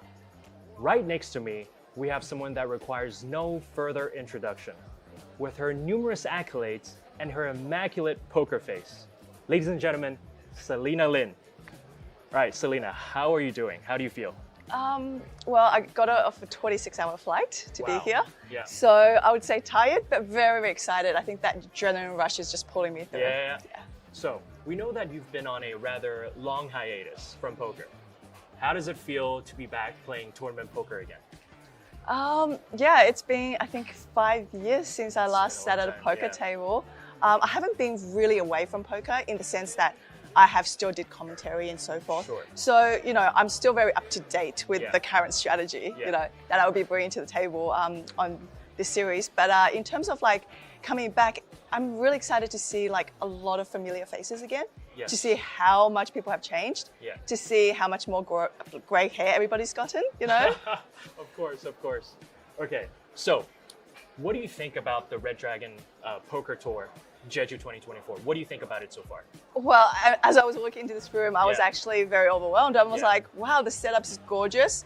I saw a lot of like, even, you know, when you guys have the ads, there's like a little, those plushie guys, Right, you know, right. Those around. mascots. Yes, Yeah, mascots. our And mascots, I thought they were very adorable. very cute, yes. You know, and there's a lot of, you know, extra table setup as well that I've seen. I've been here for other events as well, but Yeah. this is probably the most extravagant, elaborate Really? setup I've seen. So how does it stack up against other Asian tournaments you've been to?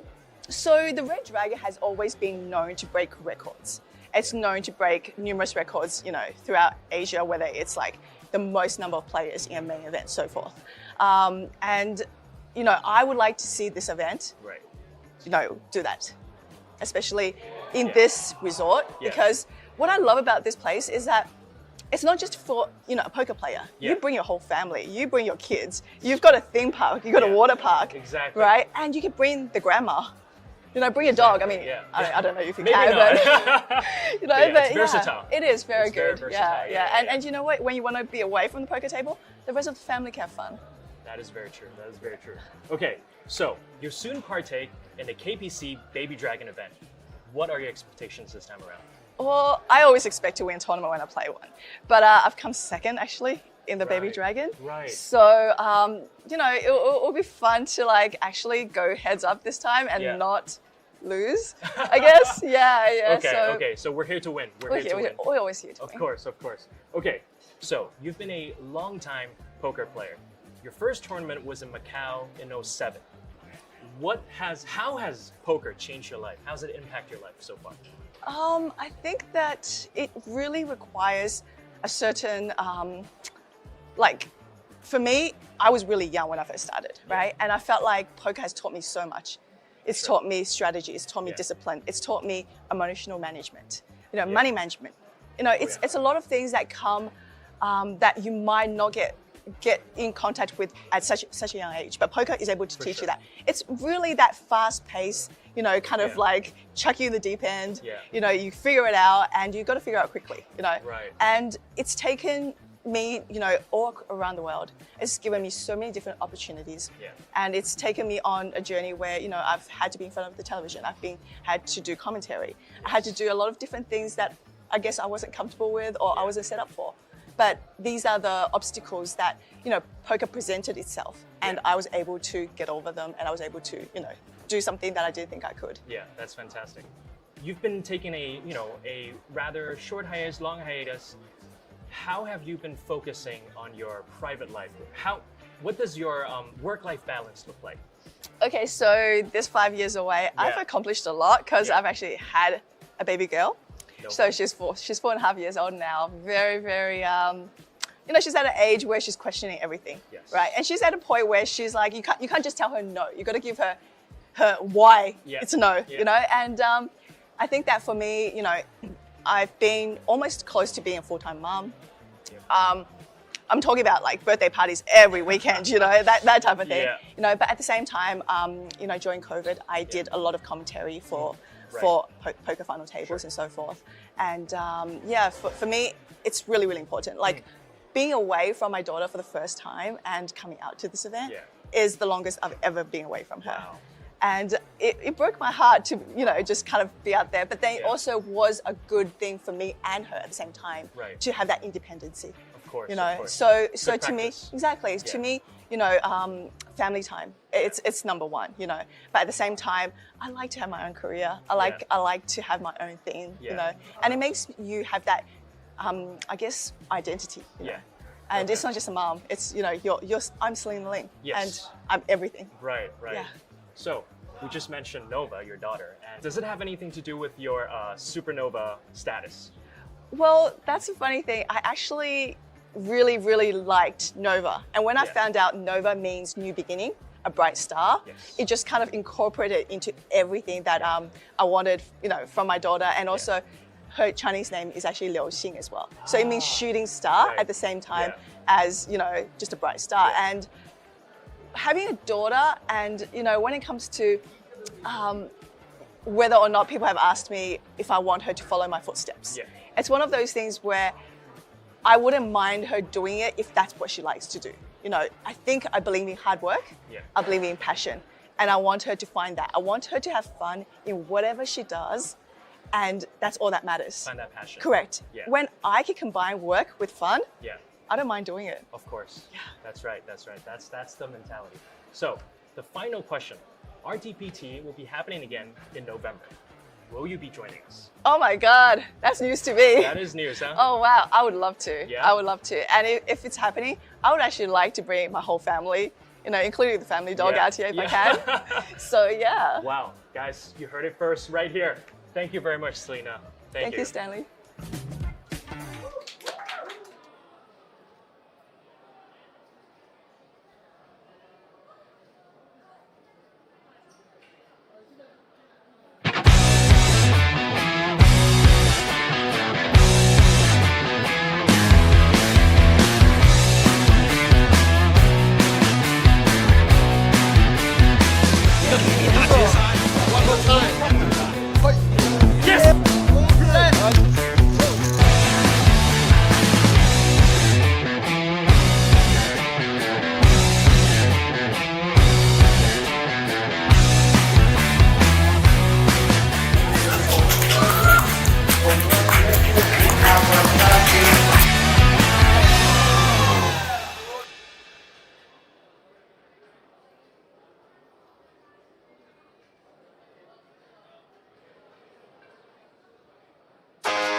Welcome back, players, to the RDPT Jeju 2024 main event.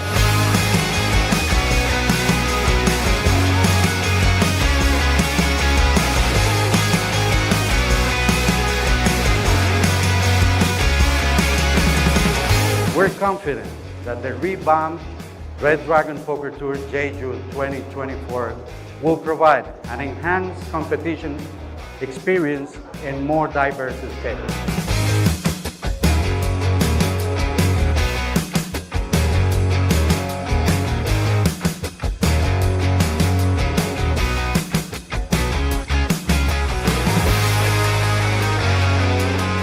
Wishing all participants the best of luck.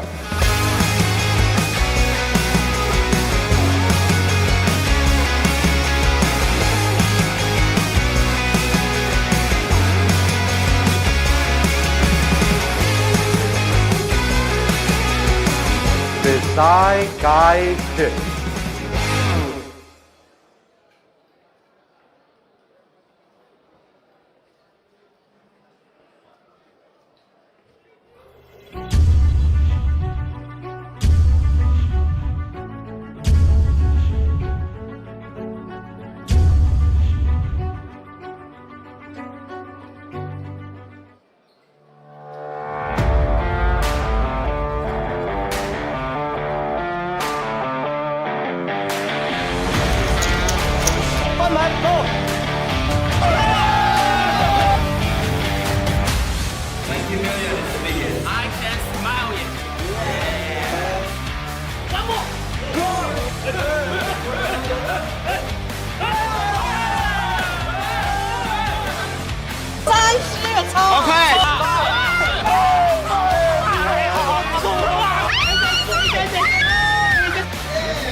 Give it to me.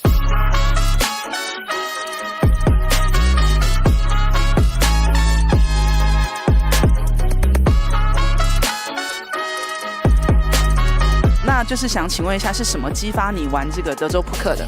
可以让我结识到很多的朋友。友達に誘われて始めましたポーカー。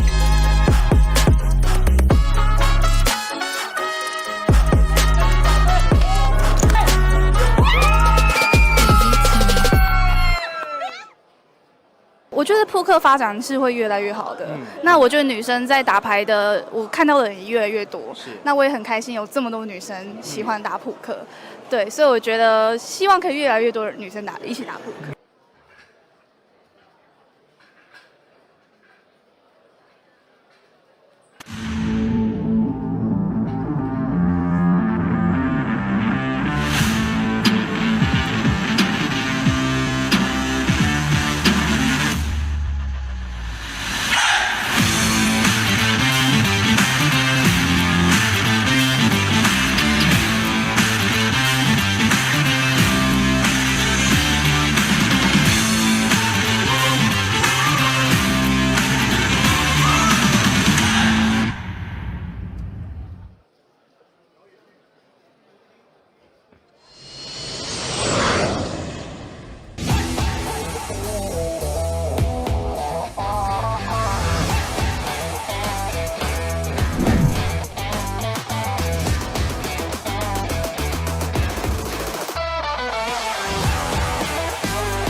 Alrighty, welcome welcome back, ladies. ladies and gents.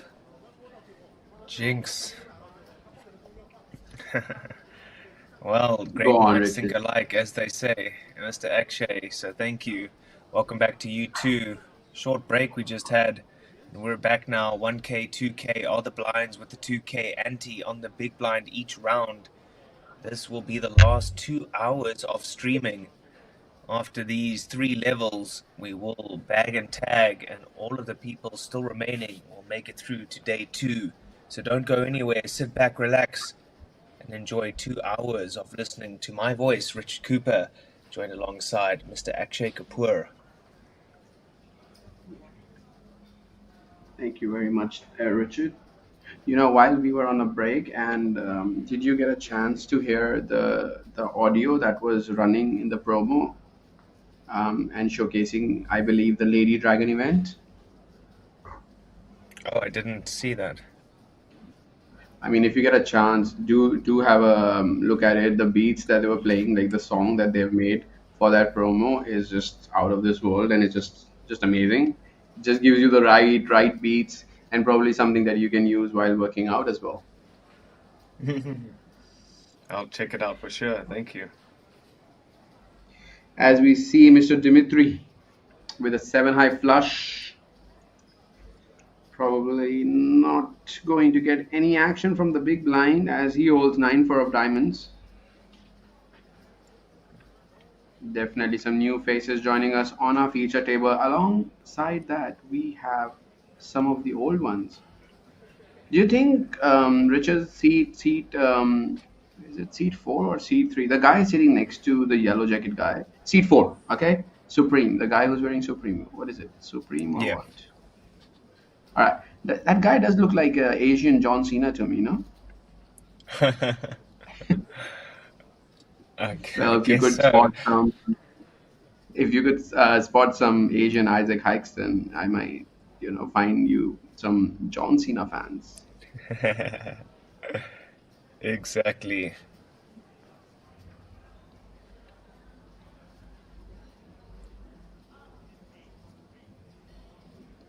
Well, we are definitely going to see Chen open up ace queen off from +1.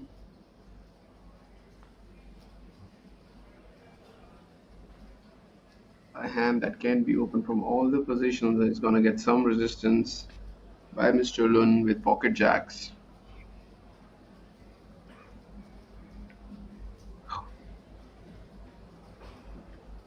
Wang can really call or 3-bet. He's playing around 25 big blinds. I would go for a 3-bet myself. Probably going all in for 25 big blinds facing an open from +1. And that is exactly what we see Huang almost putting 80% of his stack, choosing to go for a 40,000 3-bet, and ace queen really has a tough decision here. He's only playing 20 big blinds himself. I don't know, Richard, what is the right move? Ace king is just Yeah, I mean, ace it is a queen just tough one. feels. Yeah, I mean, ace queen just feels so strong to me when I open from only 20 big blinds and face almost an all in. Let's say it's an all in. Yeah, I believe just too strong to fold here. Ace queen from +1 position, and we are gonna go on to the flop. Ace queen versus pocket jacks. Pocket jacks currently sitting in the lead. Ace queen needs a little bit of help. Needs an ace or a queen, or we are gonna lose Chen from this feature table. And we literally just began this feature table. There we go. It's a 9-7-5 board. No help to ace queen. Chen really looking for that ace or a queen on the turn. Well, it is the 10 of diamonds taking away some of Chen's out as he can't hit a diamond anymore. And we are gonna see Mr. Chen being eliminated from the feature table, and we would need a new player to join us and take his seat.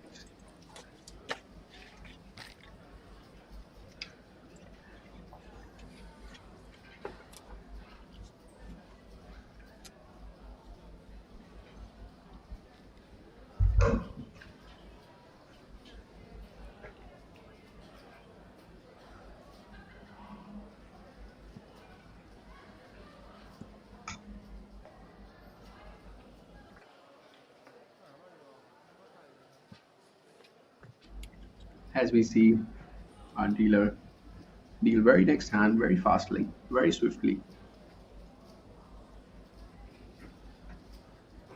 But one thing I'm really impressed with the series is the speed that all the dealers have on a feature table, dealing super quick hands, making sure that these players get the maximum number of hands, even if they are sitting on a feature table. Because generally, what happens is if you're on a feature table, like people usually tank, or the action is a bit slower compared to the other tables, but not in this case, especially not here at Red Dragon.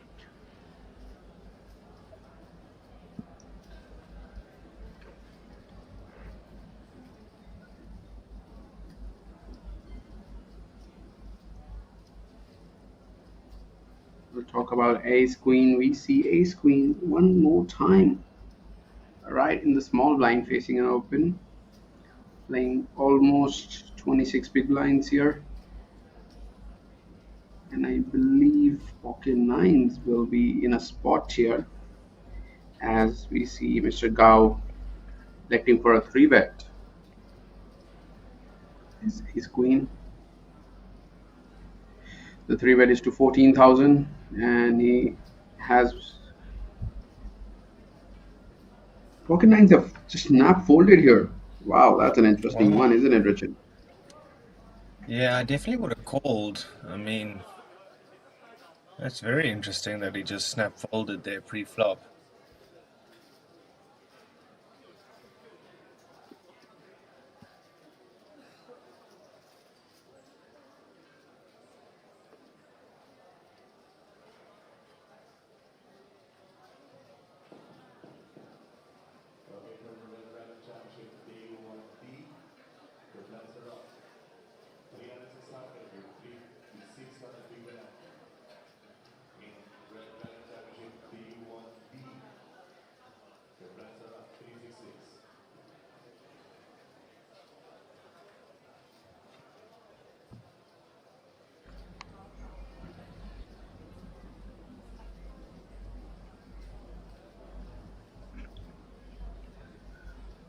We do have Mr. Zhao joining us on our YouTube chat, telling us, let's go. We are ready, sir. We are ready to call you action from here, Red Dragon Poker Tour. Right here in Jeju, the beautiful island of Jeju, South Korea, as we see the field size of this tournament. Well, not this tournament, actually, this flight.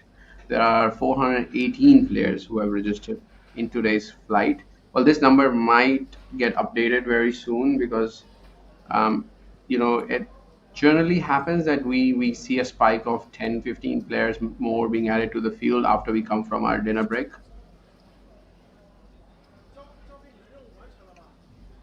And that is very correct, Akshay. So 418, probably not the last number. We'll get the updated one soon. You can be rest assured, many runners for this Day1C. And if you heard in the background, Day1D is going down currently in the landing casino. So make your way down, rage for that one, and throw your name in the ring. Try and get to Day2 in your hands on that juicy, juicy prize pool.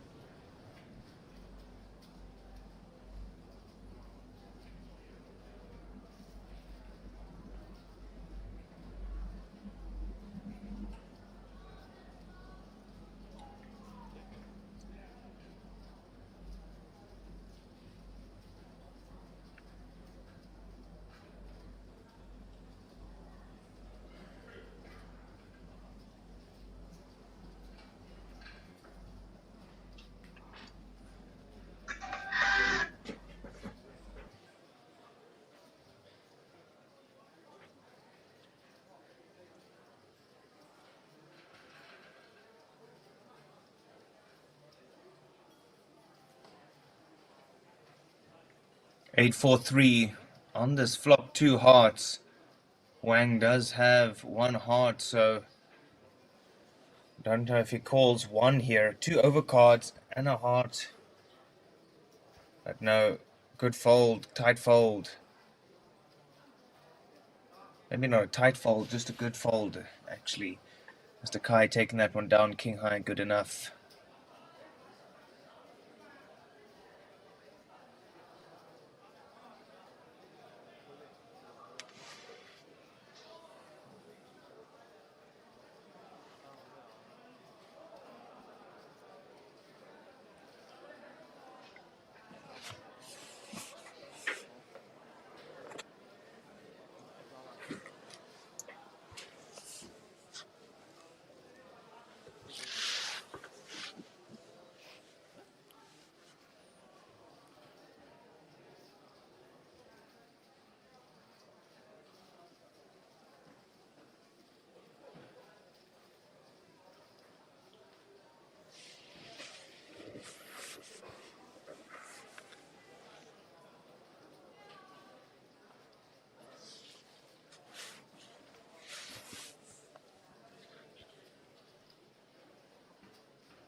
Interesting hand brewing. Raised from early position, pocket fives.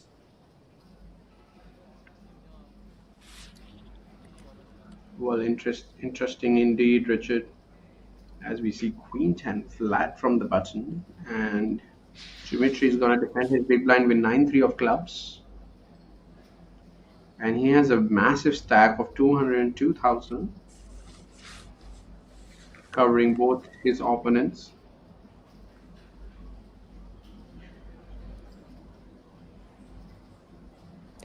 Ace Queen 6, 2 clubs on the flop.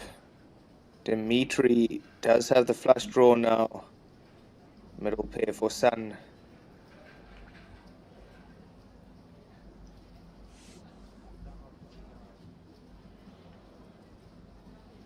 Well, the player with the least equity electing to bet on Ace Queen 6, trying to represent his range. He's gonna get resistance from at least one player, if not two, as we see Mr. Sun call with Queen 10 of hearts. And I mean, what do you do if you are Dimitri? Just flat call it, as it's an ace high board, should favor your opponents and not you. As we go to the turn,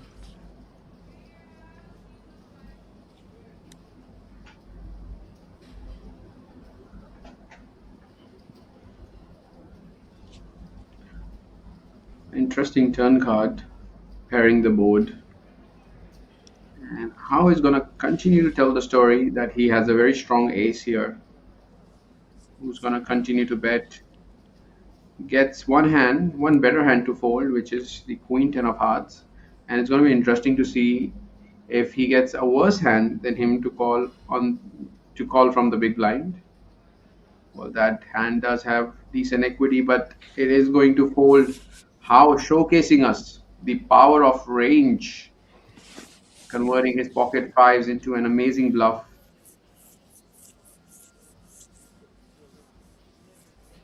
Yeah, very nicely done there by Hao from the early position. Exactly like Akshay said, all about your range.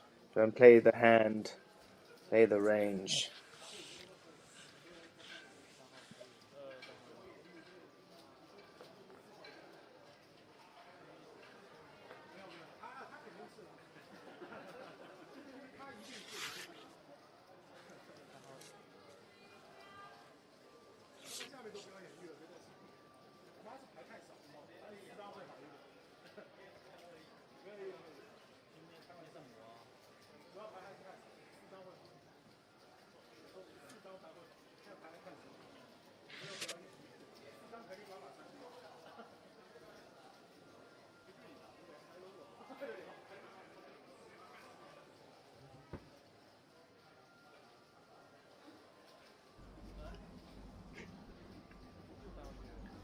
Ace Jack of spades for Mr. Sun. A very openable hand, a very strong hand indeed, especially from late positions.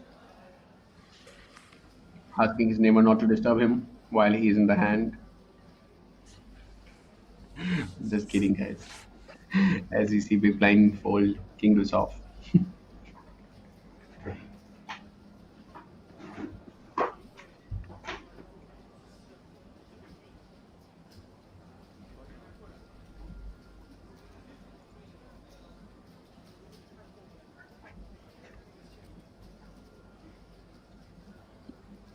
Well, 223 players remain in our flight 1C, as there's another flight that is running, flight 1D.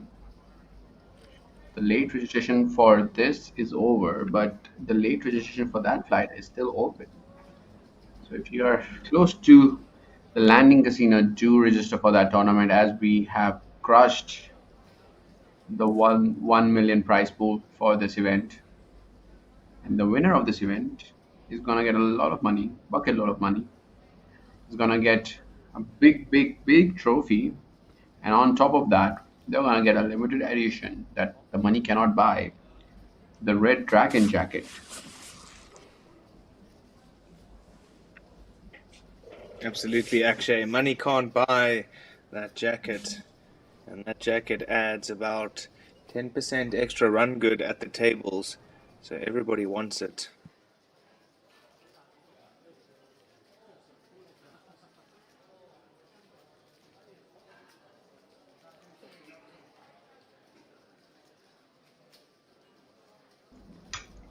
Well, do they have one spare jacket for the commentators? I would love to have it when I go and play the next series that the Red Dragon is going to host.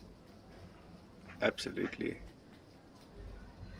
I mean, surely they'll have something for the staff, you know?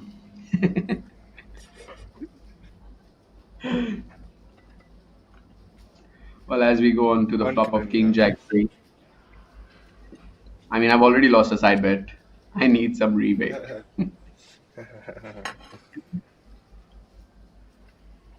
Well, how many people do you think are going to make it to day two?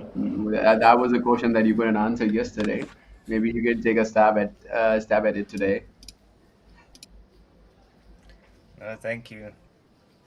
That tech team always keeps us very, very much in suspense. I feel like 175 players, 180 players are gonna make it to day two. We probably have 1.5 hour of play left.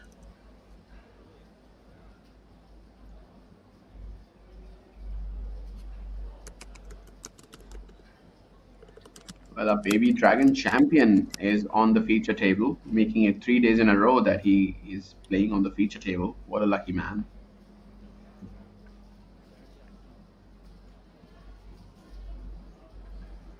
Definitely, Mr. Wang. Welcome sight here at the feature.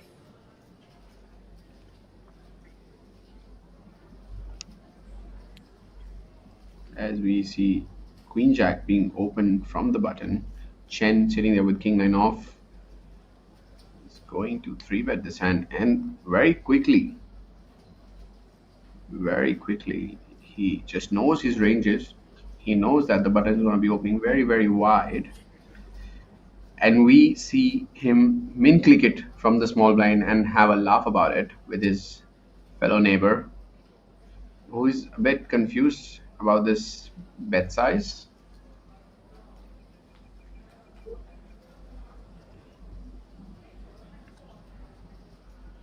Interesting to say the least here, Richard. Going for a min 3-bet with King 9 off. Yeah, it is quite interesting, the sizing that he has chosen. But as you can see from the flop, that C-bet good enough now to take it down. Hao Chen, very impressive so far here. Up to almost 3 starting stacks now.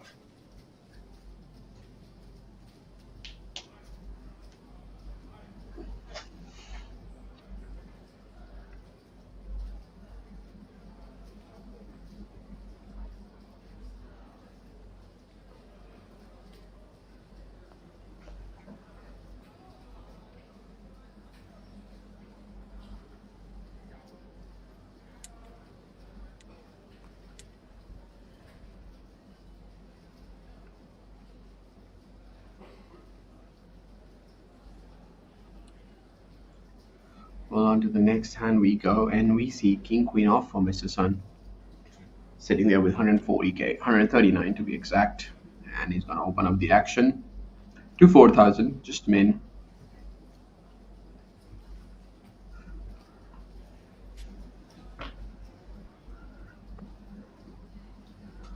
Oh, pocket rockets for Mr. Chen on the cutoff. 3-bet incoming.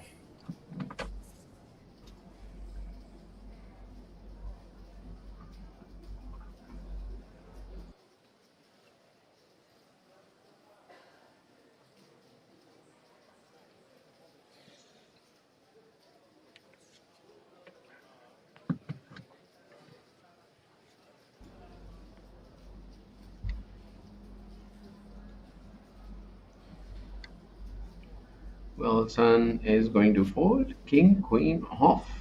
A very disciplined fold. But these players have been playing with each other for some time now, and they do know that who is going to be the aggressive player on the table and who is going to be on the tighter side.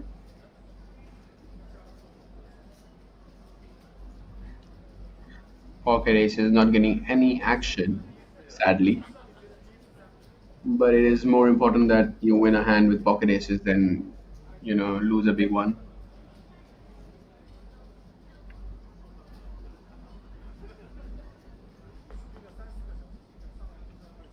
Well, definitely an interesting hand, that King Nine versus Queen Jack, and maybe having some sort of read on his opponent that whenever he bets the flop, he's gonna have it. Probably more of an exploit fold than a GTO fold, in my words, in my opinion. Everything is possible in poker, as we don't live in black or white world. We live in a gray world.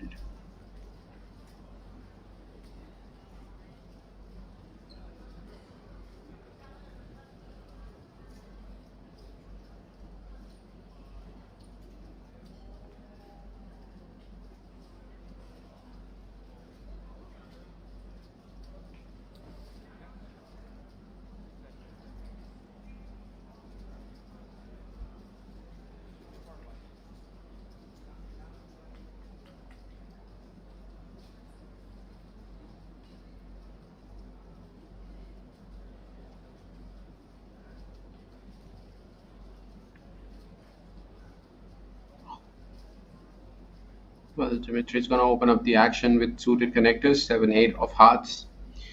As Chen just flat calls Ace Jack off, sitting next to him. And we have a board of Ace Deuce Deuce. Goes bet call, turn 5. And we see Dimitri checking his 8 high, totally giving up on the spot. Chen showing up Ace Jack, having really strong hand here. I mean, it can be a great idea to show your opponent your cards when you have it, so that when you're bluffing, you can get away with it. Very happy character, Mr. Chen. Having a laugh with most of the players on the feature table. As we go on to the next hand.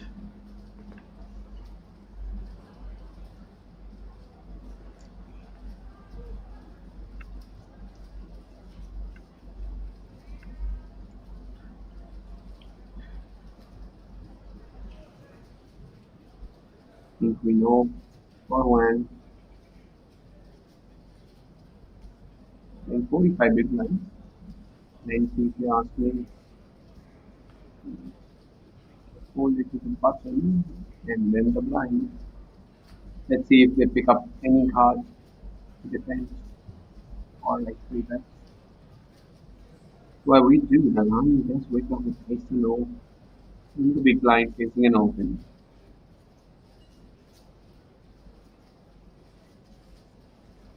And try to call.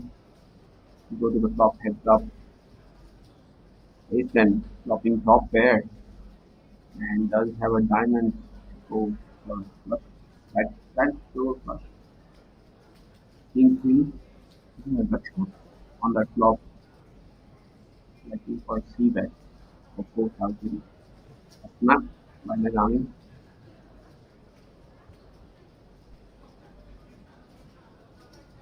And he's not going to change anything. And it's important to see if when he's going to continue to bet. We check his bet shot. He's in 19,000 in the pot. Okay, let's go for 6.5, 30%. Interesting sizing.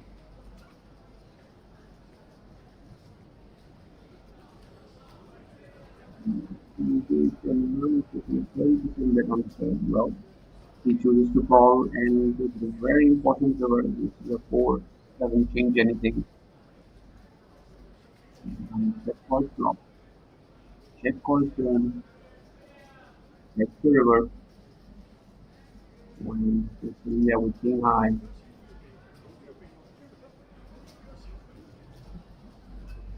Well, he does beat queen 10, 10-8 if he checks. And he does check king high on the river. Rightly so, as Nagami shows him ace 10-0. Top pair. Gonna be good to win 32,000. As we go on to the next hand, Nagami moving to small blind. Seat 9 is a big line this hand as we have a dealer change. And as Richard did tell us, every time we have a dealer change, they are normally faster than the one that they replace. Isn't that right, Richard? And that's an absolute true fact, ladies and gentlemen. We here at the RDPT keep those cards coming. Fast and furious.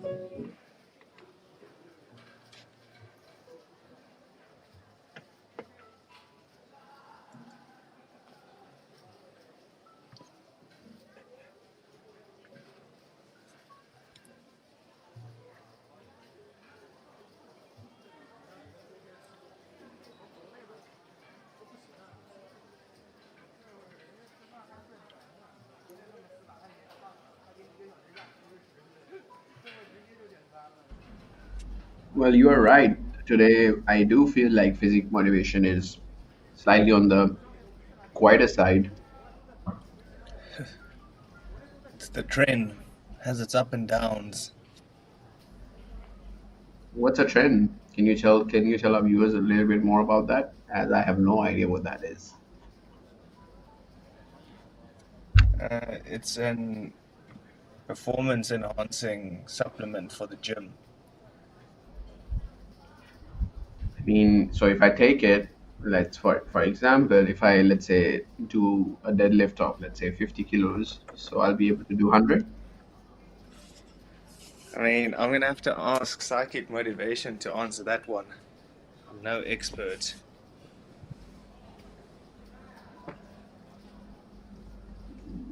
That must be really common in the fitness world, all the performance enhancers, isn't that so? Yeah, definitely.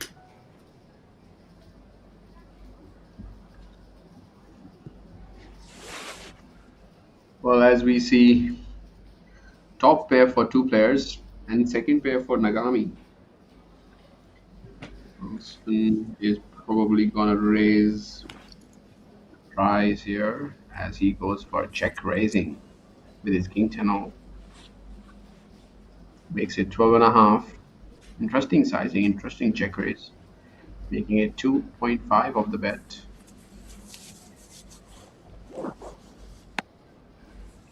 I mean, what do you do there with king 10 off if you face a check raise? Well, I believe he's short enough to just put all in, and that is gonna get ace jack to fold, and so he's probably gonna get called, most likely.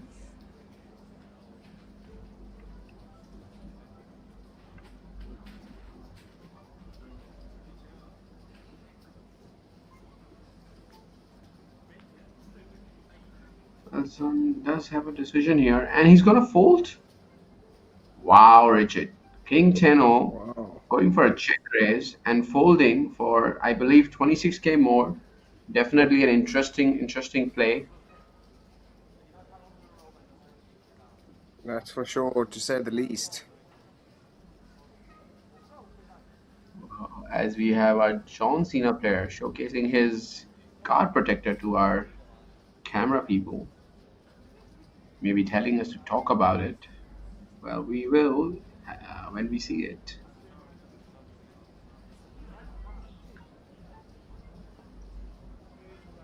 A lot of different poker patches being displayed on this feature table. A lot of different poker groups, poker tables being represented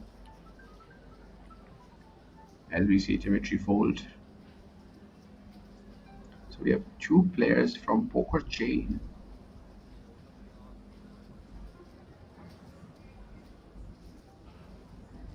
As the action folds to Mr. Gao with 10-8 of diamonds, playing just shy of 30 big blinds, decides to open up.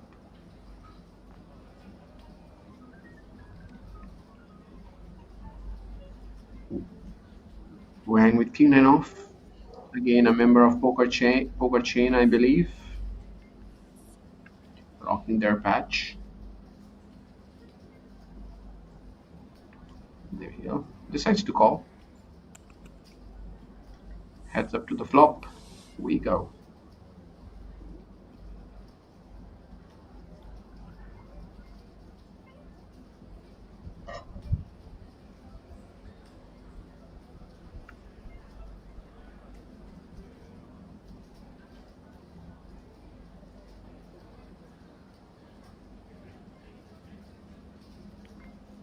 Queen 7-10, Gao finding top pair, cut shot for Huang, and of course, backdoor flush draw.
Well, Richard, do you think poker should be introduced to the Olympics? As they're talking The about Olympics. introducing sports to it. Yeah, I think it could be a good idea. But how do you gonna decide who's gonna go and represent a country? And who decides it? Yeah, yeah, interesting. As we see Wang pick up a straight on the river, a king high straight, leading out, and well, Gao is gonna pay him off with a pair of 10 as he show him the nuts. Well, the second nuts, but good enough to take down that pot as he loses a significant portion of his stack. I mean, yeah, Richard, who's gonna decide who goes and plays for your country? Is it going to be the guy who's won the most money, or is it going to be the guy who has the skill? And who decides it? It's like the main question. Because if you like leave it to the community, they're probably gonna select their friends. Yeah, well, I guess you'll have to structure it with qualifications to make the Olympic team.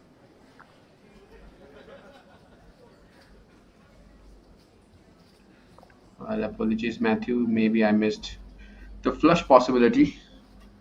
I do apologize. I will try to do better in the next hand.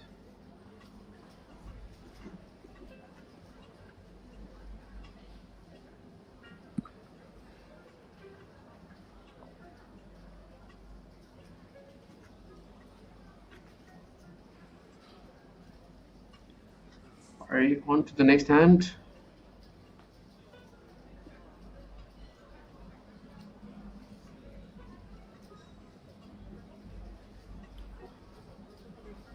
Well, folds to our baby dragon champion. But he's going to look at just 6-3-0 and going to fold.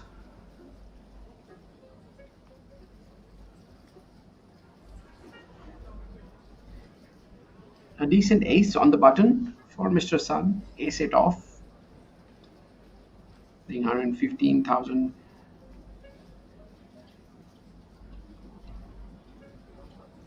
Yeah, ace 8 good enough for the open on the button for Sun. And Mr. Dimitri can defend the ace 5-0. It is a raggedy ace, but big stack.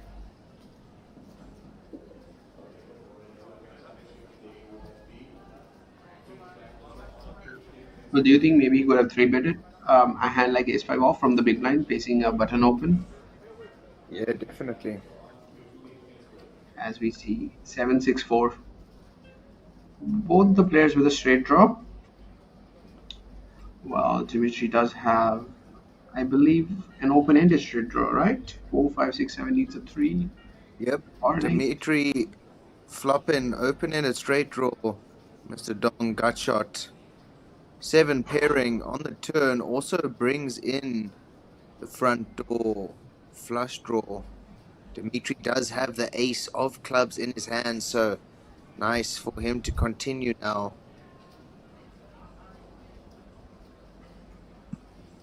Continue or That lead was out. definitely. Lead out seems to work. And now Sun snapping him off.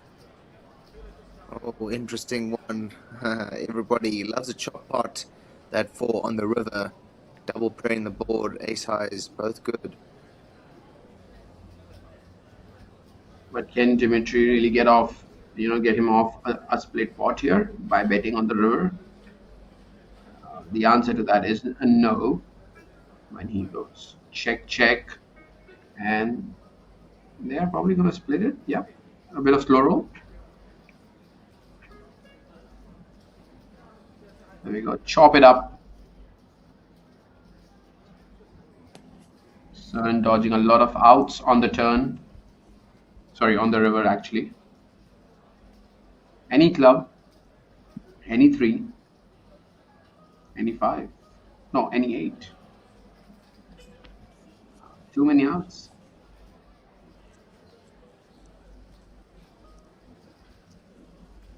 Dimitri being our chip leader, having 97 big blinds. And I believe after this we should have 2 levels to play for the day, Richard. We end at 1500, Yeah. 3000, right? And after this Absolutely. we'll probably have 1500, 2500, or like 1k to 2500, right? Let me check the player guide. Let me find that for you. It's 1.5k, Do you know? 2k. There we go. See? Yeah, so next level is 1.5, 2.5, 2.5, and then we go to 1533. As we see, Baby Dragon Champion move all in with Queen Jack off. Interesting. Just an open shove. I mean, 12 big blinds, low Jack. Can't be too bad, actually.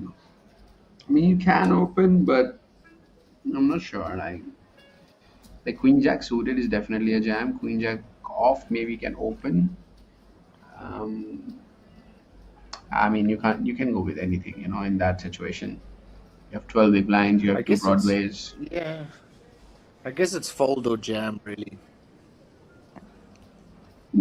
I mean, it all depends on your strategy, right? If you have an opening strategy at 12 big blinds, because look at that way, right? At 12 big blinds, if you have aces, are you going to jam it or not? Like if you have kings, you have jacks, you have queens, how are you going to play those hands? If you say, all right, I'll be opening, let's say, pocket queens, pocket jacks, pocket kings, and pocket aces, right? Then you need to have some hands that you will open and then fold. Otherwise, it just makes it easy for your opponent to analyze and evaluate that every time you open, it's either going to be aces, kings, queens, and jacks, and nothing else.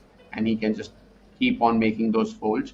Obviously, that happens in a long term and not the short term, because it actually takes some time for your opponents to figure that out. Exactly. And you don't really have too many big blinds at 12 big blinds to be opening, folding. So definitely have to choose very wisely.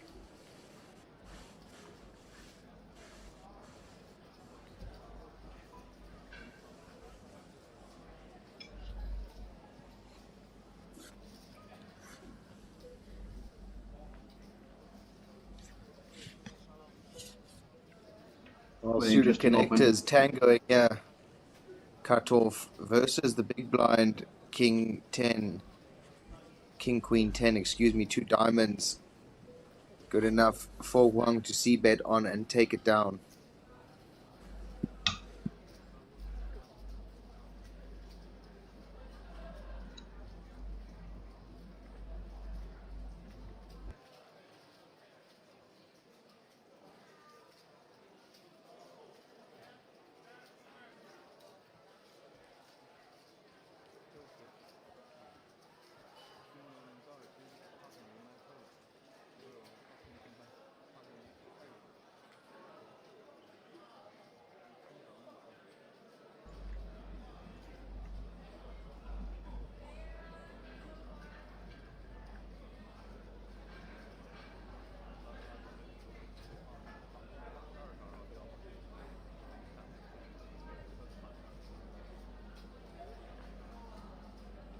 Well, suited ace for Mr. Sun.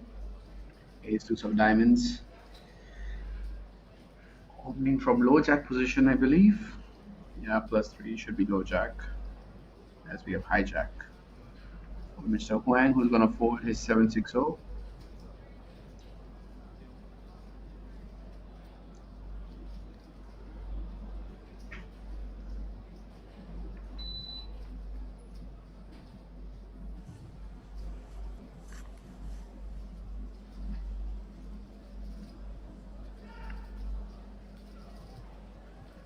Interesting flat by Mr. Chen. 6-5 off on the button.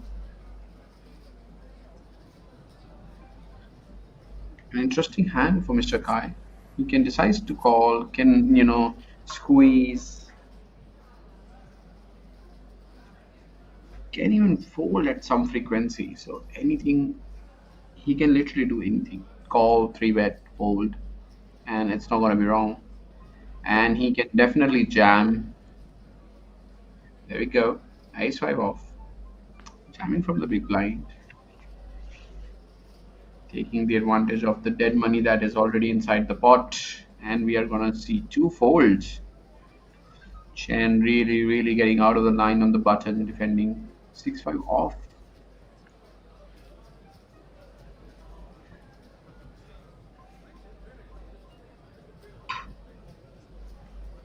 Well, these are the chip counts. Dimitri still with the lead, 194,000, Chen 125.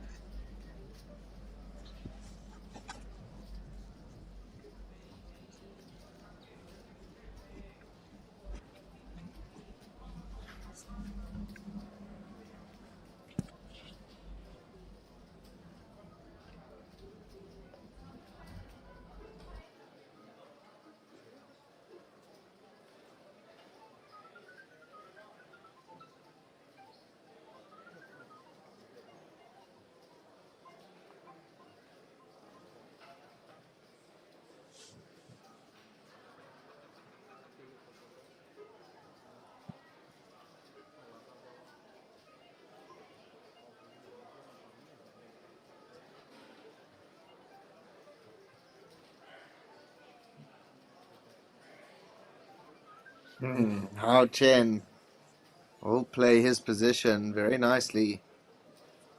Suited one gapper, getting open from the button.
King 10 suited from early position for Nagami opens it up and finds a little bit of resistance here in the +2 position. Pocket sixes of Wong could ask some questions.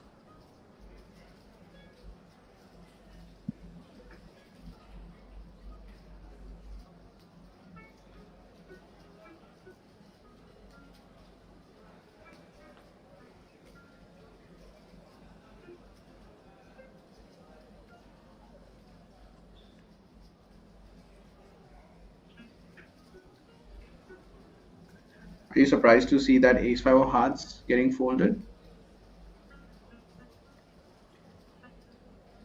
Yeah, I guess, but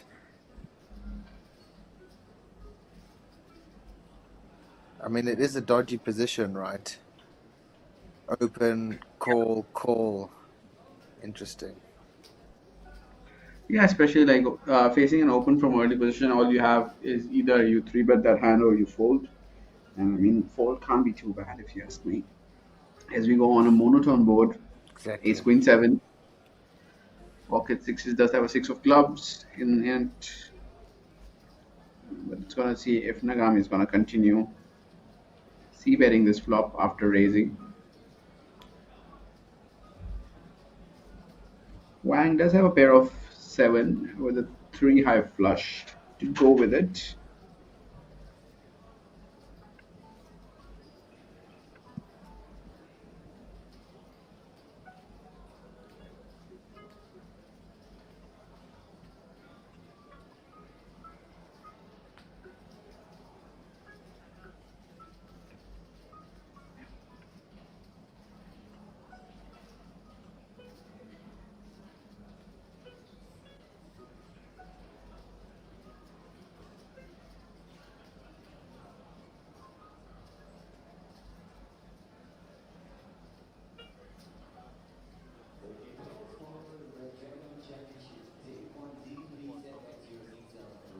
Well, turn ace doesn't change much. And is Nagami going to go for a delayed c bet? Well, the answer of that is a no. Well, goes check, check on the turn, and now Mr. Wang revering a full house. Still doesn't beat an ace, but beats everything else.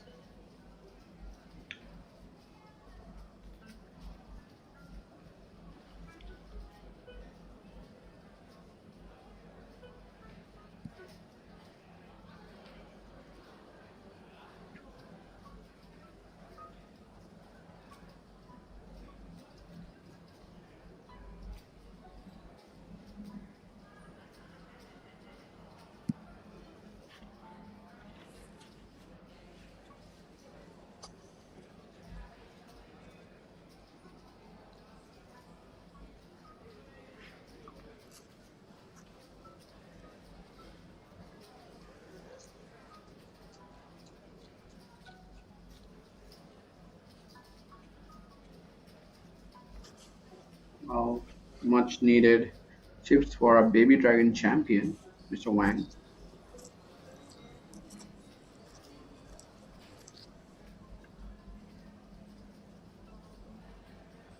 Yeah, chips always welcome, especially with such a disguised hand on the river.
Interesting showdown here, Richard. Queen 8 of clubs going all in with pocket aces. Yeah, interesting how they've chosen to go for the Queen 8. A little bit bizarre if you do ask me.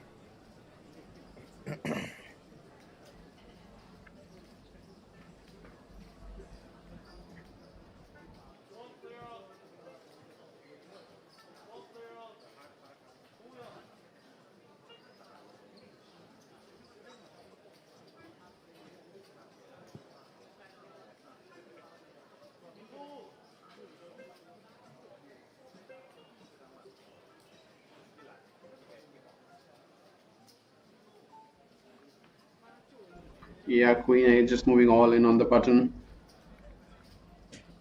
For the remaining, well, the blinds are 1.5, 2.5. So not that much. 8, 10, 12, 13 big blinds. I mean, it's all right, right? If you have like 12, 13 big blinds, you can jam Queen 8, Queen 9 suited from the button. It can't be too bad. Just unlucky that the big blind woke up with pocket aces. I mean, it happens, guys. Come on. Mhm.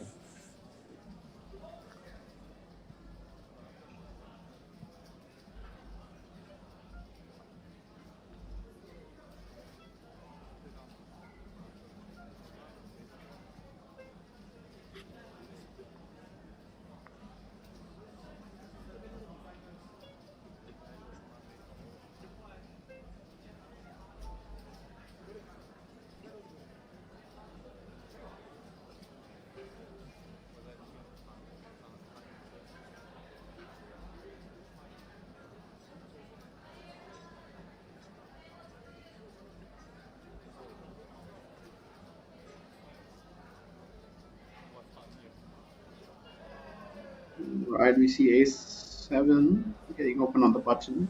Nagami sitting there with with a hand that can actually 3-bet or call. I personally like calling this hand, suited king 6. And at a very low frequency, I like to 3-bet. Well, we are definitely going to see a 3-bet by Nagami in the small blind. He is one of our most aggressive players on this table.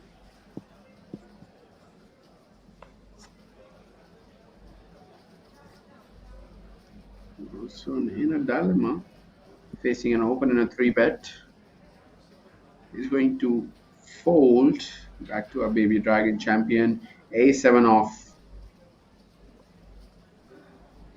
looking at his opponent, trying to get a read or two.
So this will give us a good indication as to how wide Mr. Huang will defend his big Queen Deuce O. Should just muck them. Good choice, sir.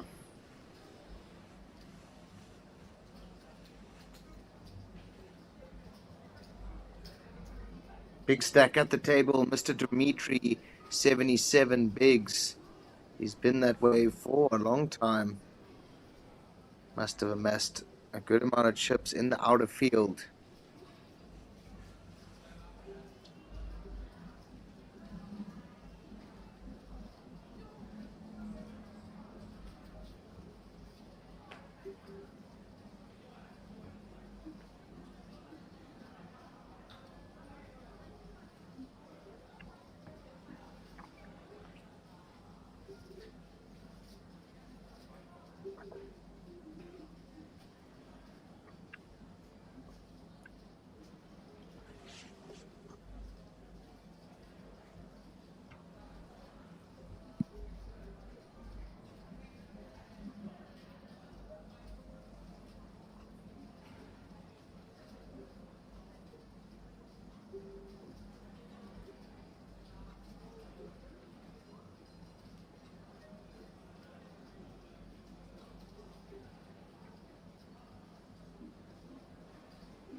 do you handle bad beats, Richard?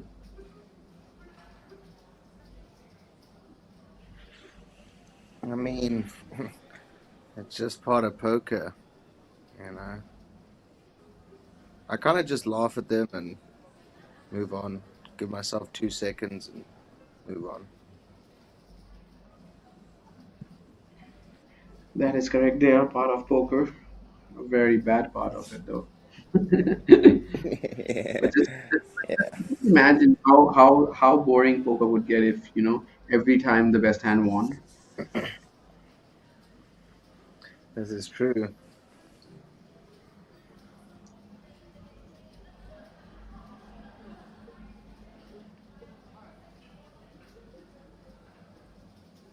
And how about you, Akshay? How do you handle bad beats? Well, I throw my mouse on the wall, smash my keyboard, and I have a punching bag right next to my grind station. So I give that punching bag a big punch.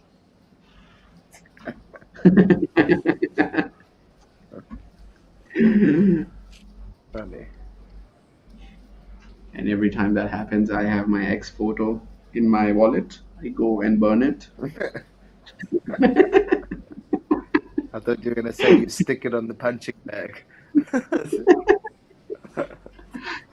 Nah, no violence, no violence on No, real no, human beings. just checking. Just checking. Checking my consciousness, huh? That's it. I actually know a guy who has broken like 7 mouses while playing poker. Oh yes, I know many guys.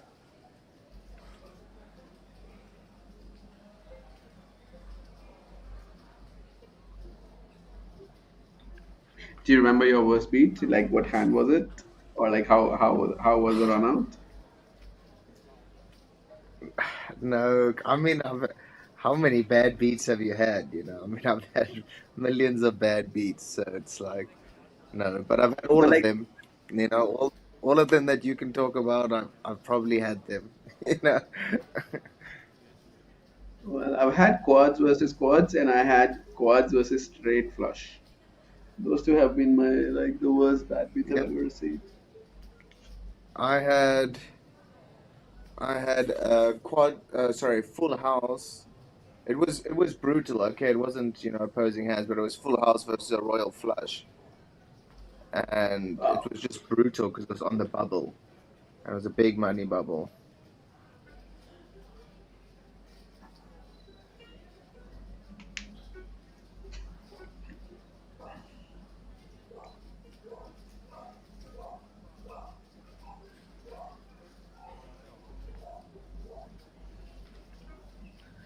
Nagami opening up the action with ace then off. Come hijack.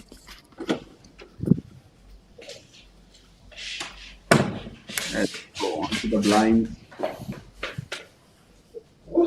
Right.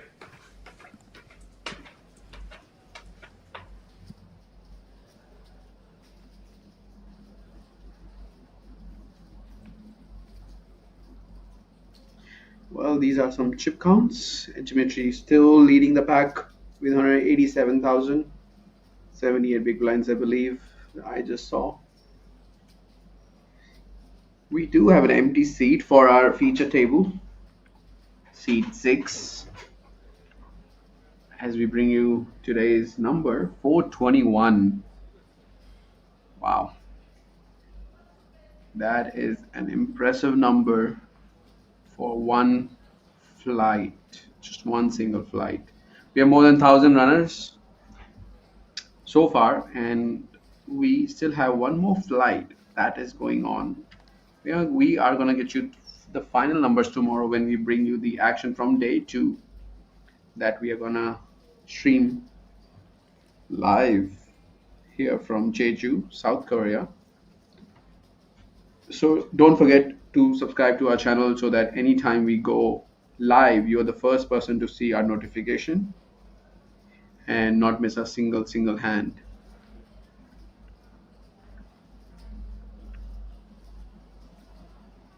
As we see pocket fives opening up the action. I'll fold it to the big blind. Who is gonna pass? No action for pocket fives. Wang's sitting there with only 14 big blinds now. He would really hope to get a double up. Very, very good start to the series as he won $95,000 in an event called Baby Dragon. He won 2 trophies, not one. Limited edition Red Dragon jacket, along with a free seat in the main event. As he looks down on a beautiful hand like King Queen of Diamonds. This is the second last level of the day.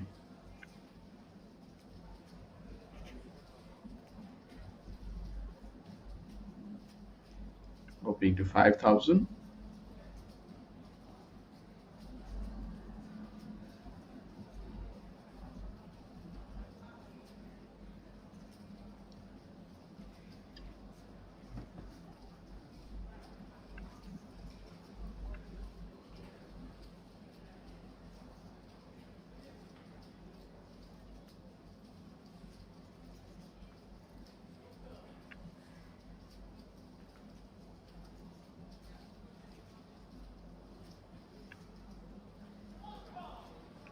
Well, Ace Queen of Hearts for Mr. Chin, sitting in the small blind, and is going to definitely raise, and this time it's not going to be a min raise.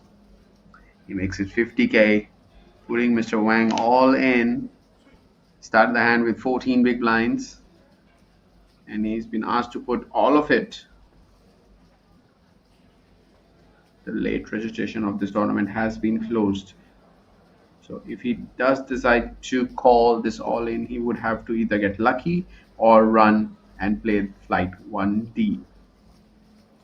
Has a tough decision here, King Queen. And that is some discipline there by Mr. Wang, folding King Queen of Diamonds just with 12 big blinds behind, as we see the aggression frequency of the feature table. Very, very disciplined Mr. Wang, our Baby Dragon champion. No wonder he ended up being our true champion of that event. Playing solid.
As we see Big Blind getting a walk. Yeah, not very common.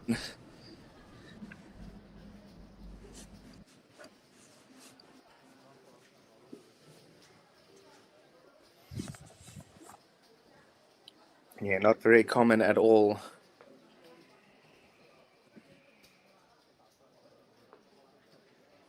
But always greatly appreciated.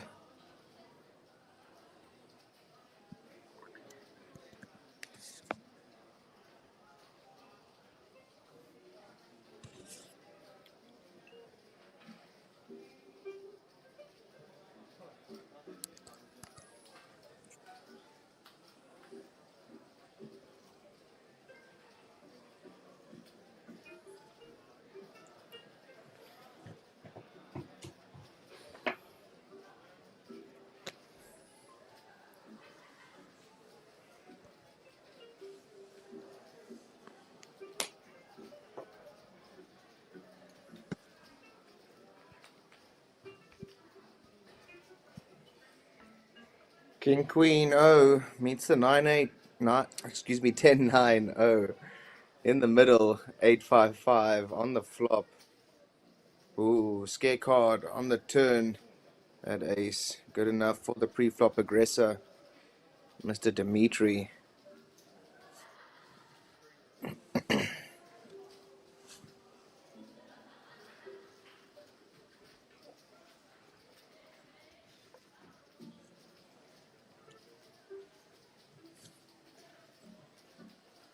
Dimitri, 78 bigs.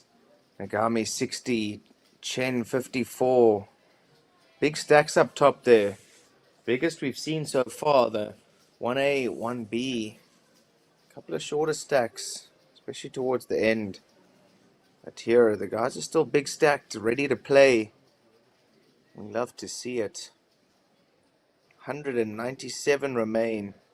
421 entries, so great showing here at the RDPT for this Red Dragon Championship.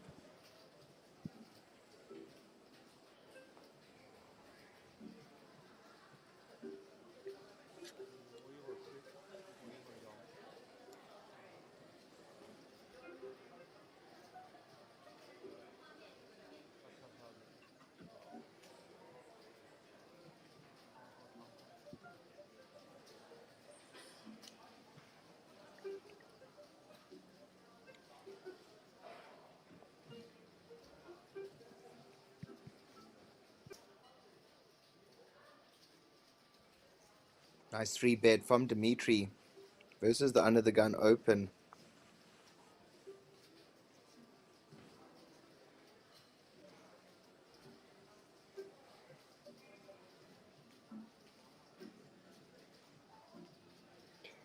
Now Mr. Kai looks down at the ace queen O on the cutoff. Of course, a nice hand, but versus two big stacks, you've got to play it fast if you're going to play it. All in is his move.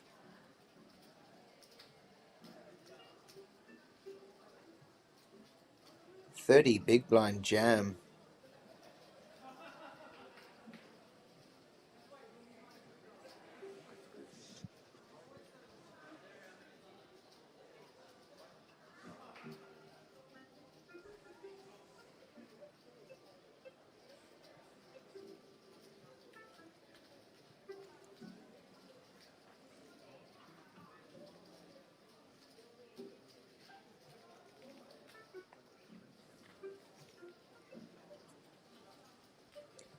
Nicely timed jam by the ace queen O, gets that one through.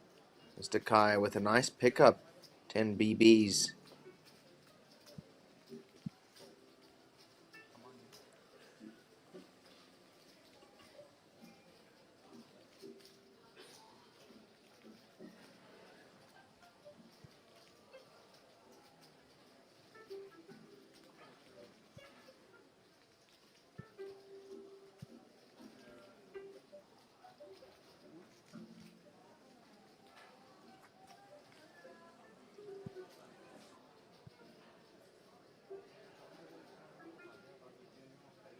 Wow, then we do get an update on the field. We've come down from 197 all the way down to 176. So like we said, they do delay that count a little bit, but getting closer to the end of the day, everybody getting shorter with those blinds increasing. Somebody who's no stranger to this feature, Mr. Wang, all in, ace jack suited from the cutoff.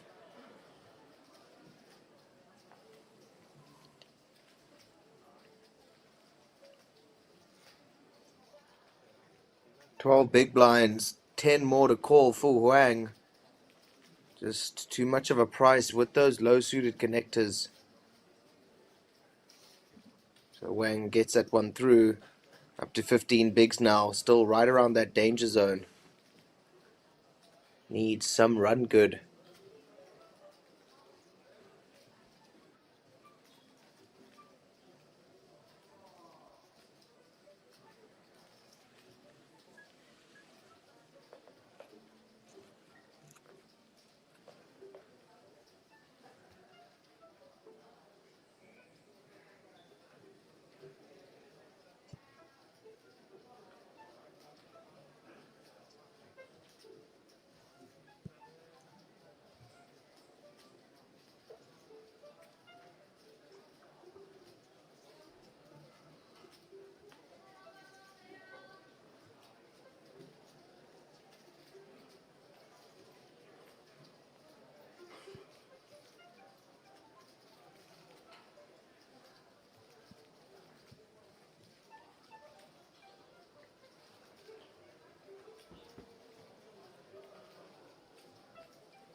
Yeah, so depending on your strategy there, you could mix that queen 10 in with your jamming strategy, but obviously Mr. Wang playing a different one. And luckily for him, because Nagami looking down at the church, ace king O, good enough for an open, nice stack to do it with.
Well, deuces will open the action. Mr. Kai under the gun.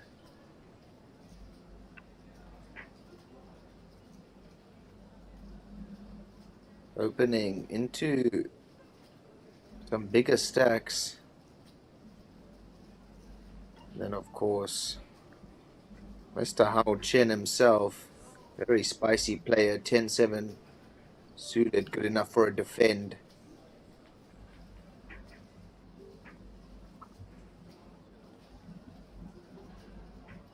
Ace 7-3, two spades. Hao Chen finding middle pair. Deuces in big trouble. C-bet call.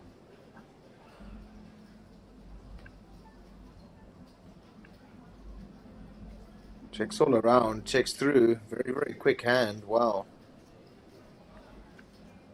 7 good for Hao Chen. Well, we do see Dimitri, our chip leader, but it is, we are yet to see him play a hand on this feature table, playing very, very coy, not getting involved unnecessarily.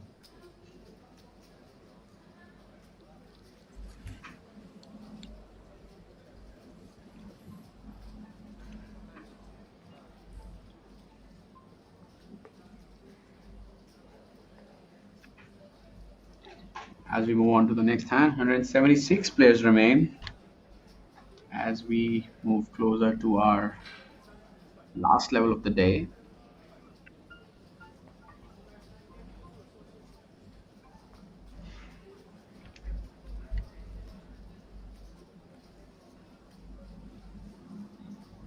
I believe last few hands until the level goes up, the blind would increase very, very soon as we are almost touching 9 p.m. in Korea.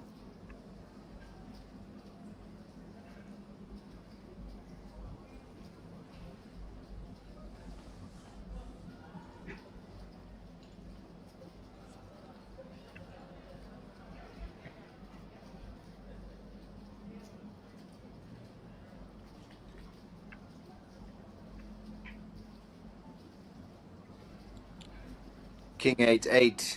Rainbow flop. Mr. Kai finding his 8.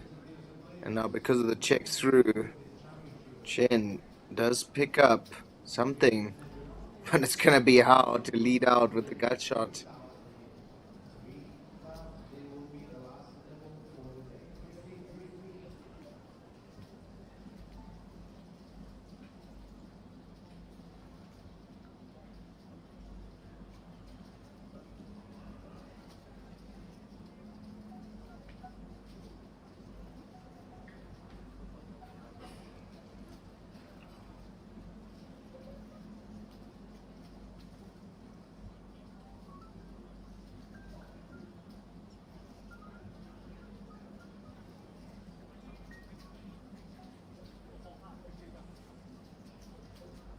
How Chen aggression works well there, especially when the river sings to you like that.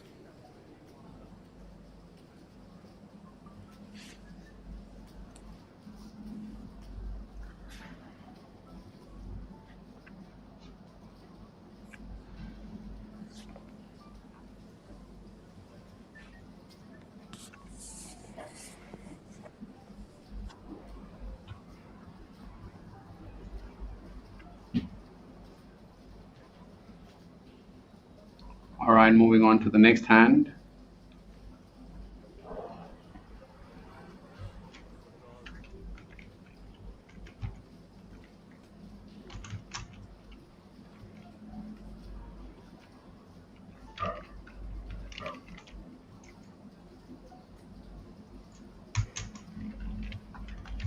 Chen opening up the action with King 10.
We're down to just 168 pairs now, Richard. As we see Dimitri with a suited connector, 7-8 of clubs, choosing to fold. Interesting Definitely not decision looking for to get sure. involved. I mean, definitely not looking to get involved, considering the small blind is kind of short. As we see big blind getting a walk and does show his cards ace queen. A little information about Dmitry, a Russian player, Russian-based player, mostly playing poker these days in Asian circuit. He does have about 130,000 in live earnings, and I believe he's coming from a very solid finish from Cambodia. He finished second in two events over there for 8 and 10,000 respectively. So very well established player.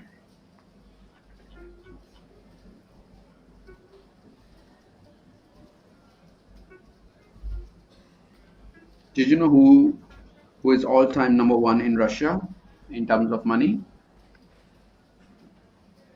Uh, I'll give you a hint. Arthur, Arthur? I'll give you a hint. I'll give you a hint. Arthur is second. There's actually a 3 million gap between first and second. But this guy has long hair, has a poker girlfriend. Um, what else? Long hair, poker girlfriend, and that's about it. I mean, you never gave me any hints yesterday about the watch or today. I still give you two. Long hair, has a poker girlfriend. No idea. Mm, Do you remember seeing Igor back in his days? Like I think 2 years ago, he was everywhere on Poker Stars and everything. No, I don't know him. that's all right. I don't think he plays poker anymore. The last cash that I can see on his hand is last year, and he was on a 2-year gap, so he only like played WSOP last year as well, and he hasn't played poker for almost 4 years now, and still he sits in number one position. Whereas Oh Arthur wow. plays everything. We do know that Arthur plays everything, but I think mostly online. Arthur has just started to play live these days, and now he's playing everything, and that is why we see him in second position. Yeah, fantastic player.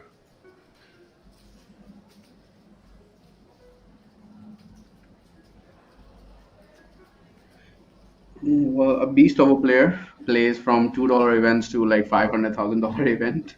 Hmm.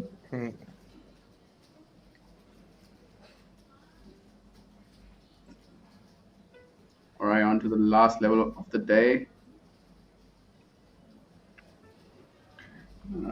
We can assume the action is gonna get a bit slow as people try to make it to day two and not get involved with marginal holdings. Dimitri finally playing a hand, king 10 off, opening it to 6,000.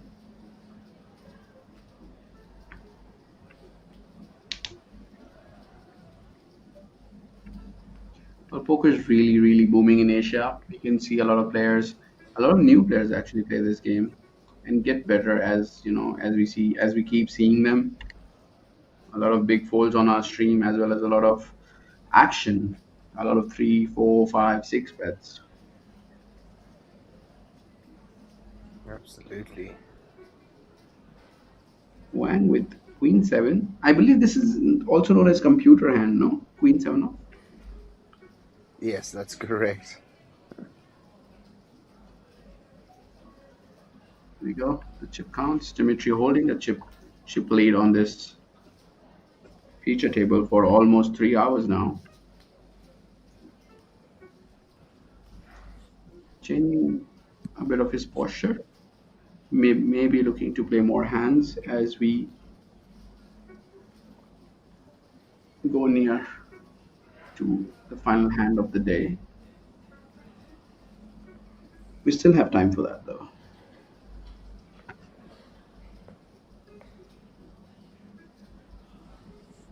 I really like this player, the black t-shirt guy that we are seeing on our screen. Really happy, always smiling, having a fun around.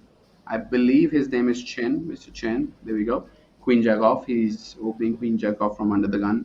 Really, really happy-go-lucky guy, playing with his heart. Absolutely. You love to see it. I saw King 9 straight away in the bin. As we move on to the small blind, Ace 2 off.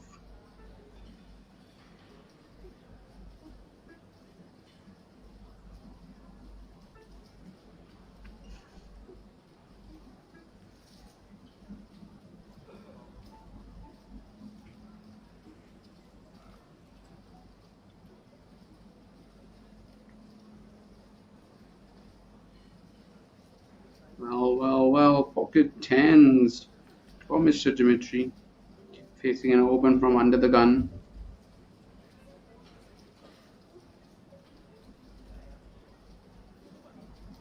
He's just gonna flat call. Interesting. Chen playing with only 10 big blinds behind. Less than 10.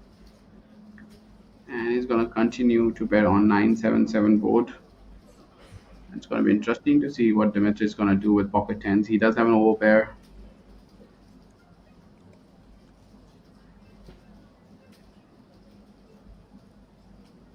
Respecting that Mr. Chen is opening from a very shallow stack, that is why he's not going all in on the. That is why he's not going all in pre-flop, and just decides to call on the flop, playing very, very cautious, trying to reach to the river. Well, turn card is a 9, and it's gonna be important if Mr. Chen's gonna bet on the turn or not. Definitely that doesn't help his range. Well, he is gonna move all in.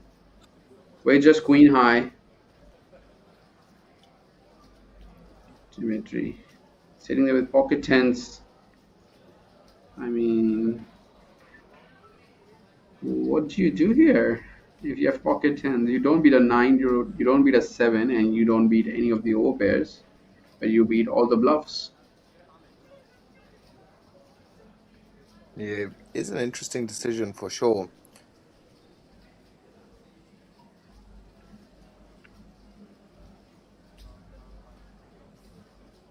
Wow, very nice sniff out for Dimitri.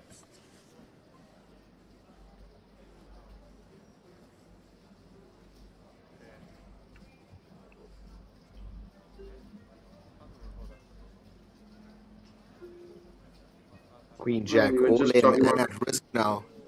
Mr. Chin, oh my goodness. Spikes the queen on the river.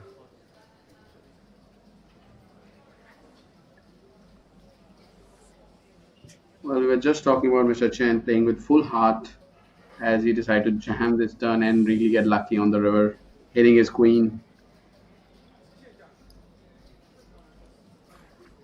showing no fear. Very lucky indeed.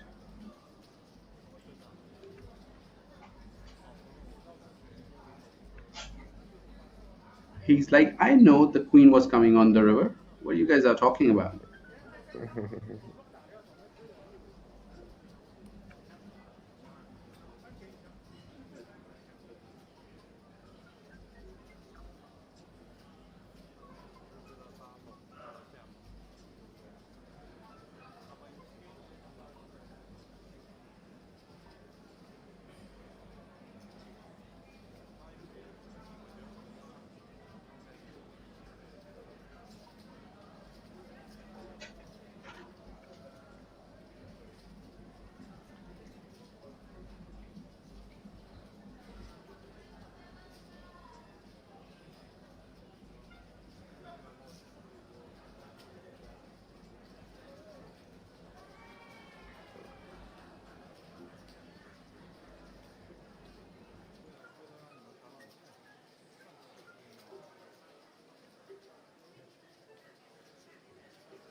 Good aggression there by Mr. Kai,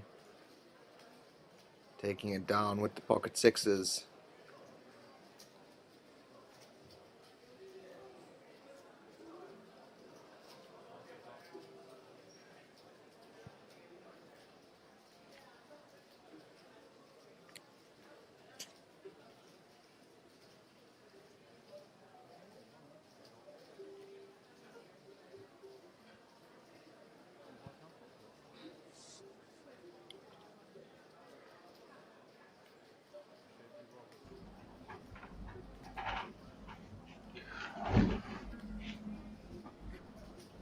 talk about Pocket Kings, Richard. They do reappear on our stream. Well, they've been very quiet. They haven't appeared as much as they like. Probably a bit on the shy side today, as we had a lot of ladies showing up onto the feature table. Absolutely. That is correct. Cowboys not very common today as they have been in the past. But we're going to see Cowboys clash with the ace queen suited here of Sun.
Well, snap fold by Pocket Seven. I mean, people are just are on top of it, just not even thinking about it, and just folding Pocket Seven, facing a three bet.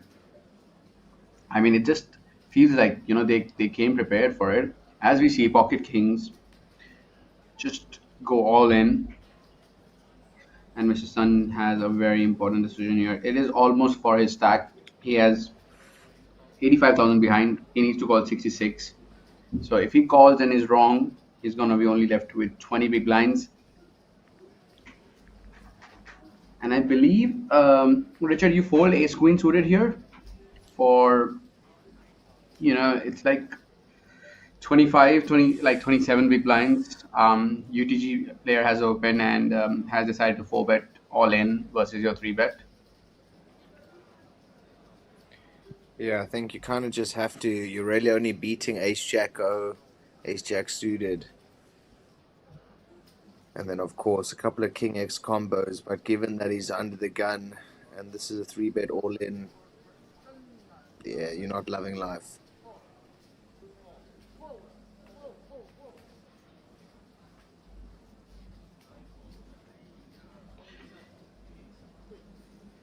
Wow.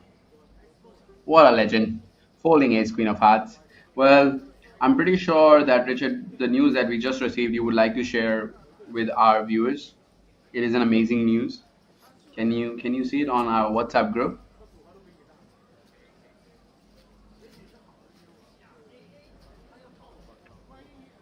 Oh, wow. So we are very, very happy to announce that this tournament breaks the record for the highest number of participants in the history of a Red Dragon Cup.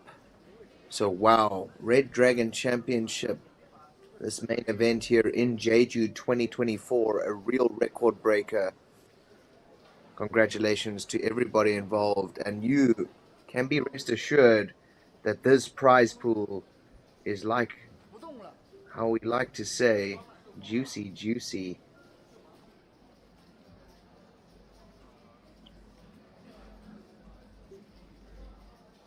Well, you know what it means when we say we've broken all the records. We mean that we are gonna have the biggest prize pool ever for the championship event in the history of Red Dragon Poker.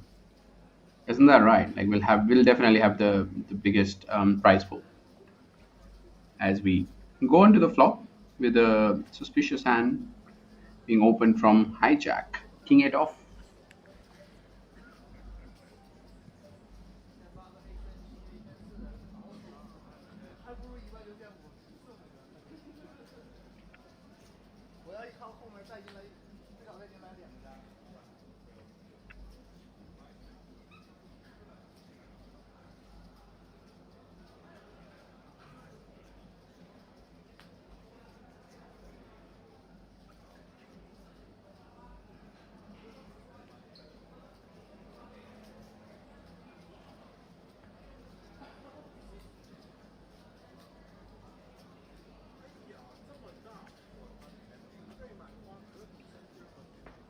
Well, pair of jacks is gonna take down this pot.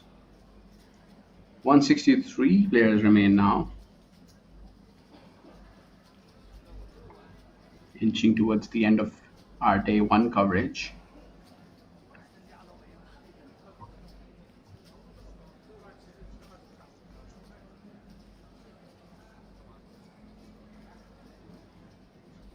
I believe really a good move there by Pocket Kings, going all in pre-flop, comparing to going for a min four bet, because probably at this stage of the tournament you're not gonna have as many bluffs when you actually put half of your stack in.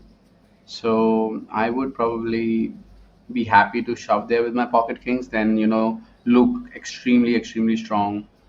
And probably, when I jam Pocket Kings pre-flop, I probably look more weaker than, going for a four bet. So I really like that all in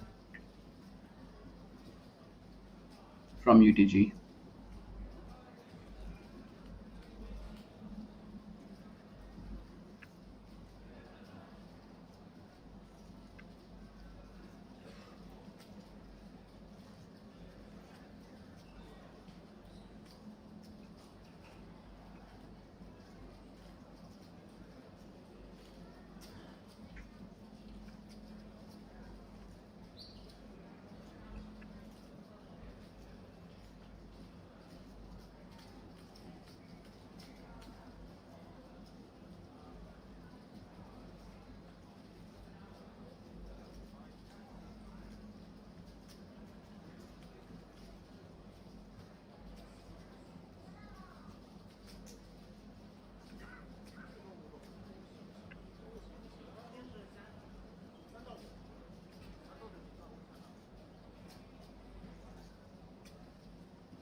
Well, Dimitri choosing to three bet with ace three of clubs.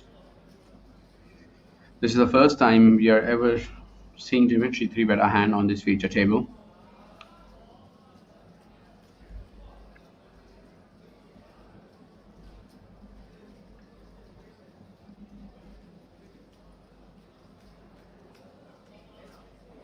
Wang has a decision. A tough one indeed, as Jack 10 looks so beautiful, even facing a three bet.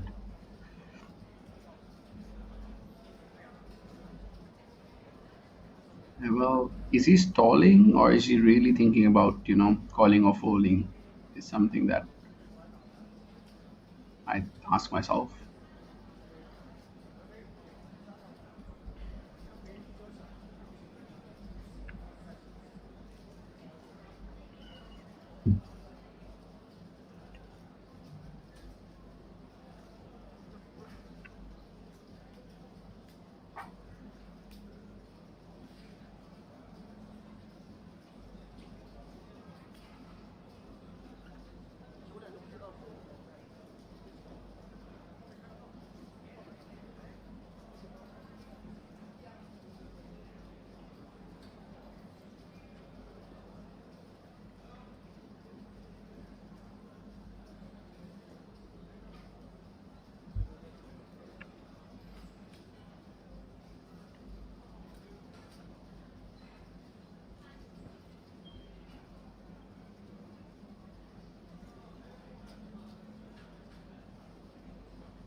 All right, we see Jack 10 of clubs getting folded.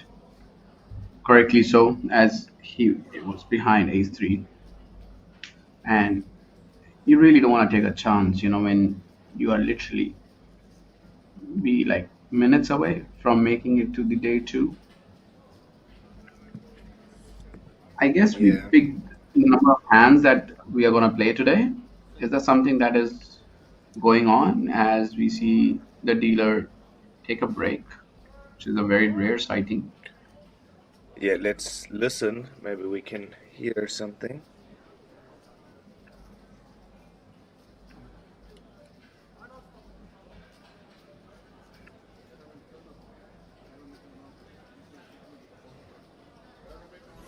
He's like, mate, come on, just keep dealing.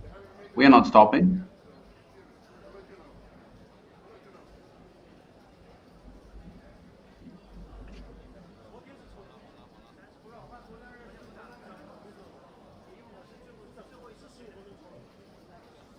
Well, we are a few hands behind getting to the final hands for the day.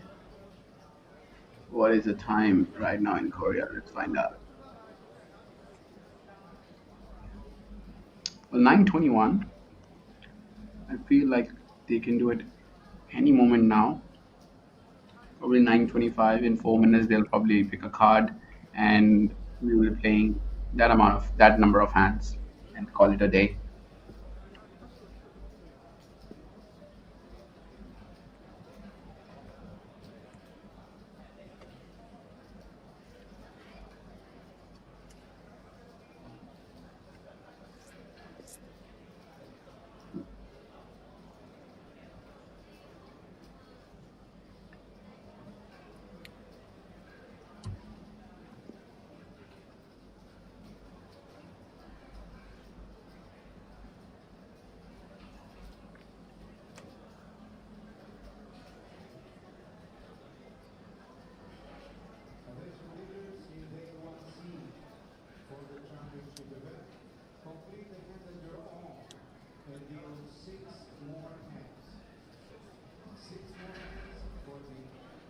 Six more hands.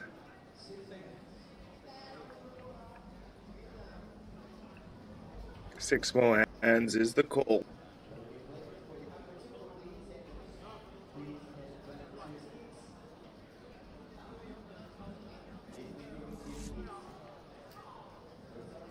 So let's begin. Is this hand number one? Are they going to count this one as well? No. Maybe. No. Okay. So after this hand, we'll have six more hand, guys, and then we'll call it a day. And tomorrow, we are going to be starting early, I believe, Richard. Let me have a look at my roster so that we can update our audience to tune in early tomorrow, right? Definitely.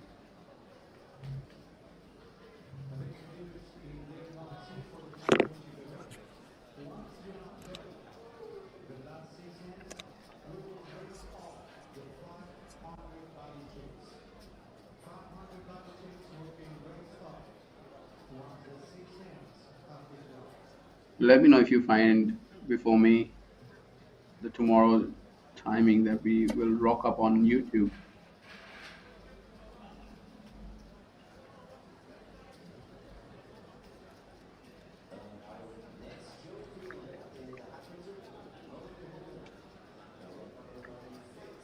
There we go. 12:30 Korea time. We will be live. So probably 3 hours before we normally do. Yeah, it appears so. Yeah, 3 hours before we normally do. So wherever you're watching from, we will be live 3 hours before that time, and you can watch us live as we bring you day two of this event, where we have smashed all the records. We have the maximum number of participation. We have the biggest prize pool that we've ever had for this tournament. It's going to be me and Richard calling action for tomorrow as well as for day three.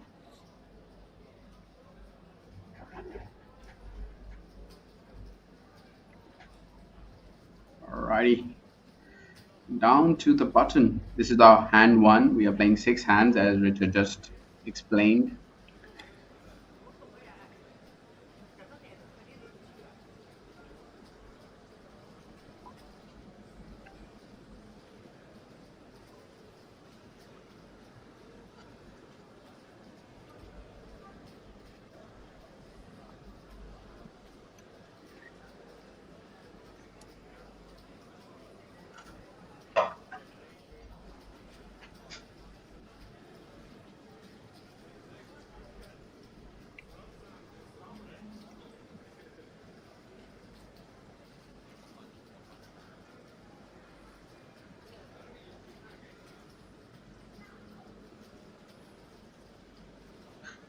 blind on blind. Nagami opening up the action with King Jack of Hearts. Mr. Sun, 9 and off. Could have defended that. But probably just trying to make it to day 2 before he picks up a fight.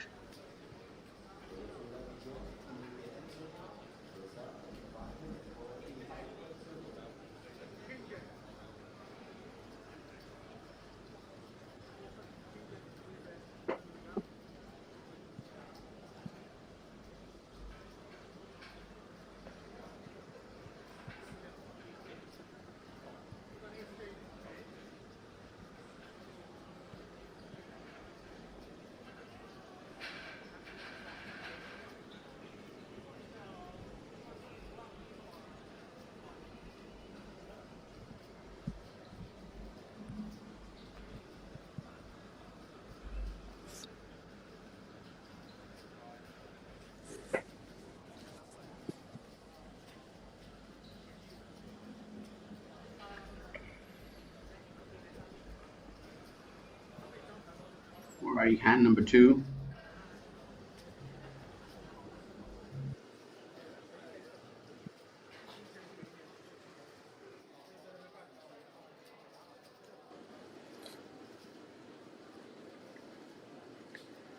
Ace King O raising up into the big blind of Huang, and oh my goodness, middle and bottom for Huang.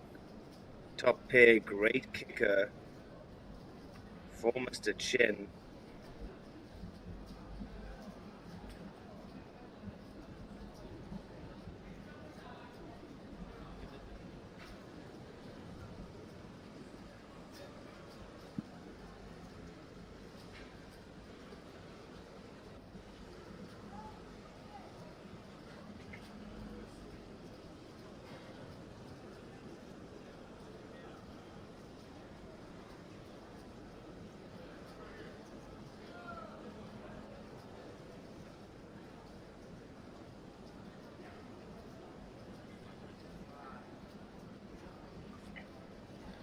All in and a call. Chen now at risk. Needs to find an ace or a king in a hurry. 4 on the turn, not helping. Can he do it? And oh my goodness, Akshay Barry Greenstein on the river, saving Mr. Chen. Wow, wee wow, Huang down to just 14k. Terrible turn of events for him. Well, it's a lucky day for Mr. Chen as he improves on the river one more time. We saw earlier when he was all in and he needed some help on the river. He got it in terms of queen, and this time around he needed a lot of help. He was only down to 3 or 4 outs, if I saw it correctly, and bam! And I believe you have a very famous saying here: bingo bango. Absolutely. As the ace come on that river, giving him a double up at the very last level of the day. We only have 4 more hands before we say goodbyes. And looks like it's a rush of cards for him as he's gonna see pocket 9s from under the gun.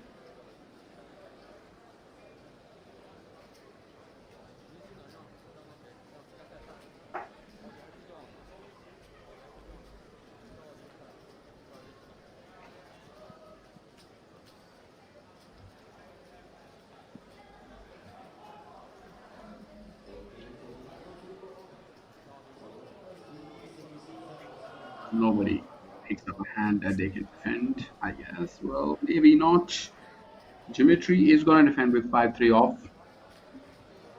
Try to get lucky. Well, he does hit a pair of 3, which can mean that he will be losing at least few more chips in the pot.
and gentlemen, I am Stanley, your host at the Red Dragon Poker Tour Jeju 2024.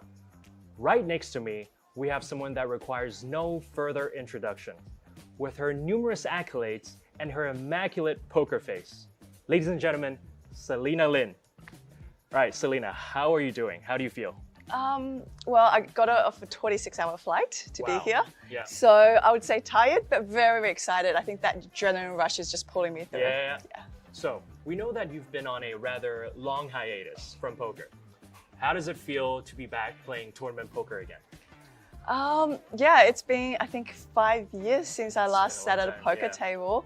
I haven't been really away from poker in the sense that I have still did commentary and so forth. Sure. So, you know, I'm still very up to date with the current strategy, you know, that I will be bringing to the table on this series. But in terms of like coming back, I'm really excited to see like a lot of familiar faces again, to see how much people have changed, to see how much more gray hair everybody's gotten, you know?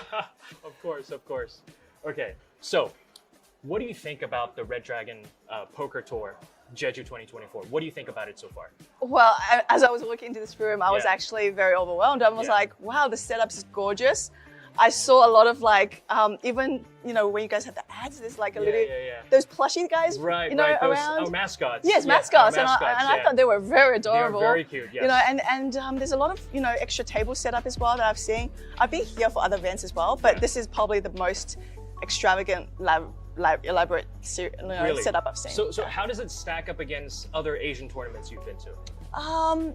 So the Red Dragon has always been known to break records. It's known to break numerous records, you know, throughout Asia, whether it's like the most number of players in a main event, so forth.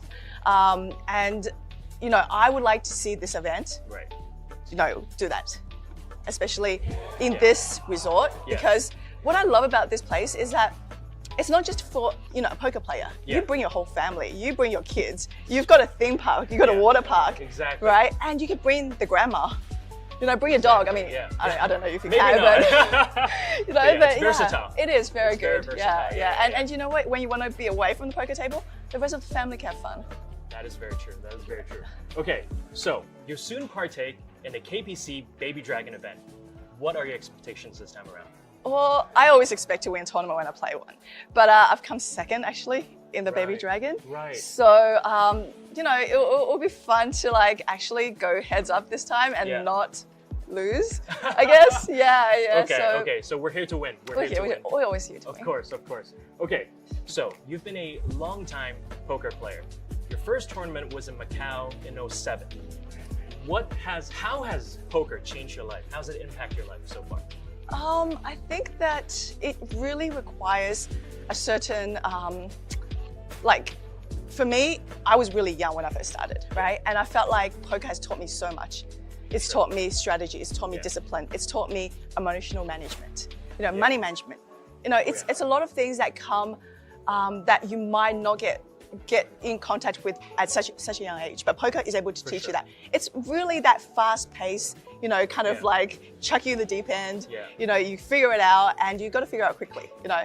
And it's taken me, you know, all around the world. It's given me so many different opportunities. And it's taken me on a journey where, you know, I've had to be in front of the television, had to do commentary. I had to do a lot of different things that I guess I wasn't comfortable with or I wasn't set up for. But these are the obstacles that, you know, poker presented itself and I was able to get over them and I was able to, you know, do something that I didn't think I could. Yeah, that's fantastic. You've been taking a rather short hiatus, long hiatus. How have you been focusing on your private life? What does your work-life balance look like? Okay, so this 5 years away, I've accomplished a lot because I've actually had a baby girl.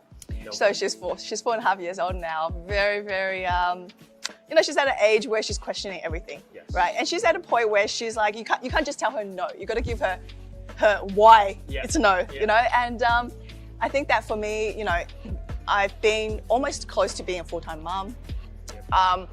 I'm talking about like birthday parties every weekend, you know, that type of thing. You know, but at the same time, you know, during COVID, I did a lot of commentary for poker final tables and so forth.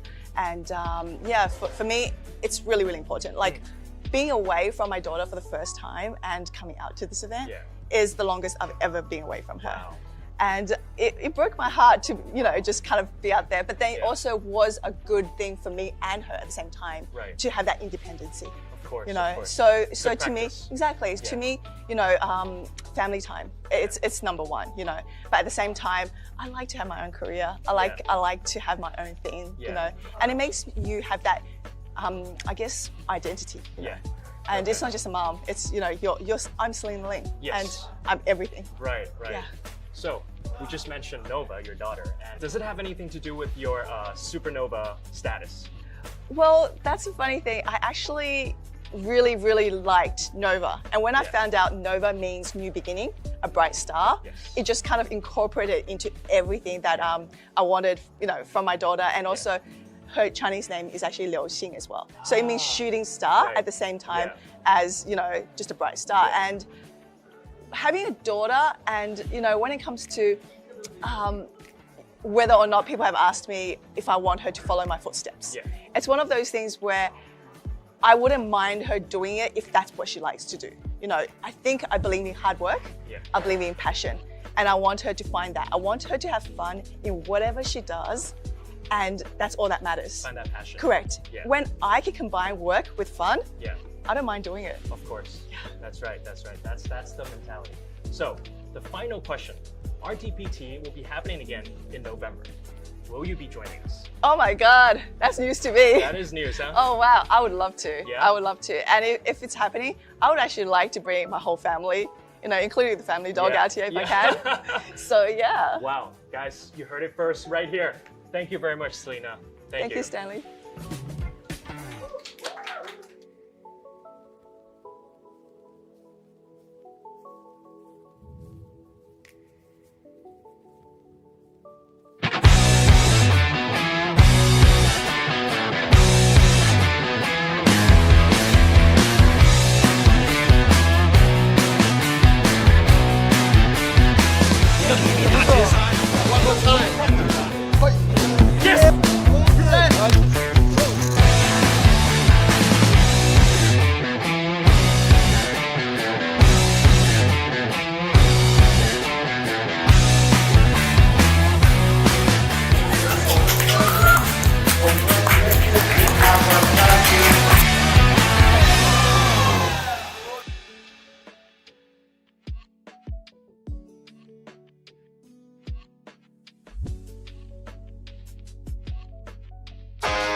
Welcome back, players, to the RDPT Jeju 2024 main event.